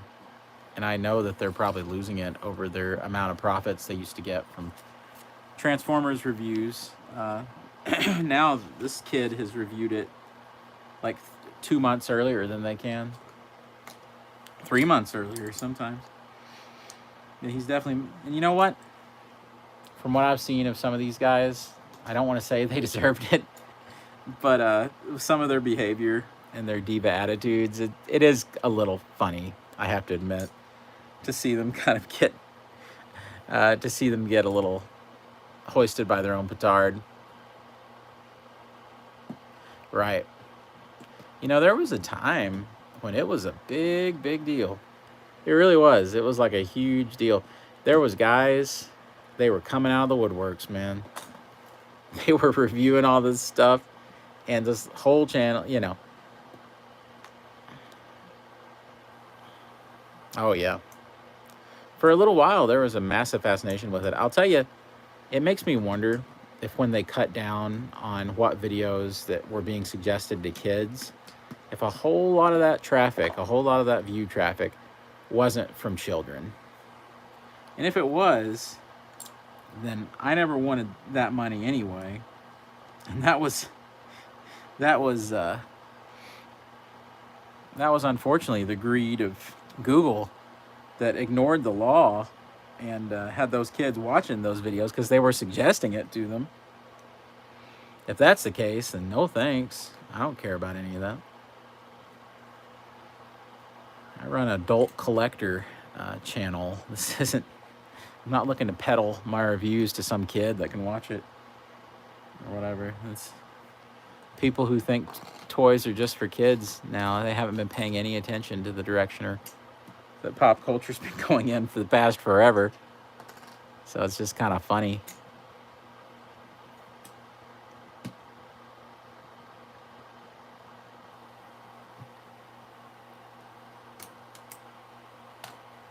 But you know, I do bet that that's what happened.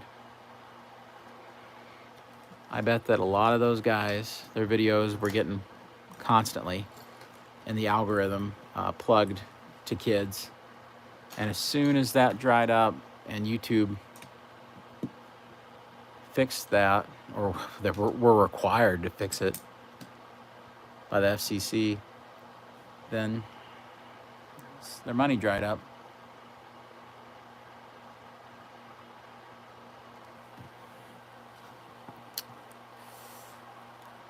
Okay. Made a little mistake. I'm going to have to fix real quick. I had a couple of panels turned around backwards. So this kind of thing happens, especially when you're live building. Yeah. Politicians are always absolutely the worst when it comes to all that stuff. The number one thing that they want is for somebody to be outraged. That's the number one thing. You got to get your base outraged so that you can seem like you're a hero. And one of their big hang-ups is trying to make sure that people seem like a pervert. like this is a grown man playing with a kid's toy.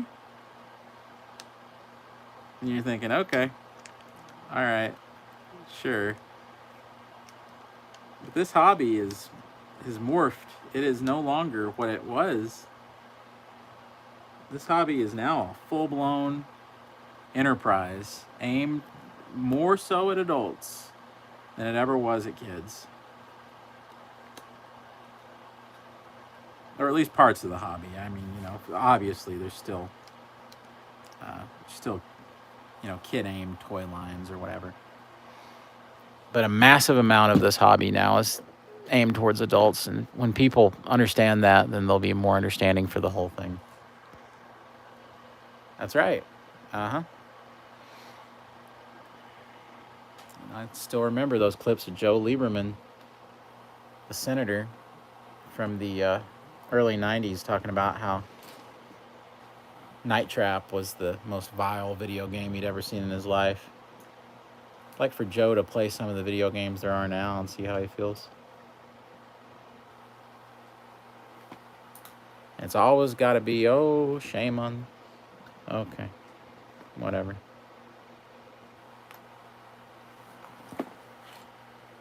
All right, I fixed it. About killed Marty in the process, but I fixed my little blunder. Yeah, I'm really starting to see the shape of the car now. Like, that's really becoming obvious to me now. Okay. All right, now we're going to round out the edges of the car a little bit. Right. Yeah, it's not to that level. Video games have, I think, gained sort of an acceptance in the adult world that action figure collecting still. I don't know if it ever will. I don't even know if I need it to. Like, I haven't cared for many years.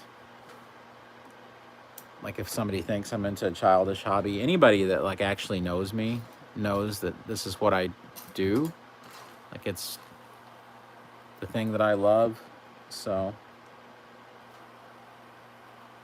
if you don't really know me, I don't really care. Like, if you think, like, oh, how weird that he plays with, that he's building all these Lego sets, or he's got all these figures or whatever. Yeah, no, all right, sure, yeah. I don't care. Never bothered me then. Why should it now? There we go. But there's other people that don't feel that way. Like, they're truly, truly ashamed to be in our hobby. I've heard stories of people buying a birthday card whenever they buy action figures so that when they go through the checkout line, they can tell the person that they're getting it for a kid. Oh, that's really sad if you ask me. Like if you're that ashamed of it, I don't know how you got into it to begin with. But it's kind of funny, but it's also sort of sad, I guess.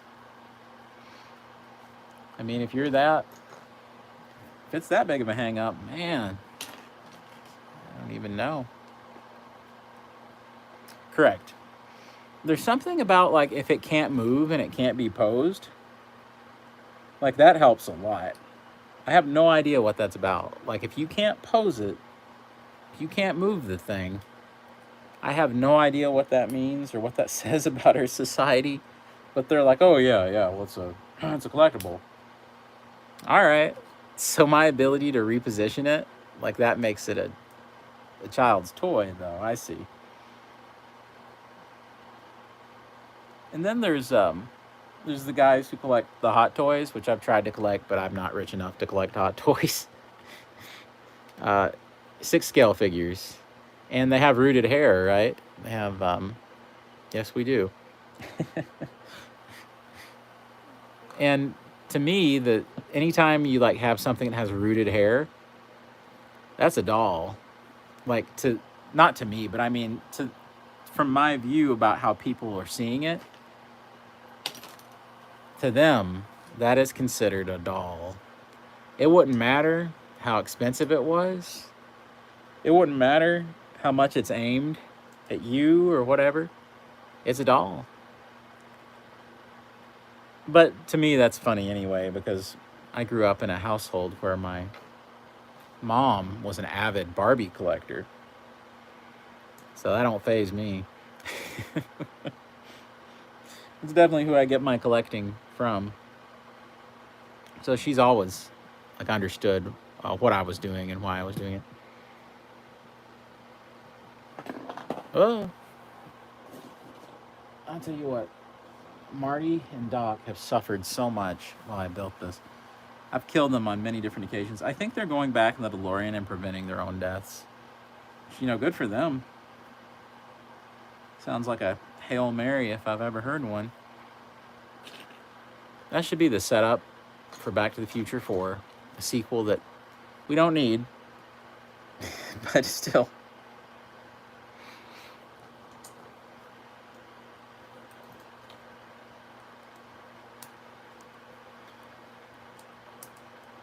All right. This.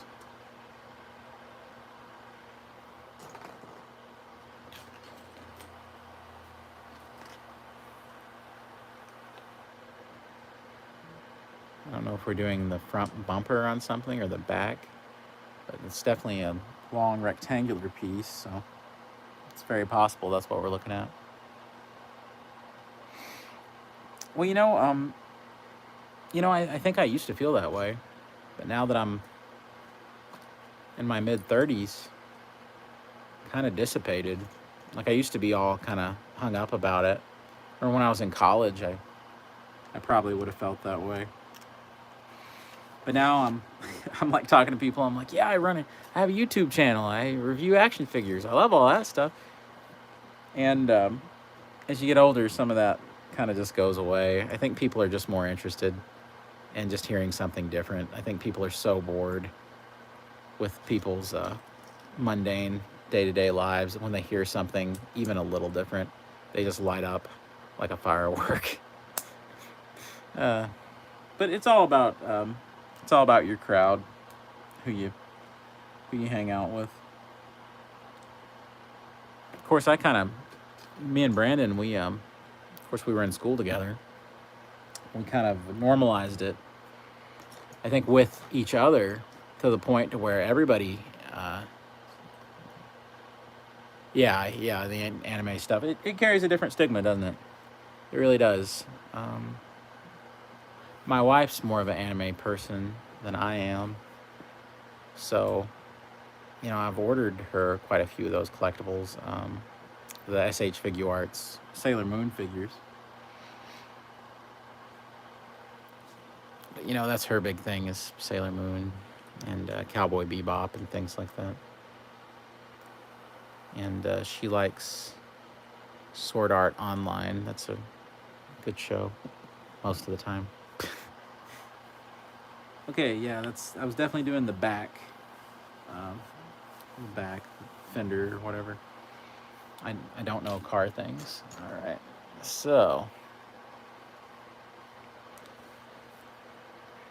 this on here. This is a lot of this bag has definitely been about building some of that architecture that's going to be underneath all of this stuff. There's not a tremendous amount of pieces to go in this particular bag, but I'm still just fascinated by seeing this shape just come together over time here. It's just fun.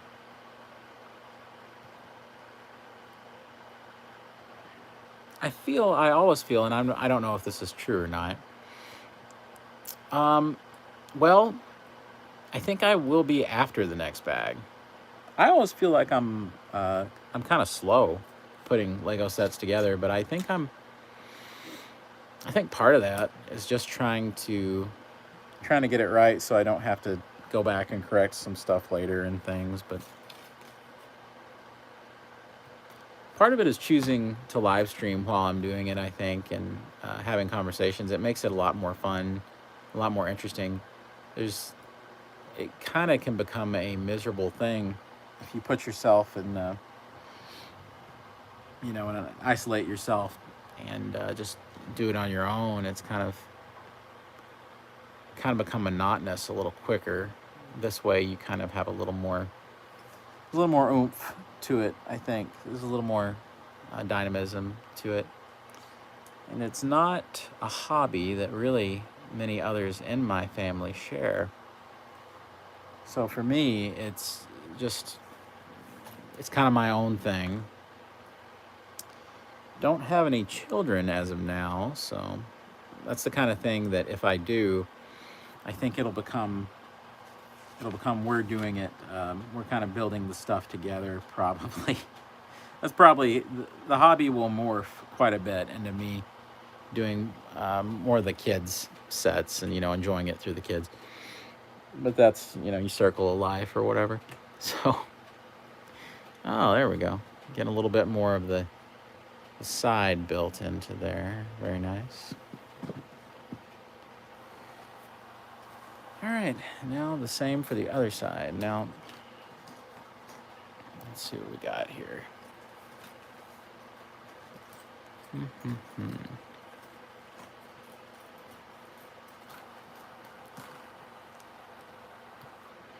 Do you have any Lego stores near you, like the actual physical Lego stores?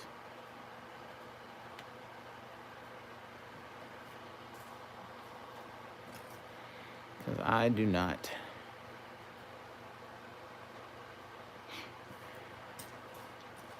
It's something that anytime I'm going on vacation or whatever, I'm always using Google Maps to see if there's one around or if I can locate one. Um, it's one of those things. I've only ever been to one time. Yeah, yeah. It's the kind of thing that when you do collect Lego, other things take a back seat. Um, I've had several things that I kind of opted out of because I'm kind of just busy with Lego. No, no, I'm not dipped my toe in that for quite a while. Yeah, it's been a while. For me, that's the amount of money. That's where things go haywire for me. Is it's like the import figure market is so expensive, it's wild. And God bless you for being into it. I just can't keep up with it. I did have a Mafex Dark Knight Returns Batman on pre-order, but then when McFarlane came out with their domestic versions of those characters, I was very satisfied by what they'd done, and I just kind of decided just to stick with that. And I thought, okay, all right, well, Good enough. Just kind of walked on. So I keep having near misses with Mofex and Figma and all of that. Like I keep almost getting into it and then not. So it's a funny cyclical thing that I keep doing.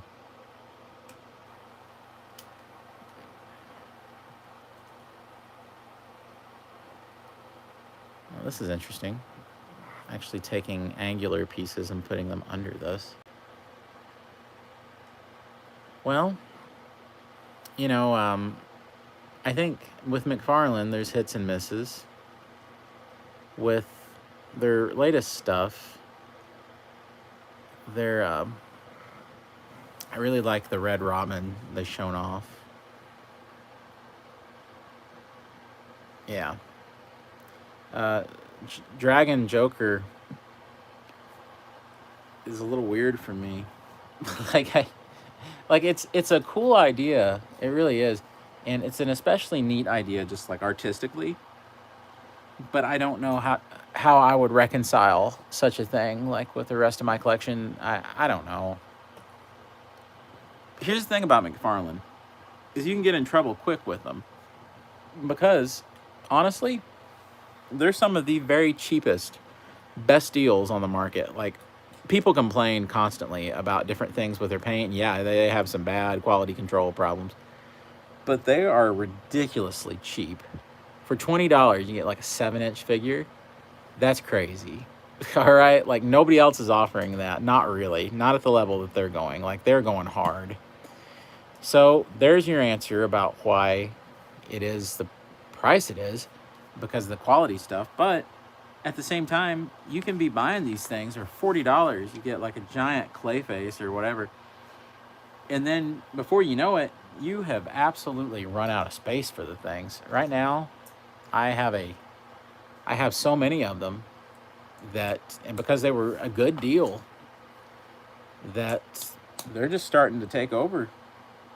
And it's not a great problem to have. I kind of eventually I've tried to sort them into like Ziplocs and then put them in a giant bag or put them in like storage or something. But at some point I've got to just tell myself, hey, just because this goes on sale for $12 doesn't mean I should probably get it. Yeah, you're right, because they have that separate ball hinge mechanism. You're right. I hadn't really thought about that because it's been years since I've fooled around with figure art.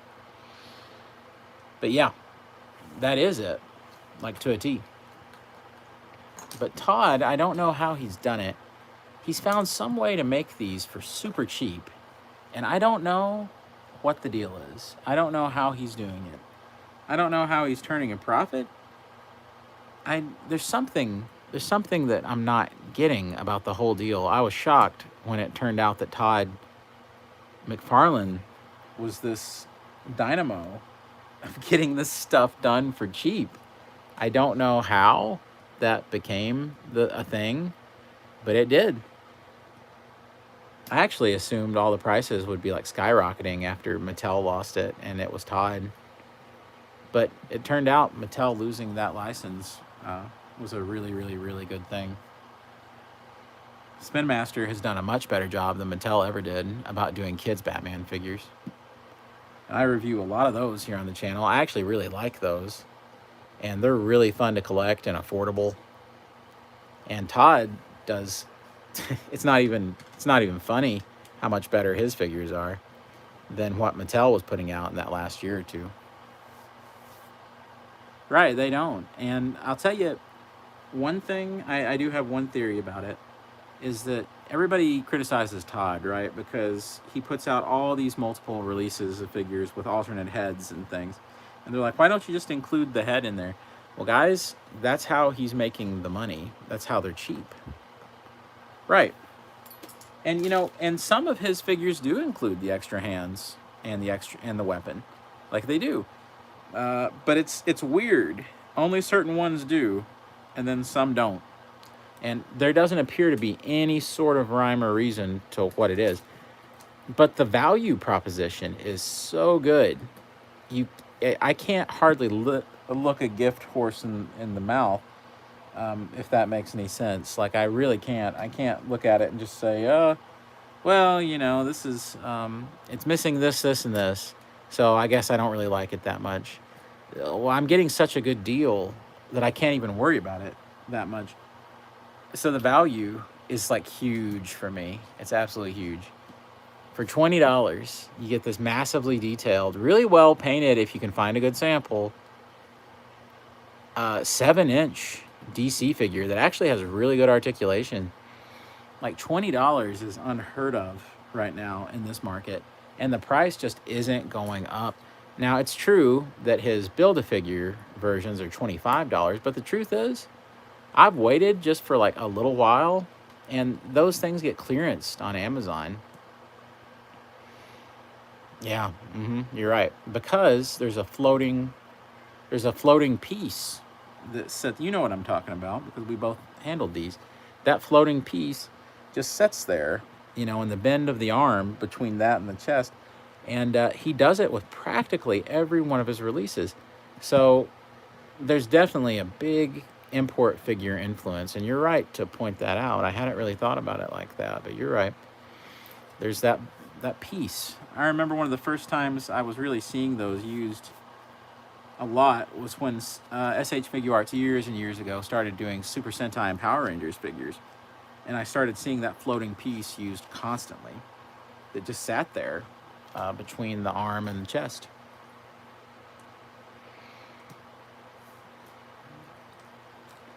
And it's untelling how action figure technology is going to improve or change over time. We look back at super articulated figures from just 10 years ago, and they look unbelievably dated. And we're like, oh, how did we ever think that looked good? Ha ha ha ha. Well, what are we going to think, in just 5 more years or something about some of our current prized figures? Like, will they not look good? What is it that's going to change in the action figure market? I'll tell you one thing that they keep trying, and they don't get anywhere with it, is they keep trying to engineer these flexible, like rubber synthetic bodies, and then putting a wire on the inside of it and having you pose it like that and having like a locking joint system and all that. Nobody can make that work to satisfaction. Like, it's still not there. It looks like a rubber coating that's being bent along, and people are trying it, and they're getting closer, but they're not making it happen yet. And I'm just curious if they make that, if there is some kind of breakthrough in the way that those are engineered. For me, what's always going to be important for me, and I don't know why it is, but it just is the diaphragm joint along the chest is going to be always super important.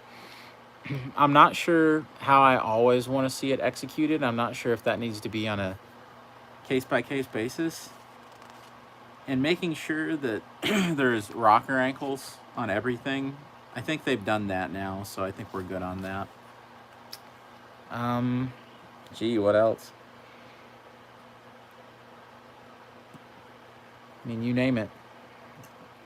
If they want to innovate and attempt it.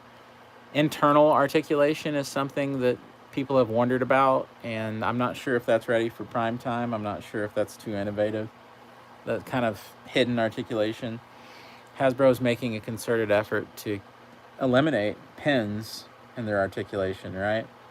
So the pins are going away. I don't know if they'll ever completely eliminate them, or if it's something that we're just going to have to deal with and hope for the best. But I would love to see the pins disappear completely.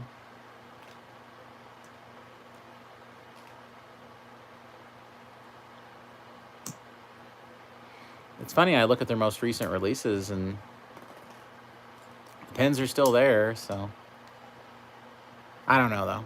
I think they're making their way through. I think those are going to be gone pretty soon. I'll tell you what I don't abide by is crunch,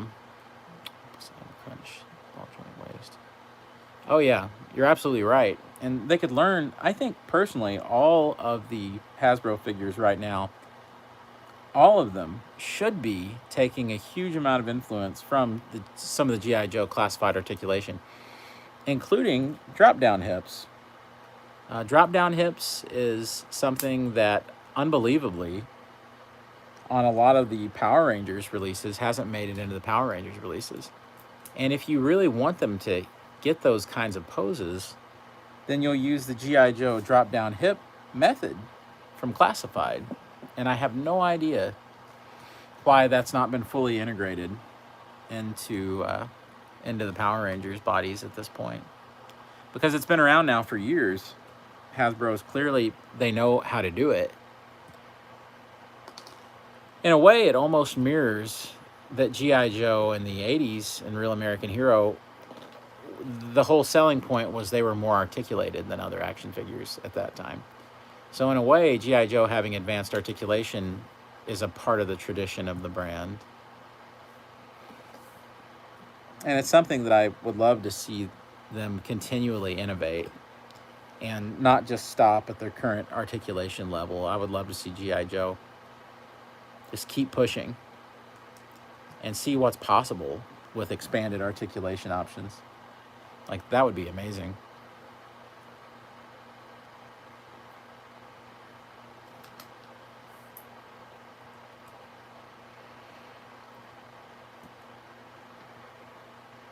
Oops. Missed a piece. All right.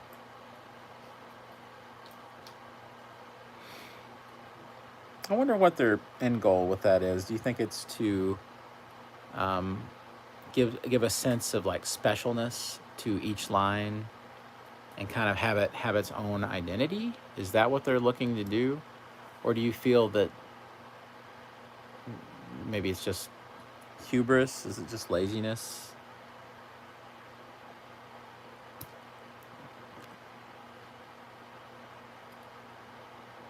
Perhaps the individual teams have far more control over the product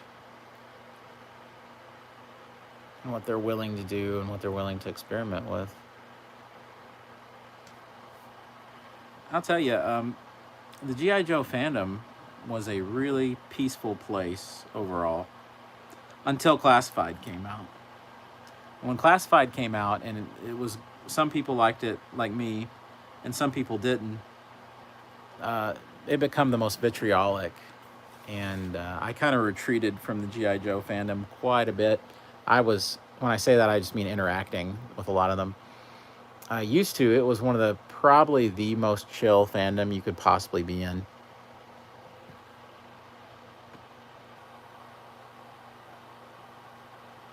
Right. Yeah, the Black Series, those guys, for whatever reason, they have problems getting consistent articulation in there, and I don't know what that's about. I have no idea why that would be such an issue at this point, but it is. It truly is.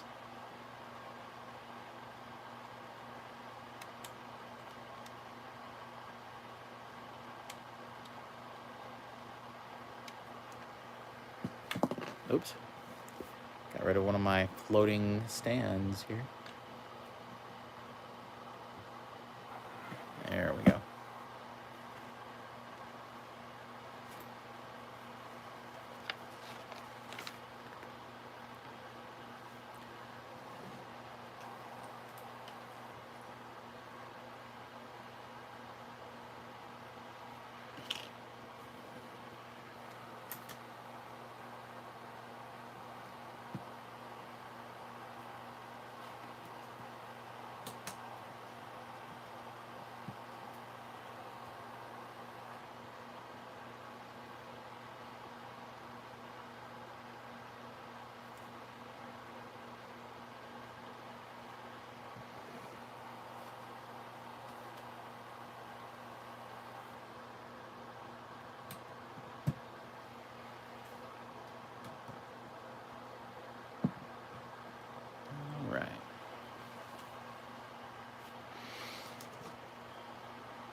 Some people don't like studs very much to be visible on their Lego models. I'm good either way as long as it suits the model itself. But for this one, it appears there's going to be very little studs visible by the end. So it's definitely a choice that they made. Imagine the Marvel Legends retro carded Spider-Man body, ball jointed neck, Black Series ball jointed. Yeah. Yeah, absolutely. It's funny that there's little things that they didn't push all the way, like as far as they could have. And that neck is a real enigma. I mean, I've got, and that's a body they're gonna, here's my Ben Riley over here that I've still not opened yet, but it's interesting to see them kind of shrink back a little. It could be planned obsolescence. So there's, maybe it's an intentional thing to where like, okay, we got to leave something that can be improved so that we can sell a new version of this down the line. I mean, I don't want to go all conspiracy theory, but I don't think that's out of the realm of possibility for them to be like, we should really make sure that there's some way we can improve this moving on. I think that's always a part of those conversations. As bad as we hate to acknowledge that that's a part of the industry, I think it is. It's like, save it for next time. We'll improve this and we'll be heroes. We'll all be heroes. Check this out, guys. This is what was left of bag number 4. Look at that. Oh, Lego, you spoil us.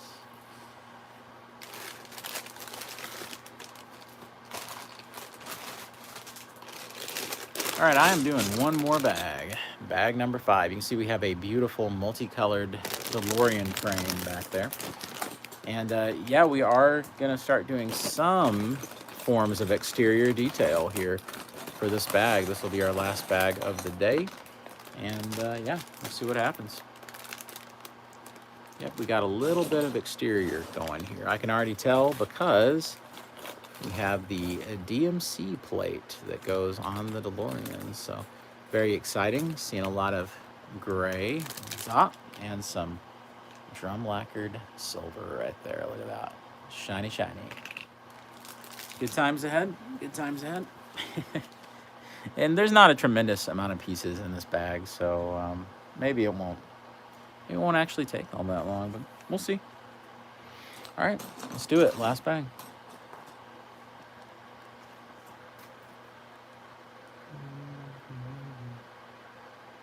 Oh yeah, you're right. Yep. I figured that one out a long time ago. I realized that that Hasbro needed to find a way to continually sell me every year on a new Optimus Prime. And overall, I'm kind of the guy that I'm like, okay, yeah, sure, I love Optimus Prime, and I'll just keep buying them. I buy Optimus Primes for for no reason. Like I have a perfectly good version of something. I'm like, oh, that's the new one. And I guess they figured that out, that he's kind of like Batman in that regard. I can't believe it took them as long as it did for them to figure that out. You got to keep in mind that, come on with stuff like that. Oh, that would have changed the whole conversation. Oh my gosh. You got to keep in mind that when I was a kid, there was no way to own a regular Optimus Prime. Like none. They didn't make it. I remember feeling so disappointed. Every time I went to the store, the only thing that was Transformers was like Beast Wars, which I didn't really like that much. Nowadays, I like the Beast Wars stuff, but when I was a kid, it didn't really do anything for me. And there was no Optimus Prime. None. Keep in mind, I grew up in like when I was little, it was like 93, 92. I was growing up in the Transformers drought. like for classic G1 kind of stuff. And G2 had passed me by, and there was nothing. And so I think that lack of Optimus Prime, being a kid at a time when there was no way to find him, at least a traditional Optimus Prime, I think that colored, um, yeah, I think that colored kind of my perception. And now I like want every Optimus Prime. Yeah, I remember getting some pretty decent knockoffs from Big Lots. Used to Big Lots was selling some pretty advanced Transformers knockoffs back in like 2005, 2006, and that stopped. Some of them were from like the Beast Wars anime series and movies. So as nutty as that sounds, it was a real thing. It happened. Like Brandon, he was trying to explain to me. He was like, well, you really need to get this one because this is a mold that, you know, we've never had over here. And so it was like Leo Convoy. So that was pretty wild. Not sure if we'll ever see the likes of something like that again, especially because now Big Lots is so much more legit than they used to be. Used to, it was a less of a legitimate retailer and more just a closeout place like a Ollie's. So you never knew what they were going to get. You'd go there and you'd find like returns and stuff, kind of like the retailer Bargain Hunt now. That's what Big Lots used to be in the early 90s.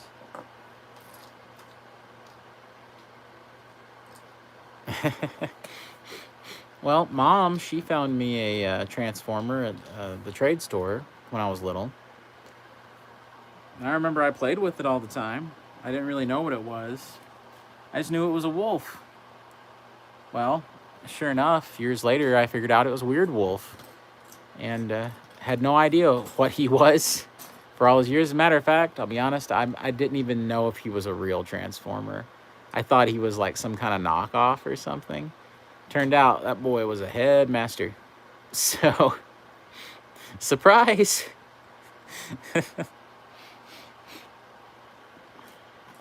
Oh, sorry, Hedumasuta, according to the anime. And those guys can shout "head on" during the theme song. Head on, head on.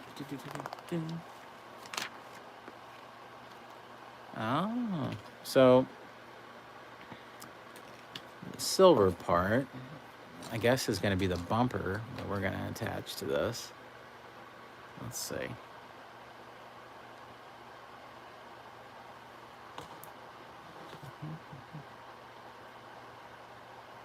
Oh, I need a little bit more of the blue. I don't know why, but the trans blue always makes me so happy in Lego sets. I love it when there's massive amounts of water in a set and you're just attaching those trans blue sets. I don't know what it is. It's just a cool thing to look at. It gives me great joy.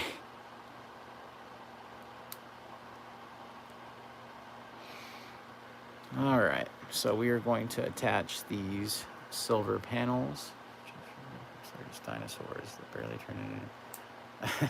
You know, yeah, I think I know what you're talking about. I have a feeling that they're from maybe an Asian line that was supposed to be like Transformers. Some of this stuff has a foreign source. I know that there was times, you know, I'm such a big fan of Super Sentai, Power Rangers, whatever you want to call it. There was times I'd be at like a dollar store and you'd look and there would be a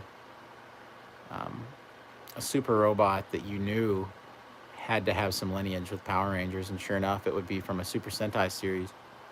And a toy that never even came over here. And then for a while, well, maybe you know it. I bet you know it. What was the name of that website? It was I don't even know if it's still in operation. It was a transform.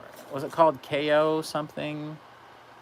They're actually, I think they're drum lacquered, which is, you know, they're just like mixed in like silver plastic. So it's just this silver plastic mix. Kind of like the gold lacquered Transformer parts that have GPS. that we talked about. I think that that's what's going on there. But yeah, there was a site where you could order all those KOs, and it was called something KO. It was a Transformers. It was focused almost exclusively on Transformers and Power Rangers, and you could get up to up to the minute KOs of anything you wanted. They were always selling the giant KOs of stuff. You know how you get like Grimlock was too small, so there was some Chinese company that was making like a giant version of the same mold. All kinds of crazy stuff. I almost ordered a few things a few times.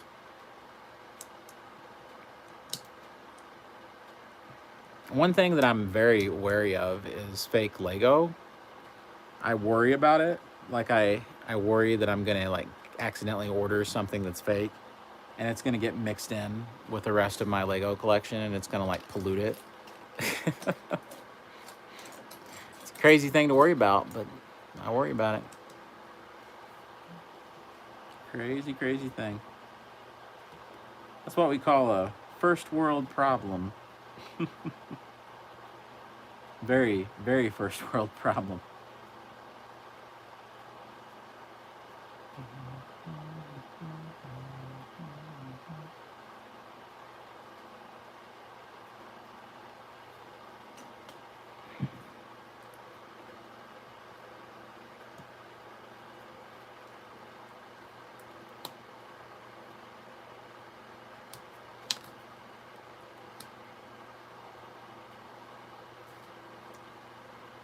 There can be a lot of great unintentional comedy from the bootleg market.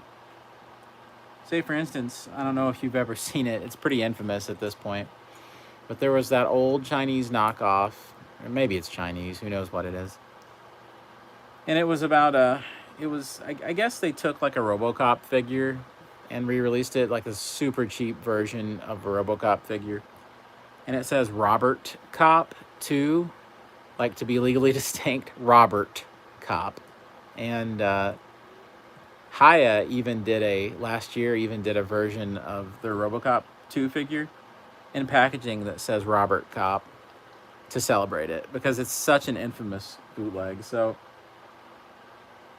there's definitely some joy that the bootleg industry can bring us, unintentional humor. Lego eventually ended up in court over Lepin, I think is their name, which was always like the knockoff Lego. So these guys better watch it.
I don't understand what they're wanting me to do here. Okay, maybe that. Yeah. All right. That was a weird connection. For anybody who comes to this in their own build, you've got to just kind of got to trust the direction, I guess. So I think, yeah, I'm partially building the side of a wheel well, I think, for one side of this. So it's funny to see it coming together.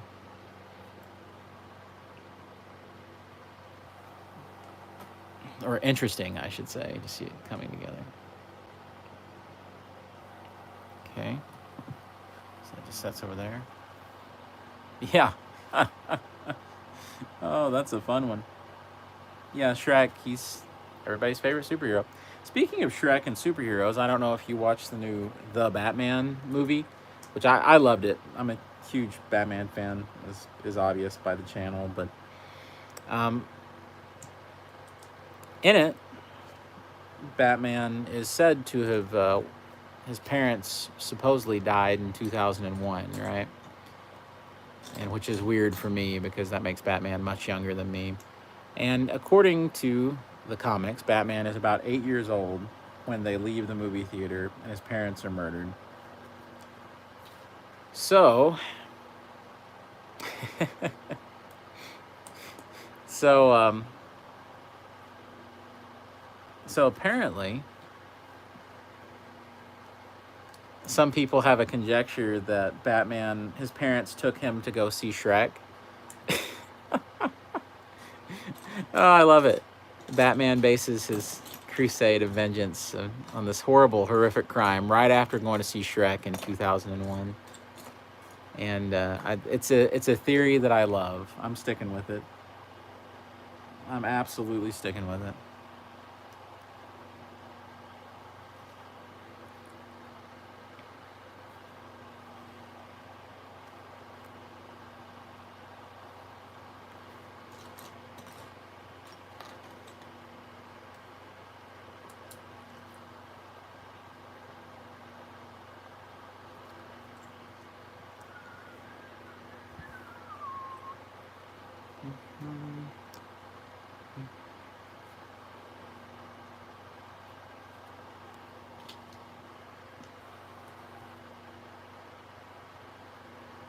Right.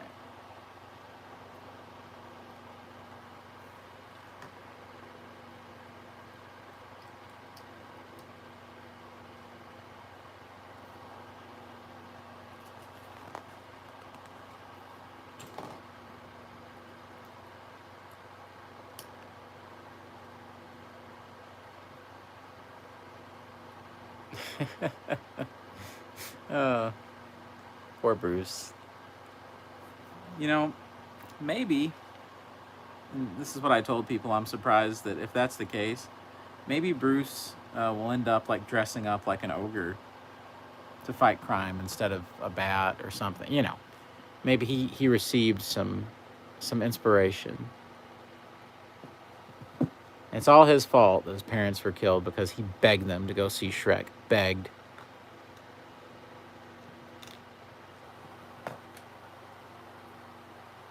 His dad begged him not to go. He said that it would teach him bad manners and to belch and fart uncontrollably. But Bruce, that little scamp. Bruce.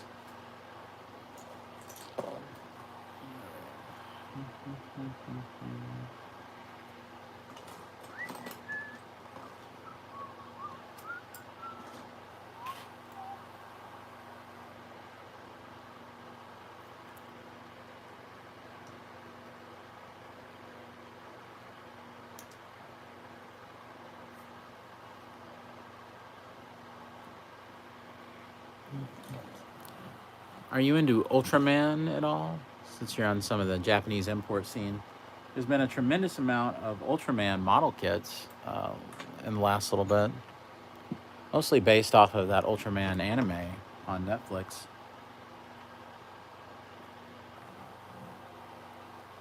I watched some of the anime. It was really good.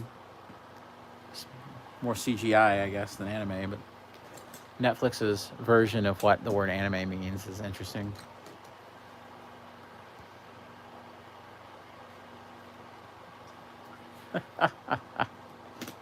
That's great. Well, as we all know, Shrek is a formative work. It's something that must be experienced in the theater and on repeat viewings to fully understand. Much like Tommy Wiseau said about The Room, the greatest movie of all time. Well, I haven't really seen much Ultraman. He's just kind of a curiosity for me. And I've only seen a little bit of the original show and a little bit of this anime, so I didn't. It's just funny to see how many model kits. Yeah, I did not. I have seen The Room in theaters multiple times, as Tommy Wiseau suggested, actually, because they had a screening of it for They had a screening of it with the Mystery Science Theater 3000 guys, the Riff Track guys. Watched it that way. Also saw a screening of it with the for the James Franco film. So I have indeed seen it. The Disaster Artist. There we go. The name escaped me for a second. Disaster Artist. What an experience. It remains funny to me no matter how many times I watch it. The humor remains just as pronounced as it ever was. It's truly unlike anything I've ever seen.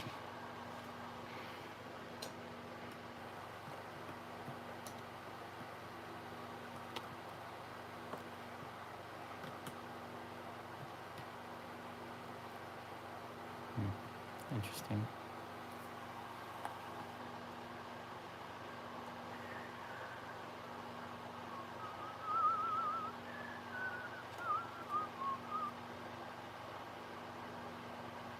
Here's another pointer for anybody who's going to build this set on their own. You'll think that you need to attach the wheel well part there, but you don't. Instead, apparently, you attach it a little further back. You know, I love the original Pacific Rim film, but I never watched the anime, nor did I watch the sequel. But I really enjoyed that original movie. I know that it's getting one more season, so maybe I should check out that anime. Perhaps it's something worth investing a little bit of time into.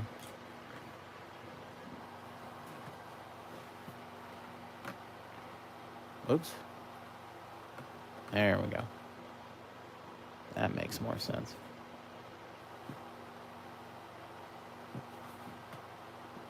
There we go. Oh yeah, starting to really see the car coming through right there. It's funny to actually be getting to some of the exteriors as promised. Oh, okay.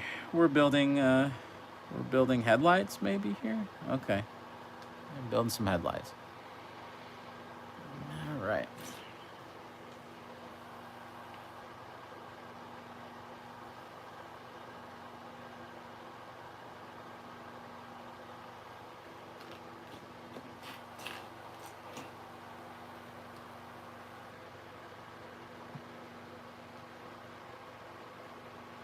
So with these, you can really mess up. So just be sure to watch very closely on the directions. Oh, okay. You know, Netflix, it's like I said earlier, they're always referring to this stuff as anime for like marketing purposes. Like they referred to the Transformers shows as anime. I'm not really sure they qualify, but maybe they are. I don't know. I think they have a very loose definition of what anime means. I think Netflix has now decided that if they paid for someone to animate it who didn't live in America, like every cartoon out there, then they're going to say it's an anime and hopefully get more people to watch it. They've probably done like a bunch of market research that shows that people are more likely to watch something if they believe it is an anime. That's my thoughts anyway on the whole deal. Well, if we say He-Man is an anime, then maybe people will watch it.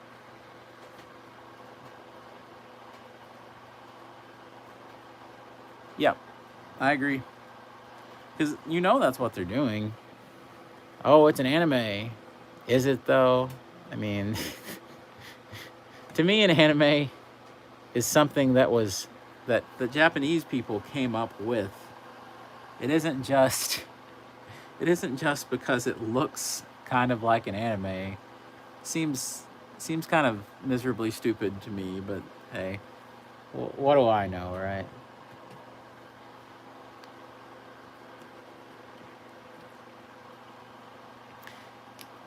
I'm thinking we can do a class action lawsuit and say that Netflix wasted our time by tricking us into watching things that wasn't actual real anime.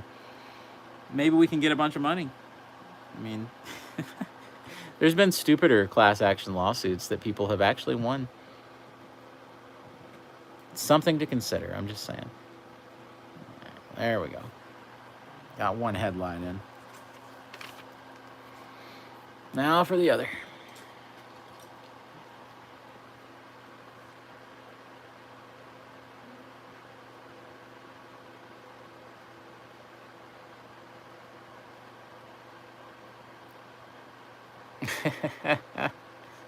Oh, that's great. I also like all of the memes about people's favorite animes. Shows Bugs Bunny or something.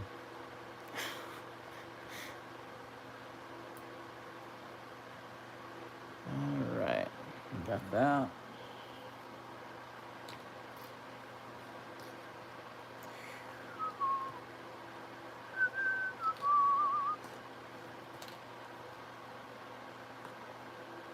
Right. Yeah. You know, I think some of this sort of started with the colloquializing of the word anime and kind of the Americanization of the term. It was when Warner Brothers started using anime compilations to promote films. And so you had things like Batman Gotham Knight, which was that anime collection of the different Batman things. And then they did, before that, I think, was the Animatrix, which was, the anime collection that was done to promote the Matrix sequels. So I think that was when there started to be kind of a cultural appropriation of the term. Now, even though they were collaborating with actual anime studios, um, even though that was, legitimate collaboration, I think, and there was others that did that too, right around that same time, like Chronicles of Riddick, the Vin Diesel film. They did an anime movie adaptation thing.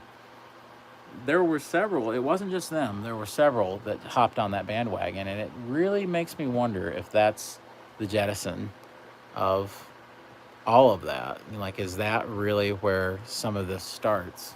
Where we start using anime as a buzz term that is more to describe an aspired to style rather than the actual production. You gotta wonder. You gotta wonder. All right, and here we are getting to do the front. This is exciting. Put in the logo. That's right. For a build that's been just so internal at this point, it's there's a glint of excitement as we actually do something major external. Ah, yeah, there we go. The DMC logo. That's great. It's great. Yes, yes, yes. All right. And all it's left to do is to kind of frame the front a little bit. Yeah, yeah. It's can't remember the name of that studio, but I mean they're legit. And the style is just, I mean, it's a dead ringer for any anime. Dead ringer.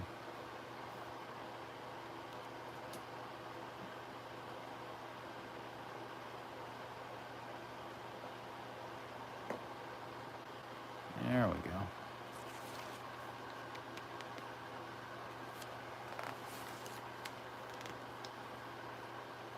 All right, a little bit of side details here. Fast fact, did you know that originally in the very first script for Back to the Future, that the time machine was going to be a refrigerator? Yeah, seriously. It sounds like a joke, but it's not. Originally, Bob Gale's script, the time machine was indeed a refrigerator. So there you go. I don't know, I don't know what the thought process was there, but that was what they wanted to do. I guess they were trying to be kind of a little funny, just a little clever about what they did. But it cracks me up to think of it.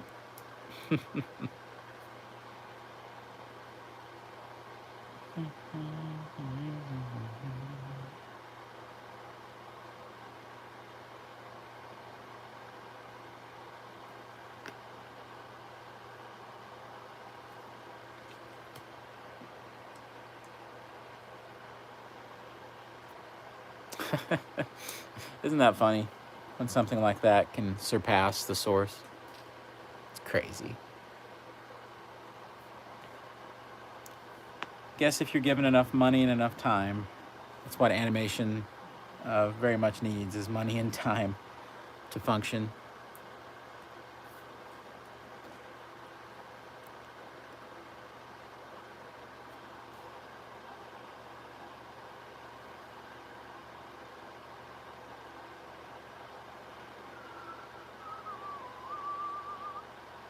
Well, let's see.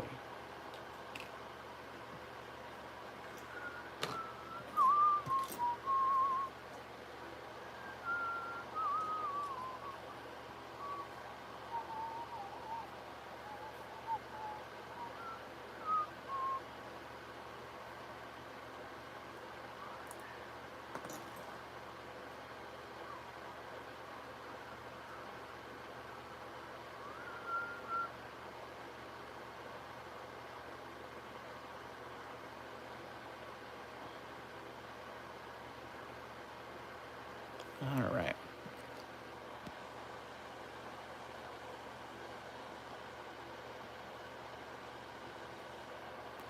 Yeah, I heard about that. Nintendo is so stingy with who does what with their properties. I would love to see something like that because I'm a massive Metroid fan. I'm absolutely hardcore when it comes to Metroid. And what Metroid needs more than anything is more exposure. Um, More people need, and Metroid Dread did a very good job of that in terms of a video game. More people need to get hooked on Metroid and need to realize just how incredible it is. To me, it's about the best thing Nintendo has going. I mean, that's how much I love Metroid. It's the ultimate in action atmosphere, kind of atmospheric action horror. I'm a huge fan. I'll tell you what, I'll pay about any price Nintendo wants me to, or Lego wants me to, if they would do a Metroid set. I really would. I would. Whatever they want to charge, it's fine. Just give me a Metroid Lego set. We'll call it a day. Everything will be fine. I won't even be that critical. Just make it halfway decent. I can modify it and do the rest of it, whatever I need to do. That's right. And it just proves just how primed it is for the kind of exposure that I'm talking about. And it deserves the accolades. I love Metroid Dread. It's a unforgettable experience, that game. Especially if you played the others. But you can totally play it without having played any of the others. Which is, kind of magical. I don't think I've ever seen a more successful game at delivering an experience. Yeah, there you go. Watch Just Prime. So many experiences say that, where they're like, yeah, you could just play this one for your first one, or you'll get more out of it if you play the other ones. Yeah, and it's like you hear that every single time. But this is one of the only times where it was actually true. Like, yeah, you could play it and it really wouldn't be a problem. You can understand any of it. They fill you in on everything you need to know. But if you played the others, there's so many more things that you can, that just from an emotional standpoint, that you're going to get and understand. And it's just huge. It's just huge. Definitely play that if you haven't. All right. We are coming to a close here. Let's see. A 2 studded piece like that. That's interesting. All right.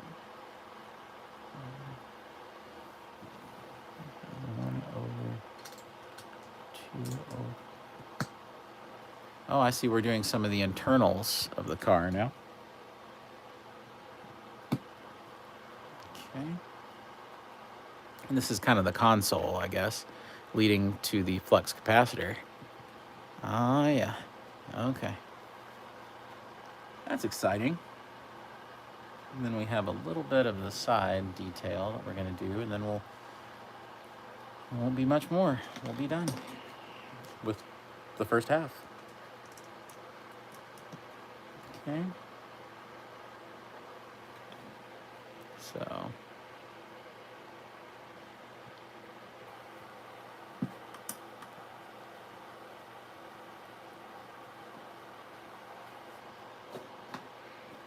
this one.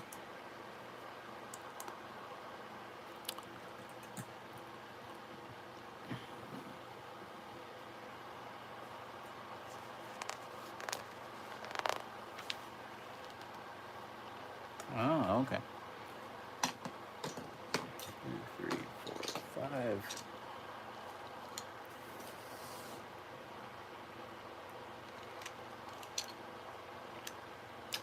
So this is a build-up of the back now. I actually had it backwards earlier, I'll admit that now. I realized a little while ago, but this is the back of the DeLorean. It was hard to tell at the beginning, okay, guys? It was hard.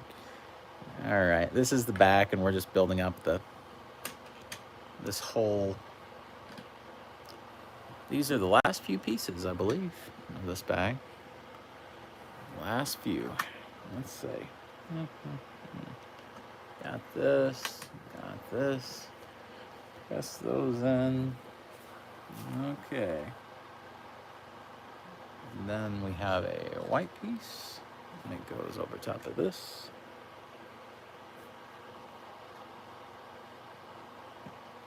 Oh, yeah, this one here. White piece joins them.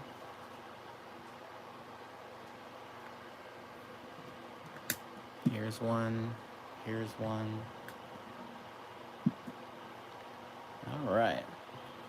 And we actually did get a few extras this time, a little bit more than what we'd gotten previously. So we get a few there for the road from Lego Corp. All right, well, certainly we have made some progress. Here we go. I stuck with this a little longer than I thought I would for one video. And you can see that the DeLorean is coming along. Yeah, we definitely can actually tell, which is always good. We can actually tell what it's going to be. We can see the front here. And then a whole lot of work's going to happen on the back. And then the canopy is going to be the next big focus. So I'm excited to see where this thing goes. I want to thank you and everybody else who have joined me during this build, whether you're watching it later or you've stuck with me the whole time. And of course, I want to wish everybody blessings for your day, and I hope you have a great day. And of course, I'll be back soon. Yeah, thank you, Firewall, for joining me. I had a great time, man. And I'll be back soon with the next part, so everybody be on the lookout. All right, God bless, take care, fanboy out.